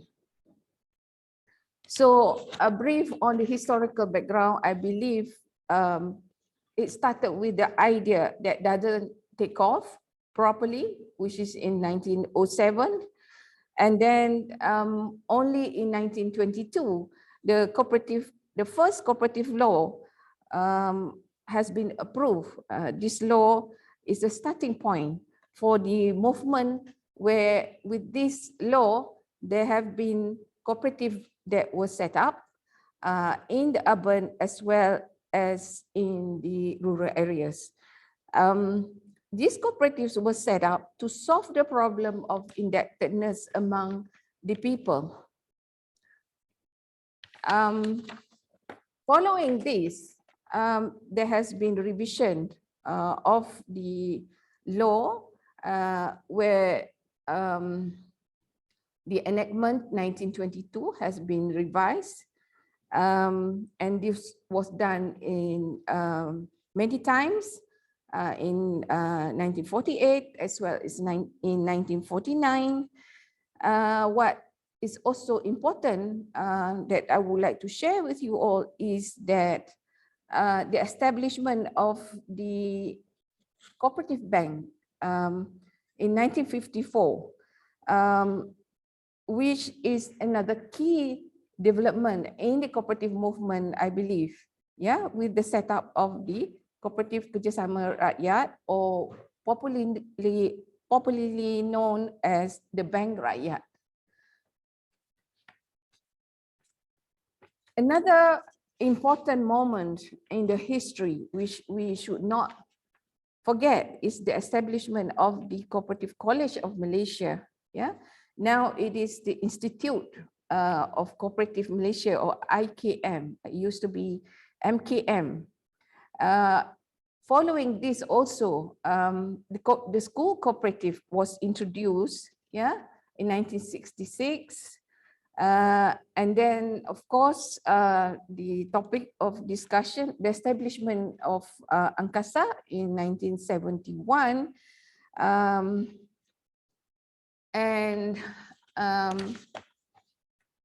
With regard to agricultural cooperative, the establishment of Farmers Organization Authority, which had played significant role in the development of agriculture cooperatives and the lives of the farmers in 1975. Yeah, this is an important phenomenon in the history of the development. In 1982, Cooperative Ordinance was amended. Yeah. And yeah, in 1886, the revision for the Ordinance of Cooperative was again done. Yeah, LKIM also played an important role in the fishery sector, and LKIM was established in 1976. I will skip this. What's important, which is related to our topic, is that the 1993 Cooperative Act had received royal approval and presented in the Parliament, and sorry, the Cooperative Development Department, or JPK, which is known, was transformed into the Malaysian Cooperative Societies Commission in 2008. Yeah, so I will go on to the definition and concept of cooperative, because I think this is important. According to the Malaysia Cooperative Act 1993, the definition of cooperative in Malaysia is an organization which consists of individual persons with the aim to achieve social economic goals in accordance to cooperative principles. So here, cooperative principle is mentioned in the definition in the Act. Cooperatives are people-centered enterprise, and the enterprise are owned, controlled, run by, for their members, to realize their common economic, social, cultural needs, as well as aspiration. And when looking at the key concepts of cooperatives are number one, control, from the aspect of control and ownership, cooperative is established and controlled and owned by members. So that's an important key concept. Concept number two is structure, and the structure is democratic because the board of directors are elected by members in their general meeting, and the members have the power to determine major policies through voting rights, and each member will have equal votes regardless of their shares, and the democratic structure constitutes an important attribute to members, and members are not only the owners, but also the patrons of the cooperative business. Concept 3, which is important, is the objective. The objective of cooperative is primarily to achieve members' welfare, and other objectives are secondary. And according to Helm, he believes that individuals' reason for establishing or joining cooperative should be to gain economic and social benefits. And cooperative values is another important aspect in cooperative movement. Cooperatives are based on values of self-help, self-responsibility, democracy, equality, equity, and solidarity. So in the tradition of their founders, cooperative members believe in these ethical values of honesty, openness, social responsibility, and caring for others. And this is the values that differentiate a cooperative business to another non-cooperative business. So cooperative in Malaysia has practiced and implemented the principles and values of the cooperatives, and this is parallel to the declaration of the International Cooperative Alliance in 1995. And these values are values that Professor Nku Aziz clearly holds very dearly when he talks about cooperatives. So these are the 7 cooperative principles that have been accepted by the cooperative in Malaysia, as well as cooperatives around the world. Yeah. A bit about the cooperative law in Malaysia in 1993. The Cooperative Societies Act was passed to create a self-reliant, self-regulated cooperative and to improve accountability and transparencies in the management of cooperatives. So there has been a revision in the law, and in 1995, the Cooperative Act was amended to promote good management practice and also to empower members. In the 1995 amendment as well, subsidiaries were allowed to be set up by the cooperative. In 2007, Cooperative Societies Act was last amended, and this is for the very reason to tighten regulation and oversight of cooperatives. And the amendment also was to promote the development of cooperative in accordance to the cooperative values and the socio-economic objective of the nation. Next, I would like to discuss the 3 main bodies that played significant role in the development of cooperative movement in Malaysia. And these, of course, are the MCSC or SKM, which is popularly known in Bahasa. Its role is important because this is the body that promote and maintain the stability of cooperative sector. It also monitors, supervise, and regulate cooperative and the cooperative sector. It encourages and promote the development of cooperatives and a strong and orderly cooperative sector. It maintains the values and principles of cooperative. Other than that, MCSC also provides suitable environment for cooperative to carry out its activities, and not to forget, MCSC also is responsible to register and cancel registration of cooperatives. On the note of education and training, Institute Koperasi Malaysia, or IKM, is important in training the cooperative human capital. And in the cooperative law in Malaysia, it is mandatory for cooperative board members and the IAC member to attend the mandatory courses organized by IKM. So beside mandatory courses, of course, there are other courses related to business, entrepreneurship, offered to cooperators and also to interested public. The institute also provide consultation, research, and publication related to cooperative.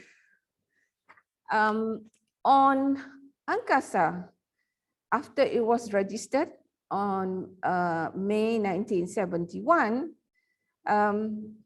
this begins the journey of one united and formidable cooperative movement in Malaysia. Since the establishment, Angkasa had played its role as an apex organization, and with that, it represents Malaysia's cooperative nationally and also internationally. And our Royal Professor Engku Aziz was instrumental in the establishment of Angkasa. He was the founder and the first president of Angkasa from 1971 to January 2009. He was, of course, being honored with outstanding figure of National Cooperative Movement in Malaysia in 2002, and at the international level was awarded the Rochdale Pioneers Award in 2007. Pak Engku played while being the president of Angkasa, he also served as vice chair of the regional board of Asia Pacific Office, International Cooperative Alliance, and also was on the committee of the human resource in ICAAP for many years. So Angkasa participated in many key economic sectors in Malaysia. For example, Angkasa was involved in financial services, wholesale and retail, tourism, healthcare, agriculture, and agro-based industry, plantation, telecommunication, and so forth.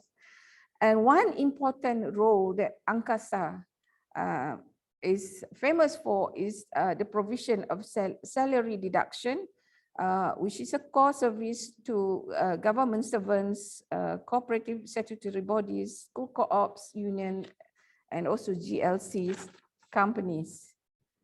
Angkasa had played active role in the formation and development of school cooperatives, and this is an idea that comes directly from Professor Engku Aziz. He would like cooperative to be established in school, as this would expose the idea of cooperative to the young right from the school. And currently, Angkasa had over 12,000 cooperatives and over 7.5 million cooperators under its stewardship. And in the National Cooperative Policy, the first one, Angkasa had its role with the tripartite agreement with MCSC, Angkasa, and IKM.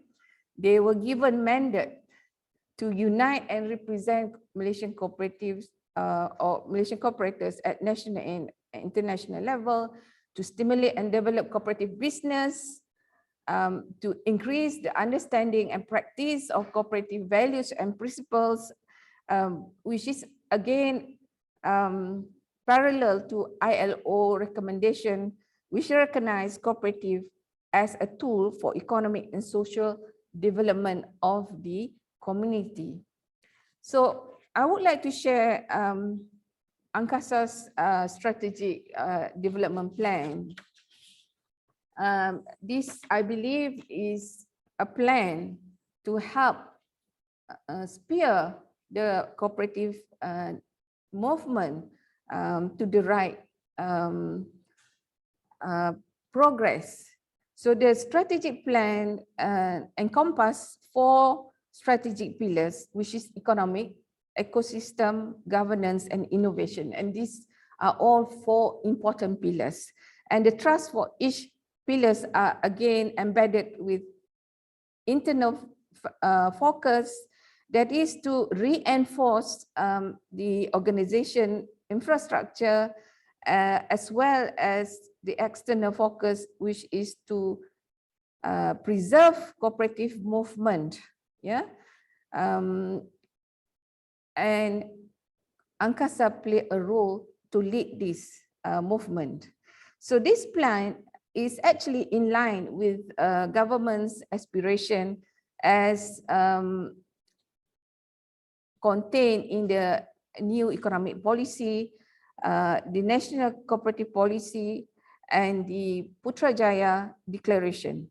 In developing the core of each pillar, they have 5 key focus, which again have been outlined in the national cooperative policy, and these are then linked to the cooperative strategy trust, Angkasa strategy trust from 2017 to 2015.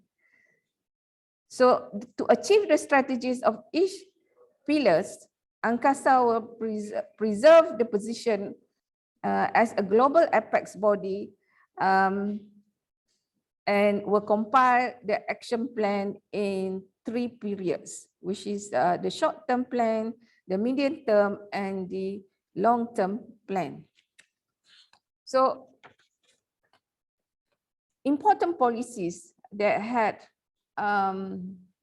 play a role in the cooperative movement is the National Cooperative Policy 1 and the second one, which is from 2011 to 2020. Again, the focus of all the policies were to encourage cooperative to play a bigger role, an effective role in the economy of Malaysia. Participation in wealth creation, strengthening of cooperative capacity and capabilities, especially the managerial capabilities. So the second National Cooperative Plan, for example, is in line with the new direction in the Malaysia's development as envisaged in the new economic model, or NEM. Malaysia's cooperative transformation plan for 2021 to 2025. This is launched by the Ministry of Entrepreneur and Cooperative Development, and it has a comprehensive and holistic new economic policy to empower the cooperative movement in Malaysia, yet again, to make sure that cooperative became a catalyst for Malaysia's socio-economic growth, which should be balanced, inclusive, progressive, and sustainable. And there are 5 areas of focus, which is application of shared prosperity, values, strengthening the legal system and governance structure, talent strengthening and human capital development, creating a sustainable business environment, empowerment of parent body and delivery system. So, as I said just now, let us look at the overview of the cooperative movement in the 5 main, from the point of 5 main indicators. And these are from the 2019 data from the ministry. The number of cooperatives are 14,625. The membership amounts to 6.1 million. The share capital is around 15.39 billion. And the total asset is around 146 billion. And turnover at this 2019 is 45.79 billion. And related to the cooperative movement, MCSC had produced a list of 100 best cooperative yearly. And for 2019, the top cooperative in Malaysia, the 100 top cooperative in Malaysia can be found in the list, but the top 3 in 2019 are Bank Rakyat, Koperasi Tentera, and the National Land Finance Cooperative Societies Limited. Koperasi Pemodelan Felda Malaysia Berhad is also ranked 3rd in other services category in terms of turnover or GDP per capita ratio in the World Cooperative Monitor 2018. So this is quite an achievement, yeah, at the domestic as well as international level. And the International Cooperative Alliance also has 3 members from Malaysia, and the members with their years of affiliation are Angkasa, the National Land Finance Cooperative Societies, and also the Institute of Cooperative, the IKM. So if you look at this graph, the number of active cooperatives from 2014 to 2019, active, we have 9,397 in the year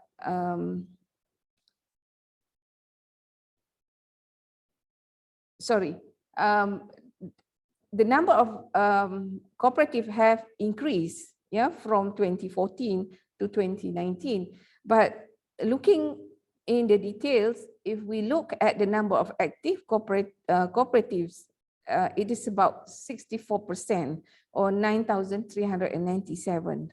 And the non-active cooperative, which is around 15%, and the dormant cooperative, which is 25%.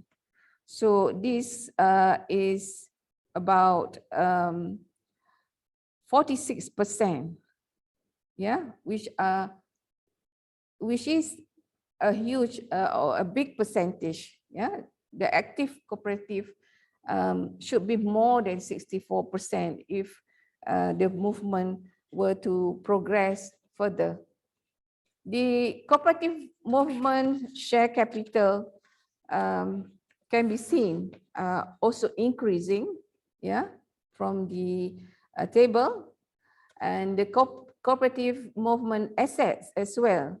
Average rate of increment is about 5% a year, which is quite impressive. Yeah, the cooperative movement turnover kept increase as well from 2014 to 2019. You can see that the graph is going up. Yeah, and you can see in terms of cooperative membership, yeah, from 2014 to 2019, there is a decrease, and from 2016 to 2017 and to 2018, but there's a slight increase in 2019. So in relation to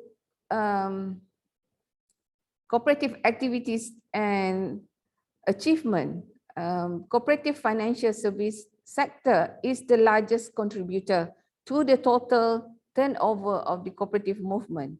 And these are the banking or the co-op bank, the credit loan, microcredit, and the Islamic mortgage or Aranu.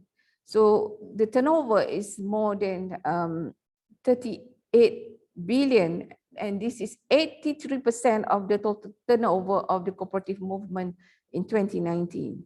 The next top achievements or contributor is actually from the wholesale and retail sector. The involvement of cooperatives in this sector is based on members own, members produce, and members consume. And successful cooperators are Koperasi Pemodelan Felda Malaysia Berhad, Koperasi Orang Melayu Kerajaan, Perak Berhad, Koperasi Pewaja Kemaman, with turnover of close to 2 billion ringgit Malaysia.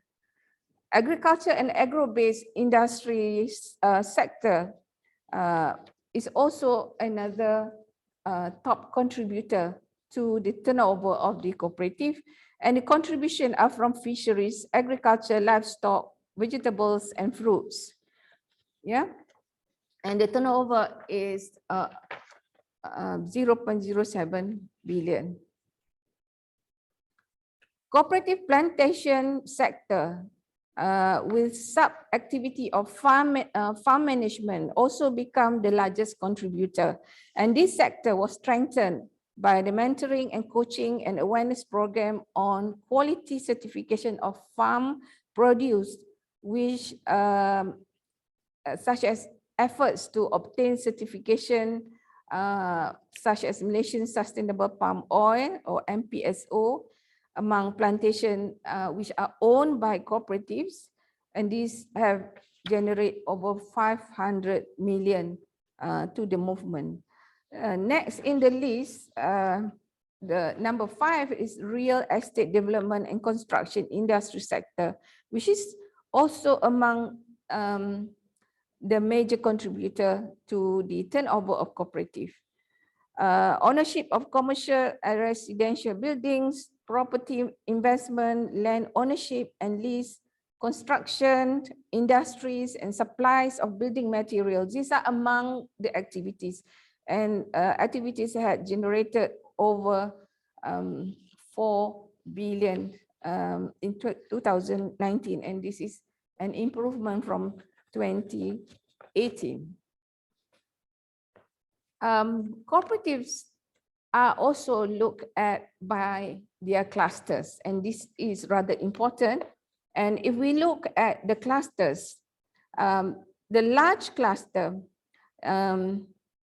contributes to the biggest proportion of turnover. So the large clusters, the number is 171. The medium, 363, small and micro constitute the most number of cooperatives. So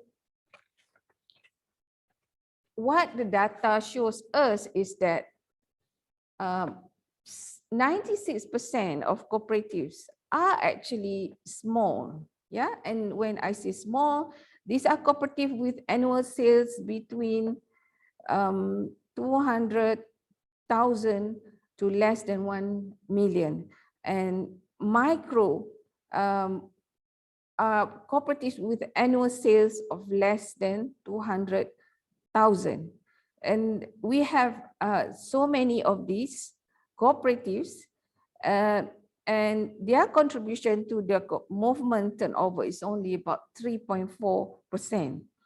Well, if we look at the big cluster, the large cluster, in contrast to this, the large cluster are clusters with above 5 million annual sales, and they are only 1.2%. Yeah, and yet this cluster is responsible for 92% of the total cooperative movement's turnover. So these are mostly what I have discussed, the top cooperatives that I have discussed earlier on.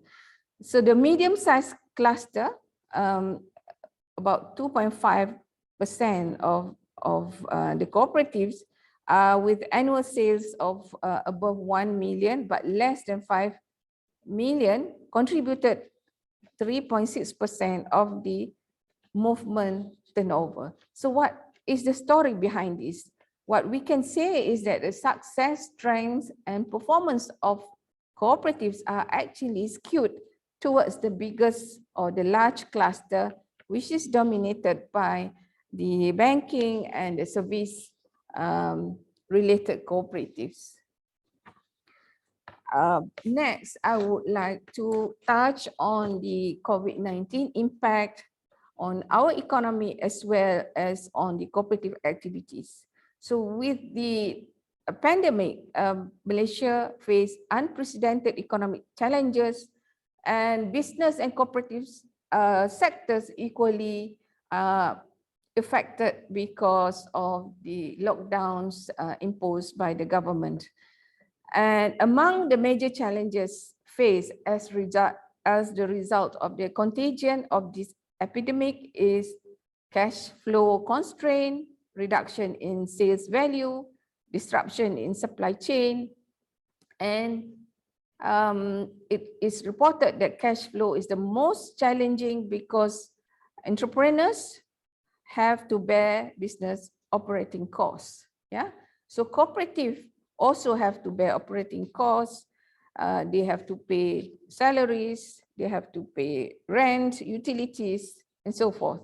So with sales performance declining as a result of lack of customer, lack of resources, they have to find new ways to attract customers, yeah, and they have to face challenges finding new ways of marketing for their product, and also finding new alternative services. So these challenges have affected the economy and definitely had affected cooperative, and the process recovery of the cooperative sector also require exploration of more innovative business models to face these needs and wants of the new norms. There have been assistance provided to cooperatives. There have been targeted interventions introduced by the government through the Prihatin Stimulus Package, Prihatin SMEs, Penjana, Kita Prihatin, Permai, and definitely it had benefited not only entrepreneurs and businesses, in fact, the general public as well. So the ministry had launched the Entrepreneur and Cooperative Rehabilitation Plan to ensure the momentum of cooperative business will return to stability. It also helped to facilitate funding application without collateral under the revolving capital fund under the Malaysian Cooperative Commission. And MCSC had allocated over 1 billion ringgit Malaysia to assist the cooperative cash flow problem and to provide access to financing and to restore. Sorry, Dr. Asma, you have 5 minutes left to present your okay. to finish your presentation. Okay. Thank you, you. Dr. Bana. So the cooperative challenges is next. I have a few more before conclusion, just a few more. Is related to public perception, which is lack of awareness of cooperative activities, problems of governance and monitoring, lack of involvement of cooperative members, lack of participation of young people and professionals in the movement. There were data that I've showed just now, unbalanced growth in performance between cooperative lack of entrepreneurial ability and capability and expertise among the board of directors. And this is especially important when cooperatives face the problems and challenges because of the pandemic. So what I would like to conclude regarding this is that the financial and management support given by the management is what that had enabled the cooperative to sustain their activities for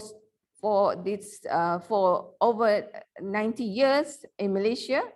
And cooperative has and will play an important role in the current economic recession. And ANCASA and MCSC must intensify their role to ensure the movement will stay relevant. But when come to the perception of the public about cooperative, although there has been general perception that cooperative has important and beneficial contribution to the country's development, public perception towards cooperative must be improved, because and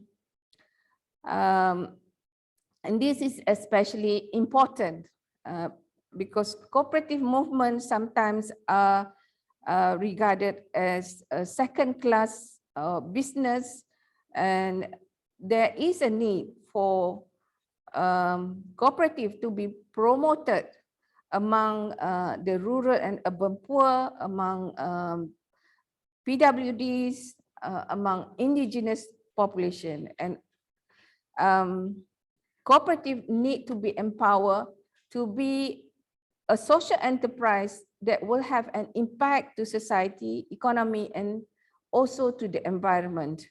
So cooperative will only be able to do all this if cooperative itself is resilient, cooperative is efficient, and cooperative is productive. So if cooperative is not resilient, not efficient, and not productive, then cooperative will not be able to bring benefits to their members. So the empowerment of cooperative as social enterprise is important. Focus on strengthening and enforcement and monitoring of cooperative law and regulation is important. And historically, we see the many changes that went through the cooperative law. But another important issue regarding the cooperative law and regulation is the execution of policies and plans have not been monitored closely. And so it is the reason why there have been a lot of inactive, dormant, cooperative. There has been misconduct, abuse of power, malpractices among management and among the board of directors of cooperative. So this is very important to be looked into. The second last point is that cooperative human capital improvement through education. And this is one point that has been stressed by Royal Professor Engku Aziz. There is a need to empower the members, the board of directors, as well as the cooperative management. So the existing training programs and capacity building must be looked into. Lastly, what I would like to conclude is that cooperative survival is dependent on the young, interested generation and professional people in Malaysia. So it is imperative for cooperative to attract young people into the movement. And from my study, young people are less likely to be interested in cooperative, despite we in Malaysia having school cooperative. So efforts to encourage cooperative activities, probably in the university level, can be an important way of improving the current situation of cooperative manpower. With that, I will end my presentation. Thank you very much. Thank you very much for Kasma, for your brilliant and very detailed presentation on very important issues. So ladies and gentlemen, it's your turn to put your question in the Q&A box, and Dr. Asma will try to give the answers. So before getting the question from the floor, let me ask you a question.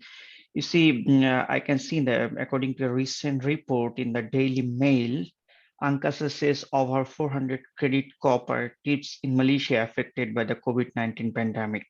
So do you think the ANCASA can help cooperatives so that the cooperative institution can continue to be the socio-economic driving force in facing the health crisis that affects the economic growth sustainability of businesses today? So if yes, what type of strategy ANCASA along with the government should follow? If you could just say briefly, then in the meantime, I will take some of the question from the Q&A box. Dr. Bana, this is which question? Oh, it's just I'm asking a question. Oh, okay. Your question. Okay, thank you, Dr. Bana. Okay. Looking at the policies and plans for cooperative in Malaysia, I must say there have been many good planning. But as I said just now, the transformation plan is a way forward. Yeah, the MCSC has that, and ANCASA has their strategic development plan. The only problem in Malaysia is execution of the plan. So the plan is there, the manpower is there. What we need is thorough monitoring of the plan. Yeah. So I believe if there is such a thing, then the cooperative movement will benefit, and there will be changes in the development of cooperative. Okay, thank you very much. Okay, you can see there's a question from the anonymously attendee. So how to assure cooperative governments in likely can reach same as corporate governance level? SKM as a regulator for the cooperative act uncompetently as SSM regular for the company and businesses in Malaysia. So how to assure cooperative governance is likely can reach same as the corporate governance level? So one of the question. When I start my presentation, I went on to discuss the definition concept.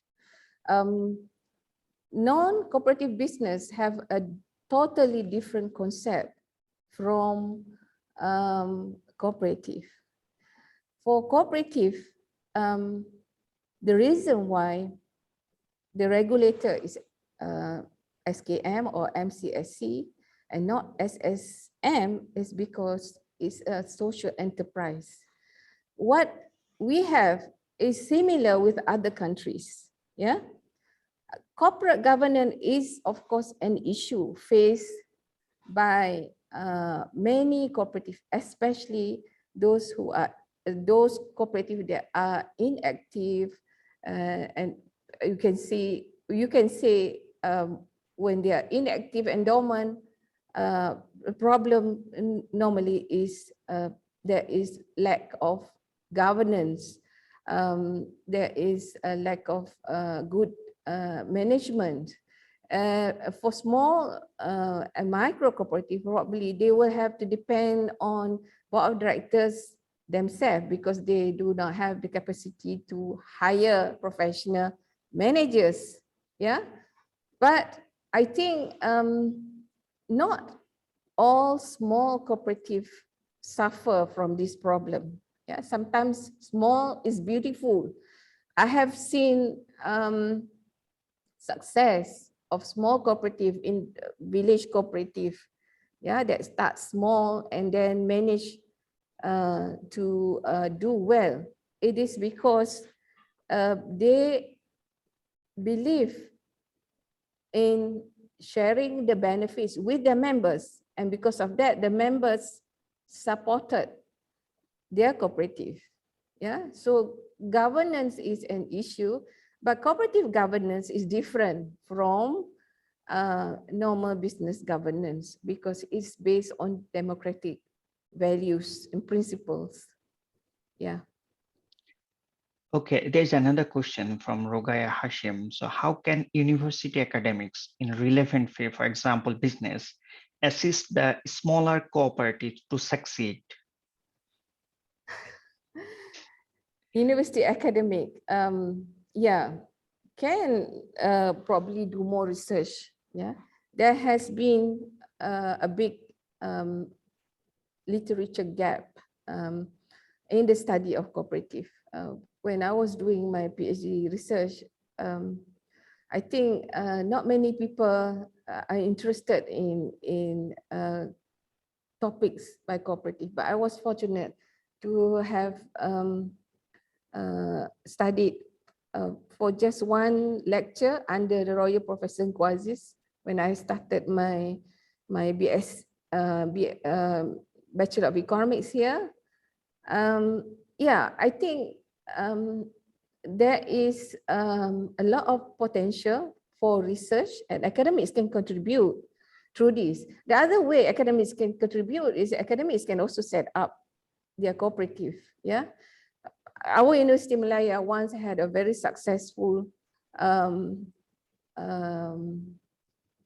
cooperative in the campus, but unfortunately, after many years of functioning as a cooperative, university cooperative, and after being successful at teaching other universities about setting out cooperative, our University Malaya cooperative suffered a loss. Yeah, so again, it's all related to governance and management problems. That is the reason why the cooperative failed. Yeah. So I think contribution on research, publication can open up interest, and can help the academic themselves, or they can set up cooperatives. Yeah. Okay, there's another question. Why the Malaysian government do not recognize the cooperative as a SME? So then it makes cooperative drop out from the government financial assistance and aid channel through their agency. Mostly the channel targeted the SME companies. The question is why the Malaysian government do not recognize the cooperative as SME. It's not that the Malaysian government do not recognize cooperative as SME. As I showed you, the clusters, the large, small, medium, these are clusters under the cooperative movement monitored by the MCSC. The reason why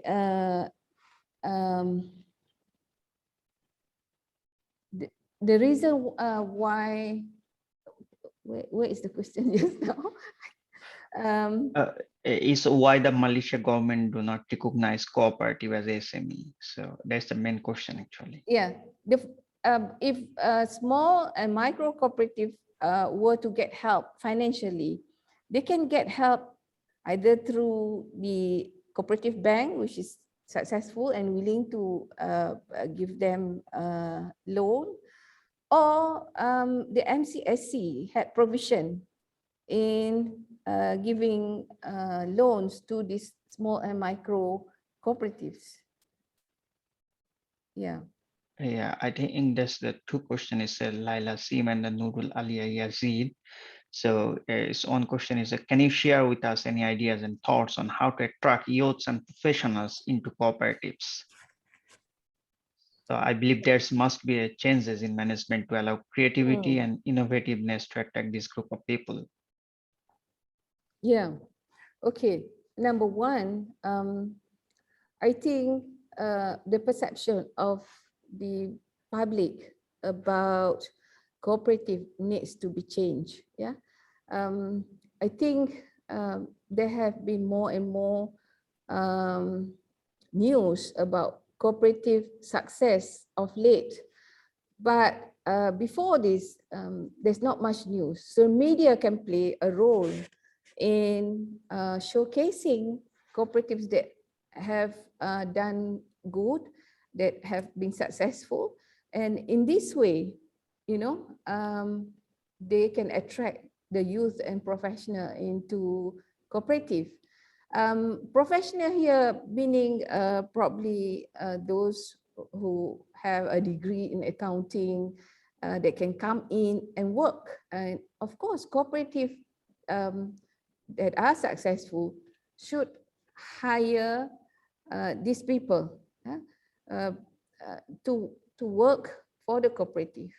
Or the idea of cooperative being successful in other countries, for example, in Europe or in Japan or even in Singapore.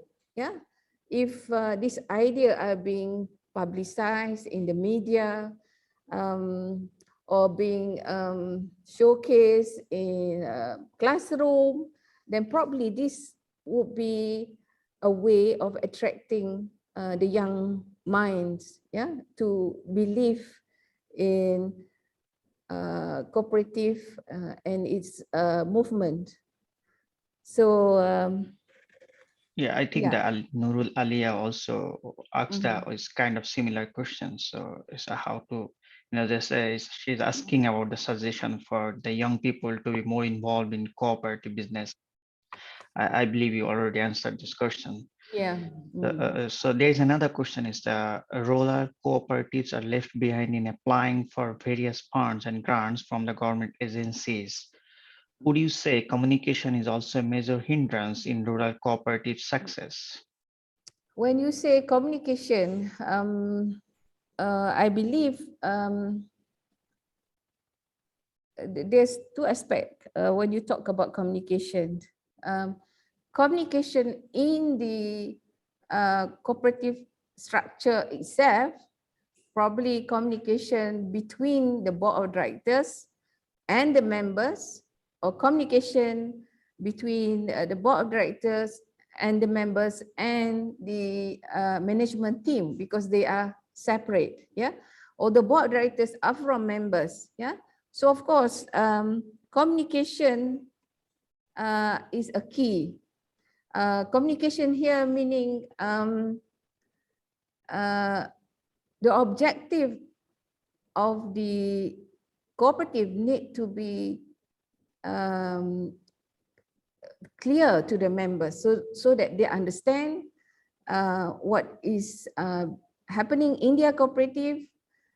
They will be able to contribute to the cooperative, and they will be willing to even, you know, go to their meetings, yeah, annual general meetings. Yeah, some of the issues we have cooperative board of directors being the same people year in, year out, because there are no other people who wants to take up the position, because being board of directors, for example, is something with very huge responsibilities. So that's my answer to the communication. When you say rural cooperative being left behind, not all rural cooperatives, yeah. When you talk about rural cooperatives, there are many types of rural cooperatives, yeah. There have been successful craft cooperatives, successful orang asli cooperative, which are in the rural setup as well. But as I showed in the presentation, after 1975, cooperatives which have activities related to agriculture are under the Farmers Organization Authority. Yeah, so when you say rural cooperative and you mean agriculture cooperative, these are under the, not under the MCSC, but under MOA. Yeah. And a lot of the agriculture association, pertubuhan peladang, have been successful in carrying out their mission and has been successful in helping the farmers, yeah, and fisheries under LKIM. It is only recently that MCSC is taking back agriculture cooperative to be under them. Yeah, but this is a separate cooperative. Yeah. Okay, there is a suggestion from the Nurul Alia that it will be a good idea to make cooperative as an extra curriculum and its compulsory subject. So, okay, so, and I see that there's another question at the end. But there's an observation. Okay, it's not a question, rather an observation. The government and regulator expects cooperatives to contribute to GDP, but cooperatives itself in principles are not entirely profit-generating organization. So it is self-help organization for benefits of community. Pak Ungku set up cooperatives to help poverty eradication, elevate status of those individuals members, especially in the rural areas, among other objectives. When regulators are too excited to look only in numbers, that's when the cooperatives no longer can serve the rural communities efficiently. Okay, so I think we're running out of time, so maybe we can have another question, the last question, if you have, then it's mostly we're seeing that is the observation and some of the observation the audience got, so they are just providing and sharing their, you know, the thoughts and observation. Right. Yeah. Probably some of them might be my former cooperative course students. Yeah, it could be. Yeah, that's right. Yeah, that's true. And there's another question is how to cope up with the COVID-19 impact on the economy. So if you could just, though you have already answered few. Yeah, a lot of businesses actually, what is it? Because of lack of business and all that, a lot of businesses just let go of their employee. Yeah, but there have been success stories. Yeah, even in Malaysia, as well as in other countries, that cooperative have helped maintain employment. Yeah. By you know, continuing giving jobs, giving help, giving food package to people or their employees that have been impacted by the pandemic. So yeah. Okay, I think that's all for today. Okay, so and thank you for all the questions. Thank you, Dr. Azma, for giving your time. As you know, the ANCASA is Malaysian National Cooperative Movement. So the aim was to unite all the cooperatives in Malaysia under one federation of cooperatives. So since its establishment, and ANCASA has played the role as the apex of cooperatives for the Malaysian cooperative movements.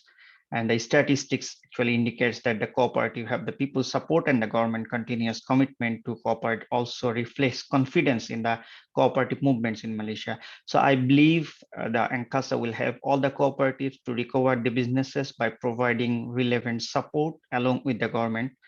So ladies and gentlemen, let's give her a hand. And thank you for joining us, and have a good day and enjoy the other session. Bye-bye, take care and stay safe. Thank you very much for the interest in the topic. Assalamualaikum.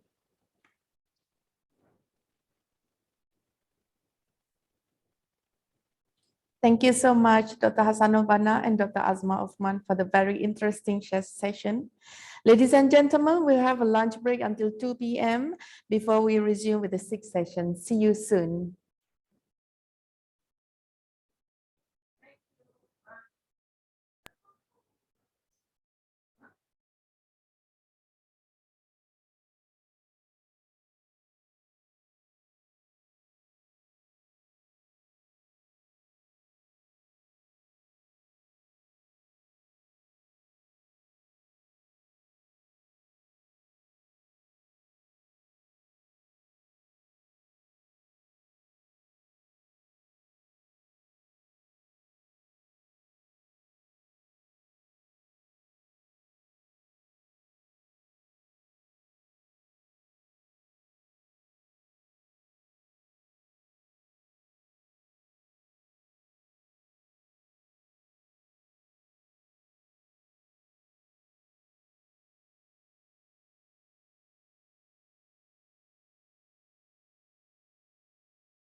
The late Royal Professor Unku Abdul Aziz Unku Abdul Hamid is a very well known for his outstanding contribution to the field of education and economy in Malaysia. We have gathered prominent speakers who will pay special tributes to Royal Professor Unku Abdul Aziz for his contributions in various fields. Pak Unku was very clear why this had to be done. To undertake research of complex problems in the world, he felt the need to adopt a multidisciplinary approach.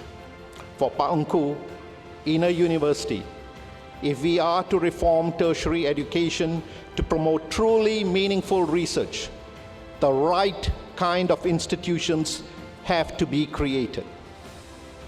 Personally, I'm proud to be one of his students in world economics at this university in the 1960s.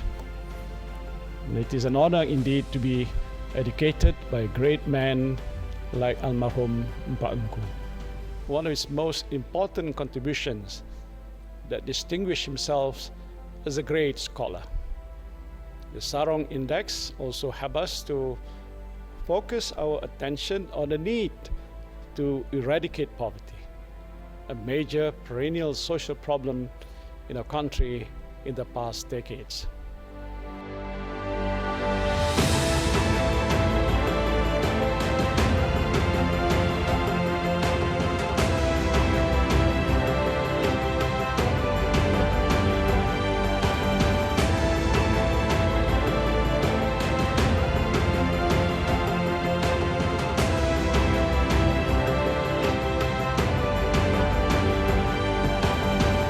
Proposed a strategy to assist poor Muslims who wanted to perform the Hajj.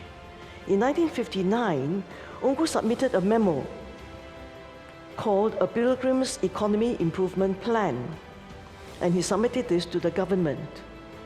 The Pilgrim's Economic Welfare Committee studied it, and in 1962 adopted the plan, resulting in the establishment of what was later to be called the Tabung Haji.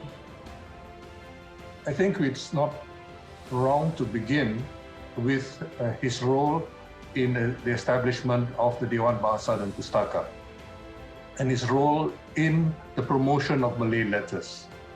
Having been born and spending his first few years of life in London, of a mother who was originally French and a grandmother who was Circassian, it is not surprising if he had taken a different path.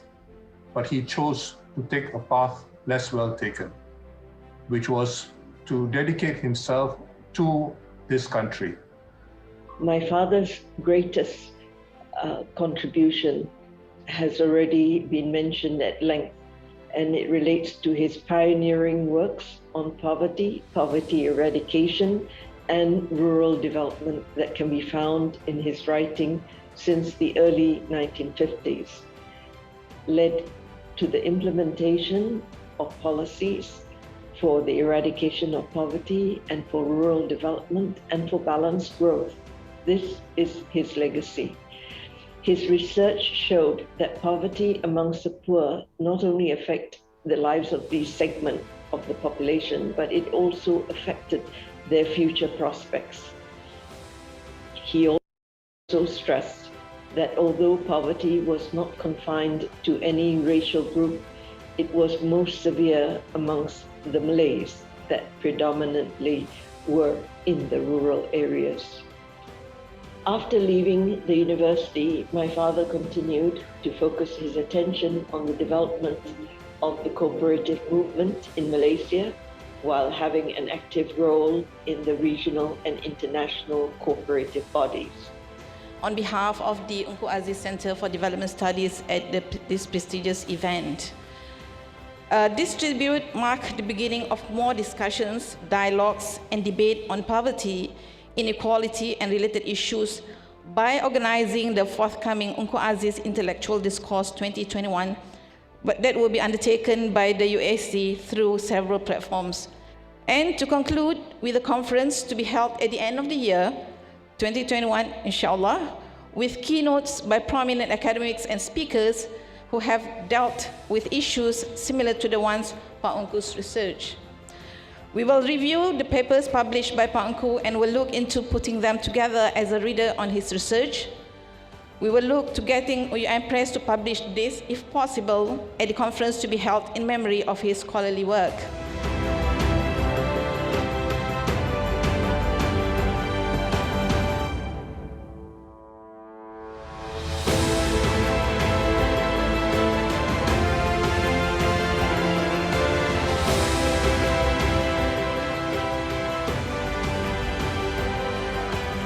In the 1960s, when Pak Engku was doing his research, half the population in Malaysia was poor.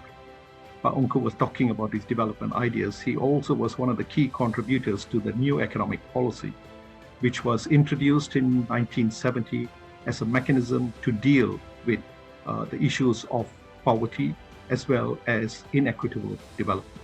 He taught us to appreciate the complexity of problems facing Malaysia. Indeed, the world, the emerging economies of the world.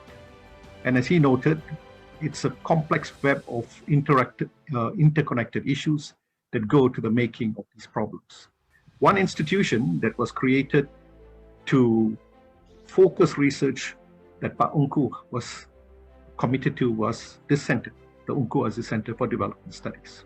Pada tahun 1951, Engku menulis tentang tabiat menabung di kalangan penduduk desa, some aspects of Malaysian rural economy related to measures of mobilizing rural savings.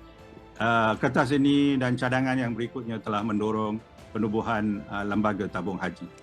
Engku juga banyak terlibat dengan pembangunan desa kerana beliau banyak bercampur dengan pembuat dasar kerajaan.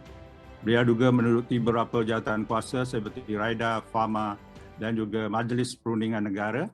I just want to focus on Prof. Engku's work in the cooperative sector, building up the cooperative movement.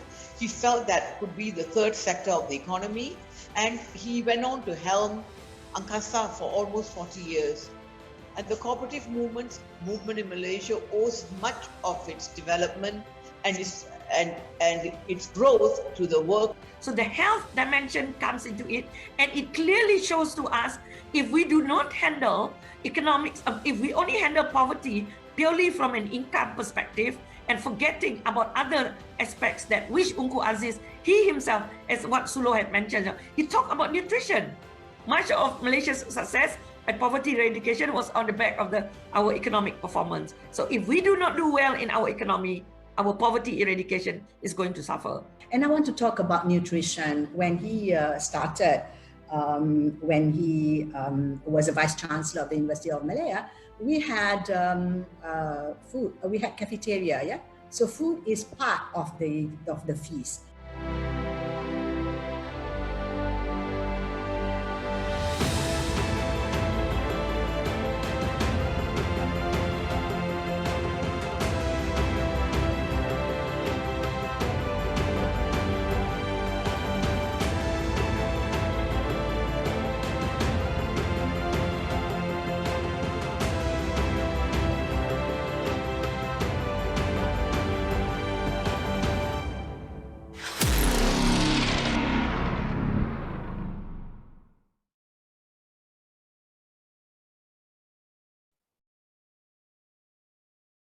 Welcome back, ladies and gentlemen, for the sixth session under the theme Institutional Development, and the topic is Tabung Haji, a brilliant idea from Engku Aziz for the economic sustainability of the Malays. It is my pleasure to invite Dr. Fatima Kari to chair the next session by Dr. Aiza Mazlan alias Baharudin. Please welcome. Thank you, Dr. Diana. Assalamualaikum warahmatullahi wabarakatuh. Bismillahirrahmanirrahim. First of all, let me thank Dr. Rohana and her team for inviting me to moderate the session. My task is quite simple, actually, just to moderate and make sure that we are within time and within the resources that are given to me. Okay. I would also like to congratulate the organizing committee for introducing the sub-theme on institutional development. I think in any program related to poverty and development, the question of institutional framework is especially interesting to look in. Of course, for this afternoon session, our speaker will be looking at the Tabung Haji, a brilliant idea from Unku Aziz for the economic sustainability of the Malays. Now, before I hand over the mic to Dr. Aiza, let me just read her CV.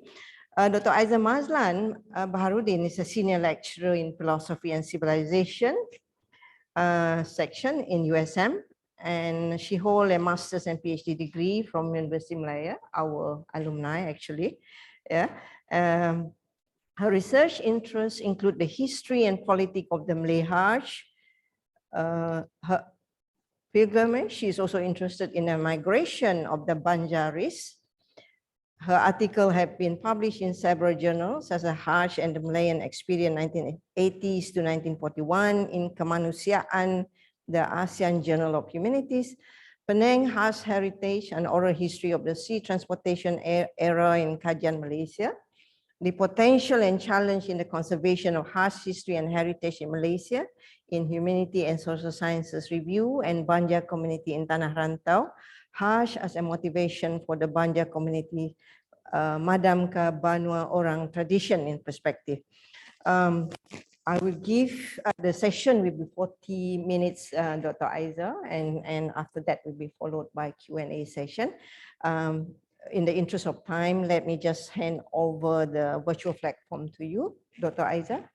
The virtual platform is all yours.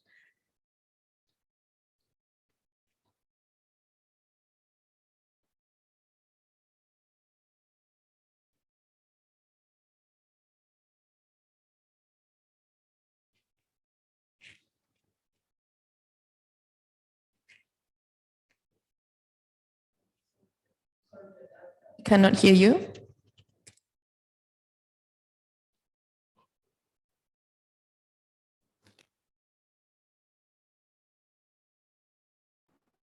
Okay, thank you, Prof. Fatima, for a kind introduction. I would like to thank Dr. Rohana and his team for inviting me today. Okay, I would like to share my screen.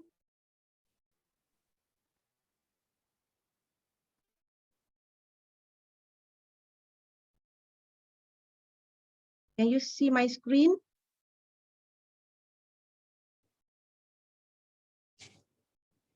Yeah, we can hear you, Dr. Aiza. Can you see my screen?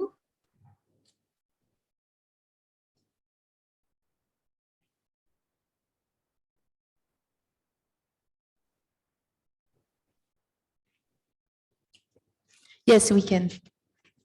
Can you see my slide? Yes, we can see your slide. Okay, I cannot see my slide.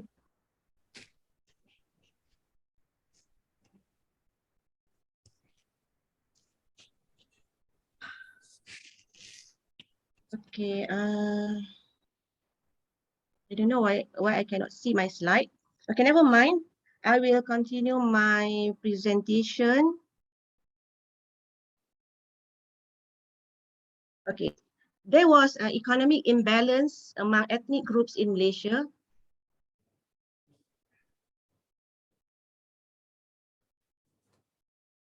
I don't know why I cannot see my slide.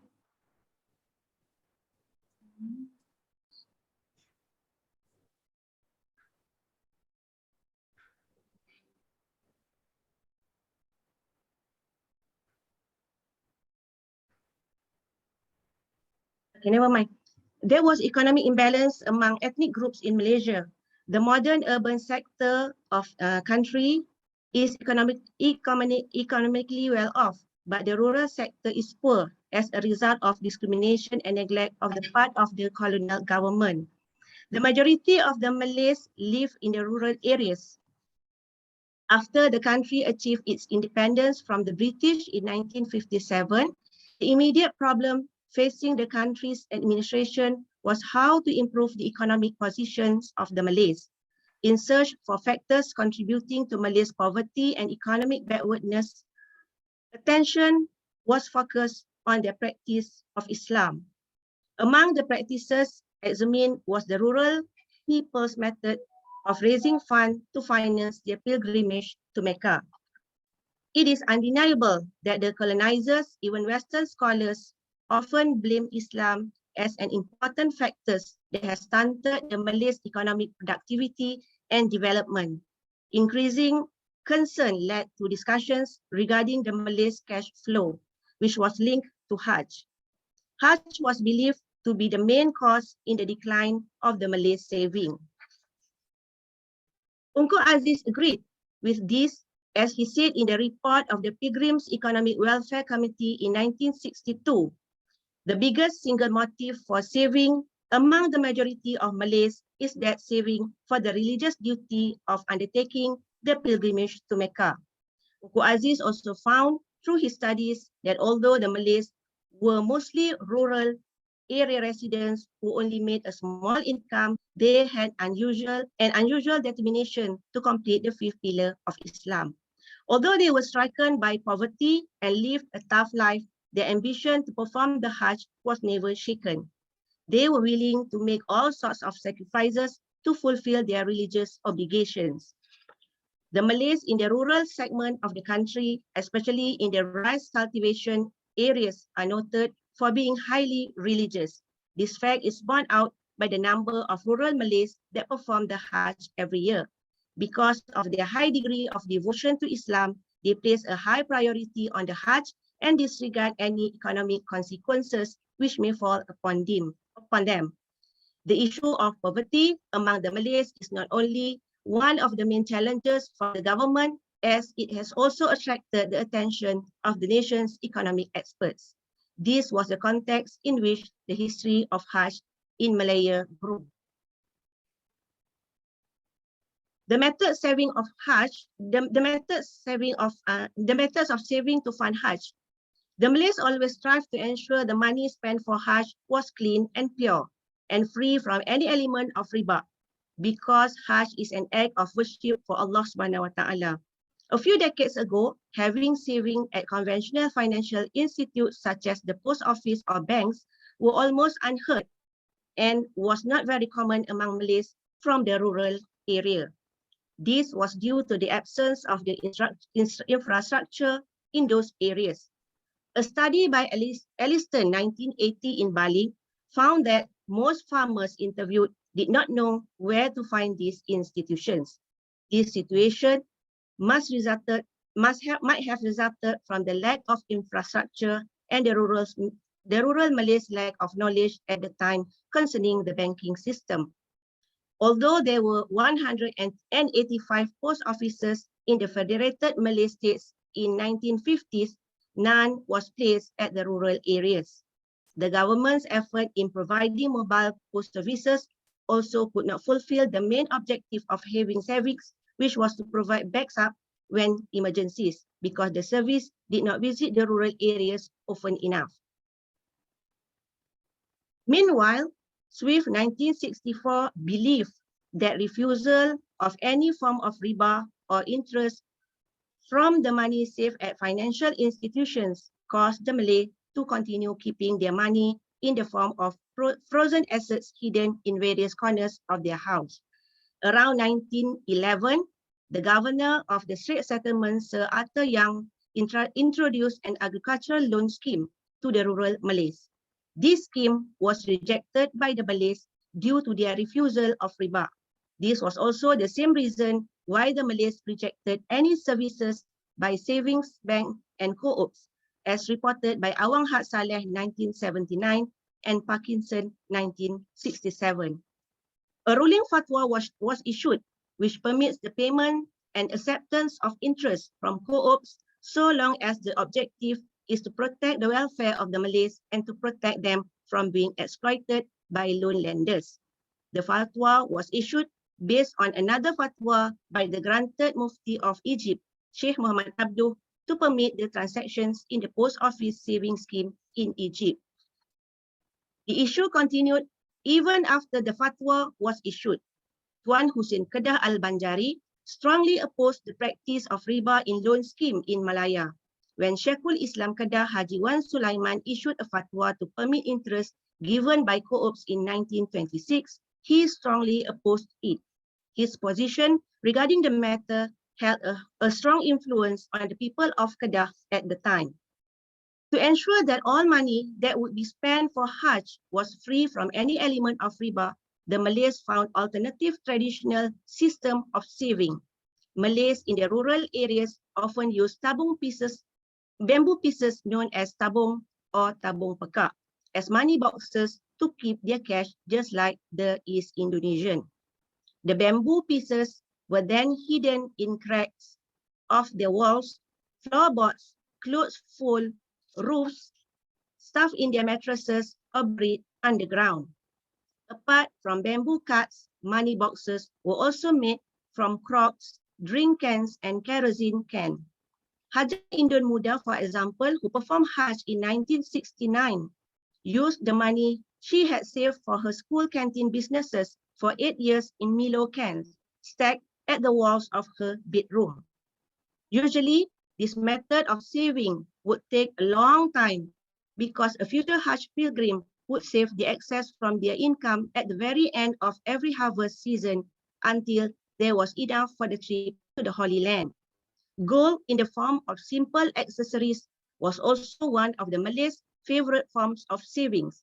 Jewelry was the easiest to be liquidated for cash for Hajj purposes. Hajj pilgrims from Malaya also often brought along their jewelry to the Holy Land. Sometimes they sold the jewelry in the Holy Land when they ran out of money.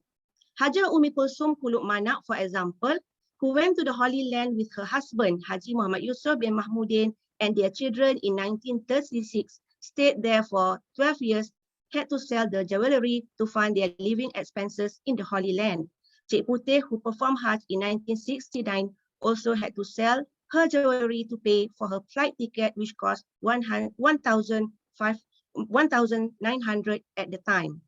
In several areas, prospective Hajj pilgrims trusted their saving to Tok Guru, who was a trusted and respected figure in the community. Money kept by Tok Guru would then return when the time had come to them to perform Hajj. Some of them also trusted their savings to Sheikh Hajj. Usually their money was kept safely. However, problems often happen when either the Sheikh Haji or owner of the money passed away. The Office of Collector of Land Revenue Penang had proposed for a collective effort by state governments, Malay and Islamic associations, influential figures and newspapers to advise and to provide guidelines for prospective Hajj pilgrims from the rural areas so that they would not easily trust a large sum of money to any people. Selling of lands was also often linked to Hajj expenses for the Malays. In 1984, some Malays from Lenggong Negeri Sembilan sold their lands to perform Hajj, and upon return from Mecca, they had to rent the lands back. Selangor State Secretary Fire recorded an application in 1935 by a government servant, Haji Abdul Rani Haji Abdul Samad Khatib, who applied for a government grant assistance for Hajj purposes.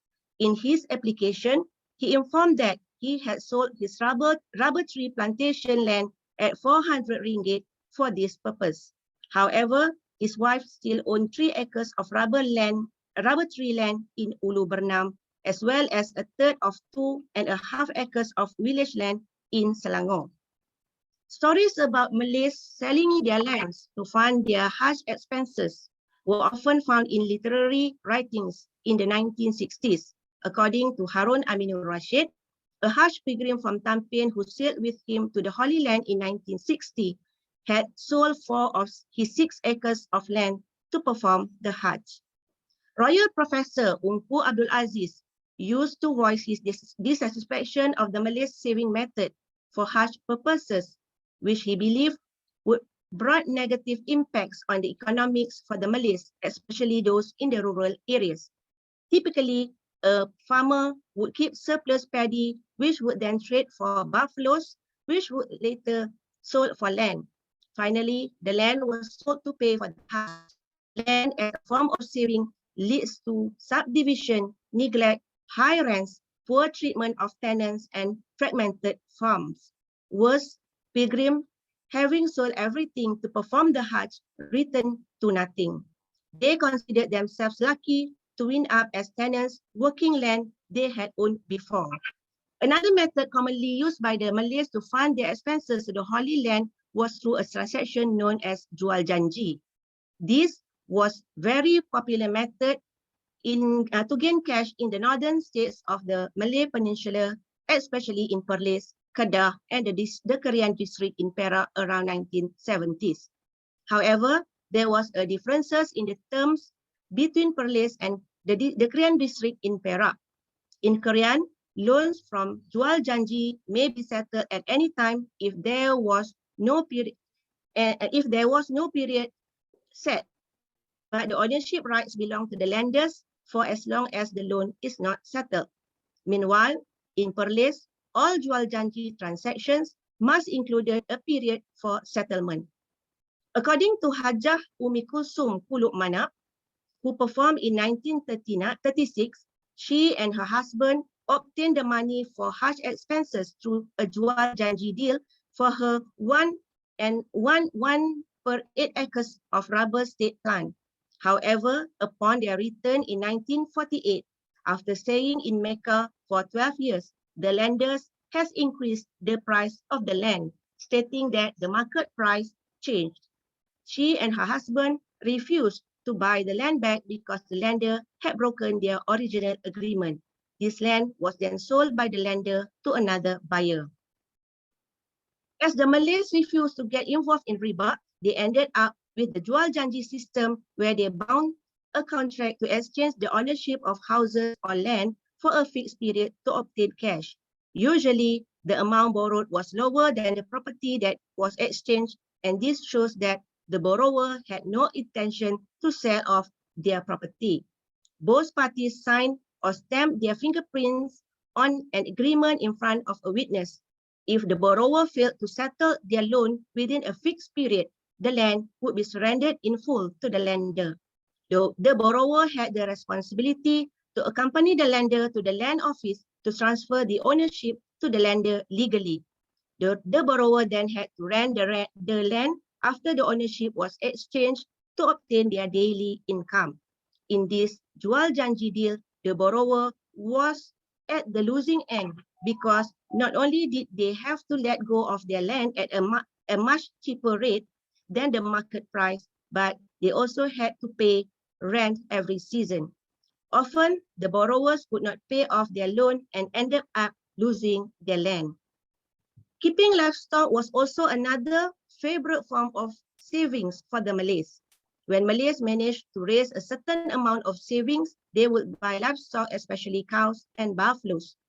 Not only were they easy to raise and reproduce, but they could also be sold when cash was needed to perform Hajj. Male buffaloes could also be used to help with ploughing at the paddy field. Ownership of buffaloes were very popular in the paddy field areas. While this ownership might have given satisfaction to the owners, there were still various risks to this form of savings, such as threat of diseases and wild animals, fluctuating market price, and the manpower needed to care for them. Buffaloes and cows were also often pawned for cash. Failure to pay the debts often resulted in the exchange of ownership. The Malays in the rural areas of Negeri Sembilan in the 1890s, for example, sales of buffaloes, goats, and poultry enabled them to make the trip to Holy Land, which cost 200 ringgit per person at the time. There were also Malays who had to go into debts to perform Hajj. They then became a person in debt when the debt could not be settled. In 1876, a witness, Haji Mat Kasim, who was brought to the State of Perak Investigation Commission, testified that a man named Haji Idris was a slave he inherited from his father. The slave had borrowed 600 ringgit from witness' father when they went to Mecca for Hajj together. A villager would work for years to buy property, and if his savings were not lost by theft or natural calamity, he would eventually acquire some property. However, if he decided to perform Hajj, he would without hesitation sell his property at a high loss, and on his return from the Hajj would start once again at stage 1. Malaysia's Airborne Hajj and the welfare organization that goes with it is the creation of Royal Professor Tunku Abdul Aziz in late 1950s and early 1960s. When he first became interested in the problems of Malays wanting to go to Mecca, he was a teacher of economics. He spent months among the rice farmers and villagers because he wanted to know why his people were poor. He saw that the traditional methods in rural areas of saving money were unsuitable for a modern economy and harmful to the national progress. According to Tunku Aziz, the motivation for saving among Malays was quite outside any Keynesian theory. Indians save for a daughter's wedding, Chinese for education, or to open a business. With Malays, it always the Hajj. Tunku Aziz estimated that about 3 million was spent each year by pilgrims. Their methods of saving for Hajj were having a disastrous effects on the rural economy. The Malays' refusal of services that involve riba prompted Tunku Aziz to introduce the establishment of a fund management institution which does not involve riba, but instead to pay their depositors through bonus payments in the effort toward repairing the Malays' economic structure, especially those in the rural areas. Based on the verse 2 of Surah Al-Ma'idah that calls for Muslims to unite in doing goods and charities and to avoid sin and hostilities, Tunku Aziz completed a memorandum in 1959, which began, "This is a plan to help Muslim pilgrims and national economic progress." Only 3.5 pages long, it nevertheless contained all the basic details from the methods of operation, which included a savings stamp system handed by post offices to plan for bonuses and finance arrangements. The memorandum was presented and submitted to the Prime Minister of the Federation of Malaya, Tunku Abdul Rahman, with Tunku Aziz's suggestion that a public corporation be formed. According to this memorandum, a prospective Hajj pilgrim who intended to go to Mecca could open a Hajj account at any post office to get a savings book. Further savings could be done through purchase of Hajj special stamps priced between 50 cents to 1 ringgit at any post office, land office, or assigned agencies. The stamp must be pasted in the saving books, and the book should be sent to the headquarters of the institution for verification and bonus payment every 6 or 12 months using registered post services. Prospective Hajj pilgrims must issue a notice no less than 12 months prior to state their intention to go to Mecca when they had saved enough. The institution responsible for managing Hajj-related matters for the Malays would handle all preparations, including tickets, cash, and traveler's check for this purpose. This body would also be responsible to supervise the Hajj pilgrims from departure until their return to the homeland. The minister from the Alliance Party had agreed to set up a committee for the economic welfare of prospective Hajj pilgrims consisting of 13 members and chaired by Haji Abdul Khalid bin Awang Osman in June 1960 to study the effectiveness of the proposal, to examine its management structure, and to establish related acts. The committee had met seven times, and the report was completed on 24th January 1962 before being presented at the Dewan Rakyat on 14 August 1962. The committee, who agreed with Tunku Aziz that the main motive of saving among the Malays was to perform Hajj, unanimously proposed the establishment of a body that would easily understood and used by the Malays, especially for those in the rural areas. This public body must be aligned with their needs of saving by paying attention to religious belief, culture, and also local customs. The committee also proposed that the Hajj Control Office that has been operating since 1951 in Penang should be retained. The plan proposed by Unku Abdul Aziz received excellent responses by the Malays. The proposal was also aligned with the policy of the Alliance Party government. In the 1955 general election, the Alliance Party had included the issue of Hajj in their manifesto, whereby they intended to improve all matters related to Hajj, included the sheikh's welfare, health, food, and accommodations. Tunku Abdul Rahman, the Prime Minister of the Federation of Malaya at that time, accepted the proposal. However, the implementation had to be postponed to ensure that the bonus payments would not break any rule of Islam. The problems with the implementation were finally solved when the memorandum that was referred to the Grand Imam of Al-Azhar University, Sheikh Mahmud Shaltut, during his visit to Malaysia in 1962, received his full support. Unku Aziz recalled that Sheikh Mahmud Shaltut quizzing him solidly. It was like taking a PhD exam, and he had to explain the motives, which was to help Malays to do Hajj without returning to bankruptcy for a start, and his theory of interest. Finally, Sheikh Mahmud Shaltut asked Unku Aziz to come forward and said, "I didn't have any idea what to expect." The Grand Mufti embraced him and told him the plan was inspired, and added, "My only regret is that an Egyptian didn't think of it." After studies and debates, a bill for the institution was finally approved by the Dewan Rakyat and Dewan Negara with the consent from the Yang di-Pertuan Agong on 7 September 1962. The Malayan Muslim Pilgrim Saving Corporation was established under the Act of Parliament number 34 of 1962. The first meeting of the corporation agreed that the name would be translated as Perbadanan Wang Simpanan Bakal-Bakal Haji, or Tabung Haji for short. Tabung Haji was launched officially on 30th September 1963 with an initial deposit of 100 ringgit from Unku Aziz, who was given the honor to be the first depositor.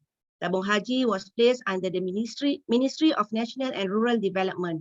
All management affairs and operations were managed by a board of directors with consultation from an investment firm. Tabung Haji had formed a close cooperation with the Hajj Control Office in Penang. Tabung Haji was responsible for collecting, saving, and investing the deposits from prospective Hajj pilgrims. Meanwhile, the Hajj Control Office under the Ministry of Foreign Affairs was responsible for supervising the welfare and facilities for the Hajj pilgrims from departure process while at the Holy Land and until they returned to the country. Names of the qualified prospective pilgrims would be given to the Hajj Control Office for preparation of Hajj pass, voyage tickets, facilities during the journey to and from the Holy Land, as well as the facilities in the Holy Land. This close collaboration was very important to encourage more Malays to perform Hajj without compromising the stability of their economy. Although the cooperation between the two organizations indicated at a success, there was still various difficulties and weaknesses in terms of task division, management, and coordination, seeing as they were placed under two different ministries located at two different cities far away from each other. To overcome the problems regarding the management and to further improve services related to Hajj, the Deputy Prime Minister, Tun Abdul Razak bin Hussein, who was also the Minister of National and Rural Development, has established a committee to study a merger between Tabung Haji and the Hajj Control Office. The merger would not only improve the services and facilities for Hajj pilgrims, but would also improve the position of large majority of the Malay society, especially in the rural areas. On 13 February 1969, the Dewan Rakyat approved the bill for Lembaga Urusan dan Tabung Haji. Both bodies were merged on 8 August 1969, known as Lembaga Urusan dan Tabung Haji under Act 8 of Tabung Haji Act 1969. Beginning in 1970s, Tabung Haji was placed under the Prime Minister's Department. As part of the effort to strengthen the to strengthen and guarantee the tabung haji, that tabung haji would remain relevant and competitive, tabung haji had restructured its management several times. Tabung haji's rapid development could be seen from the growth in the number of its depositors and amount of deposits, from 1,281 depositors with a total deposit of 45,000 in 1963, tabung haji had more than 500,000 depositors by 1982, with a total deposit exceeded 200 million for the first time.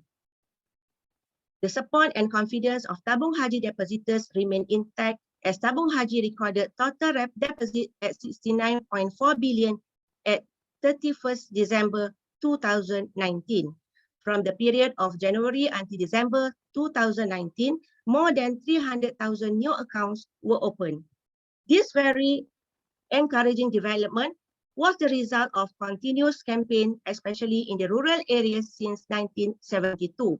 All states were directed to launch a statewide campaign to gain new members and to increase the amount of deposits.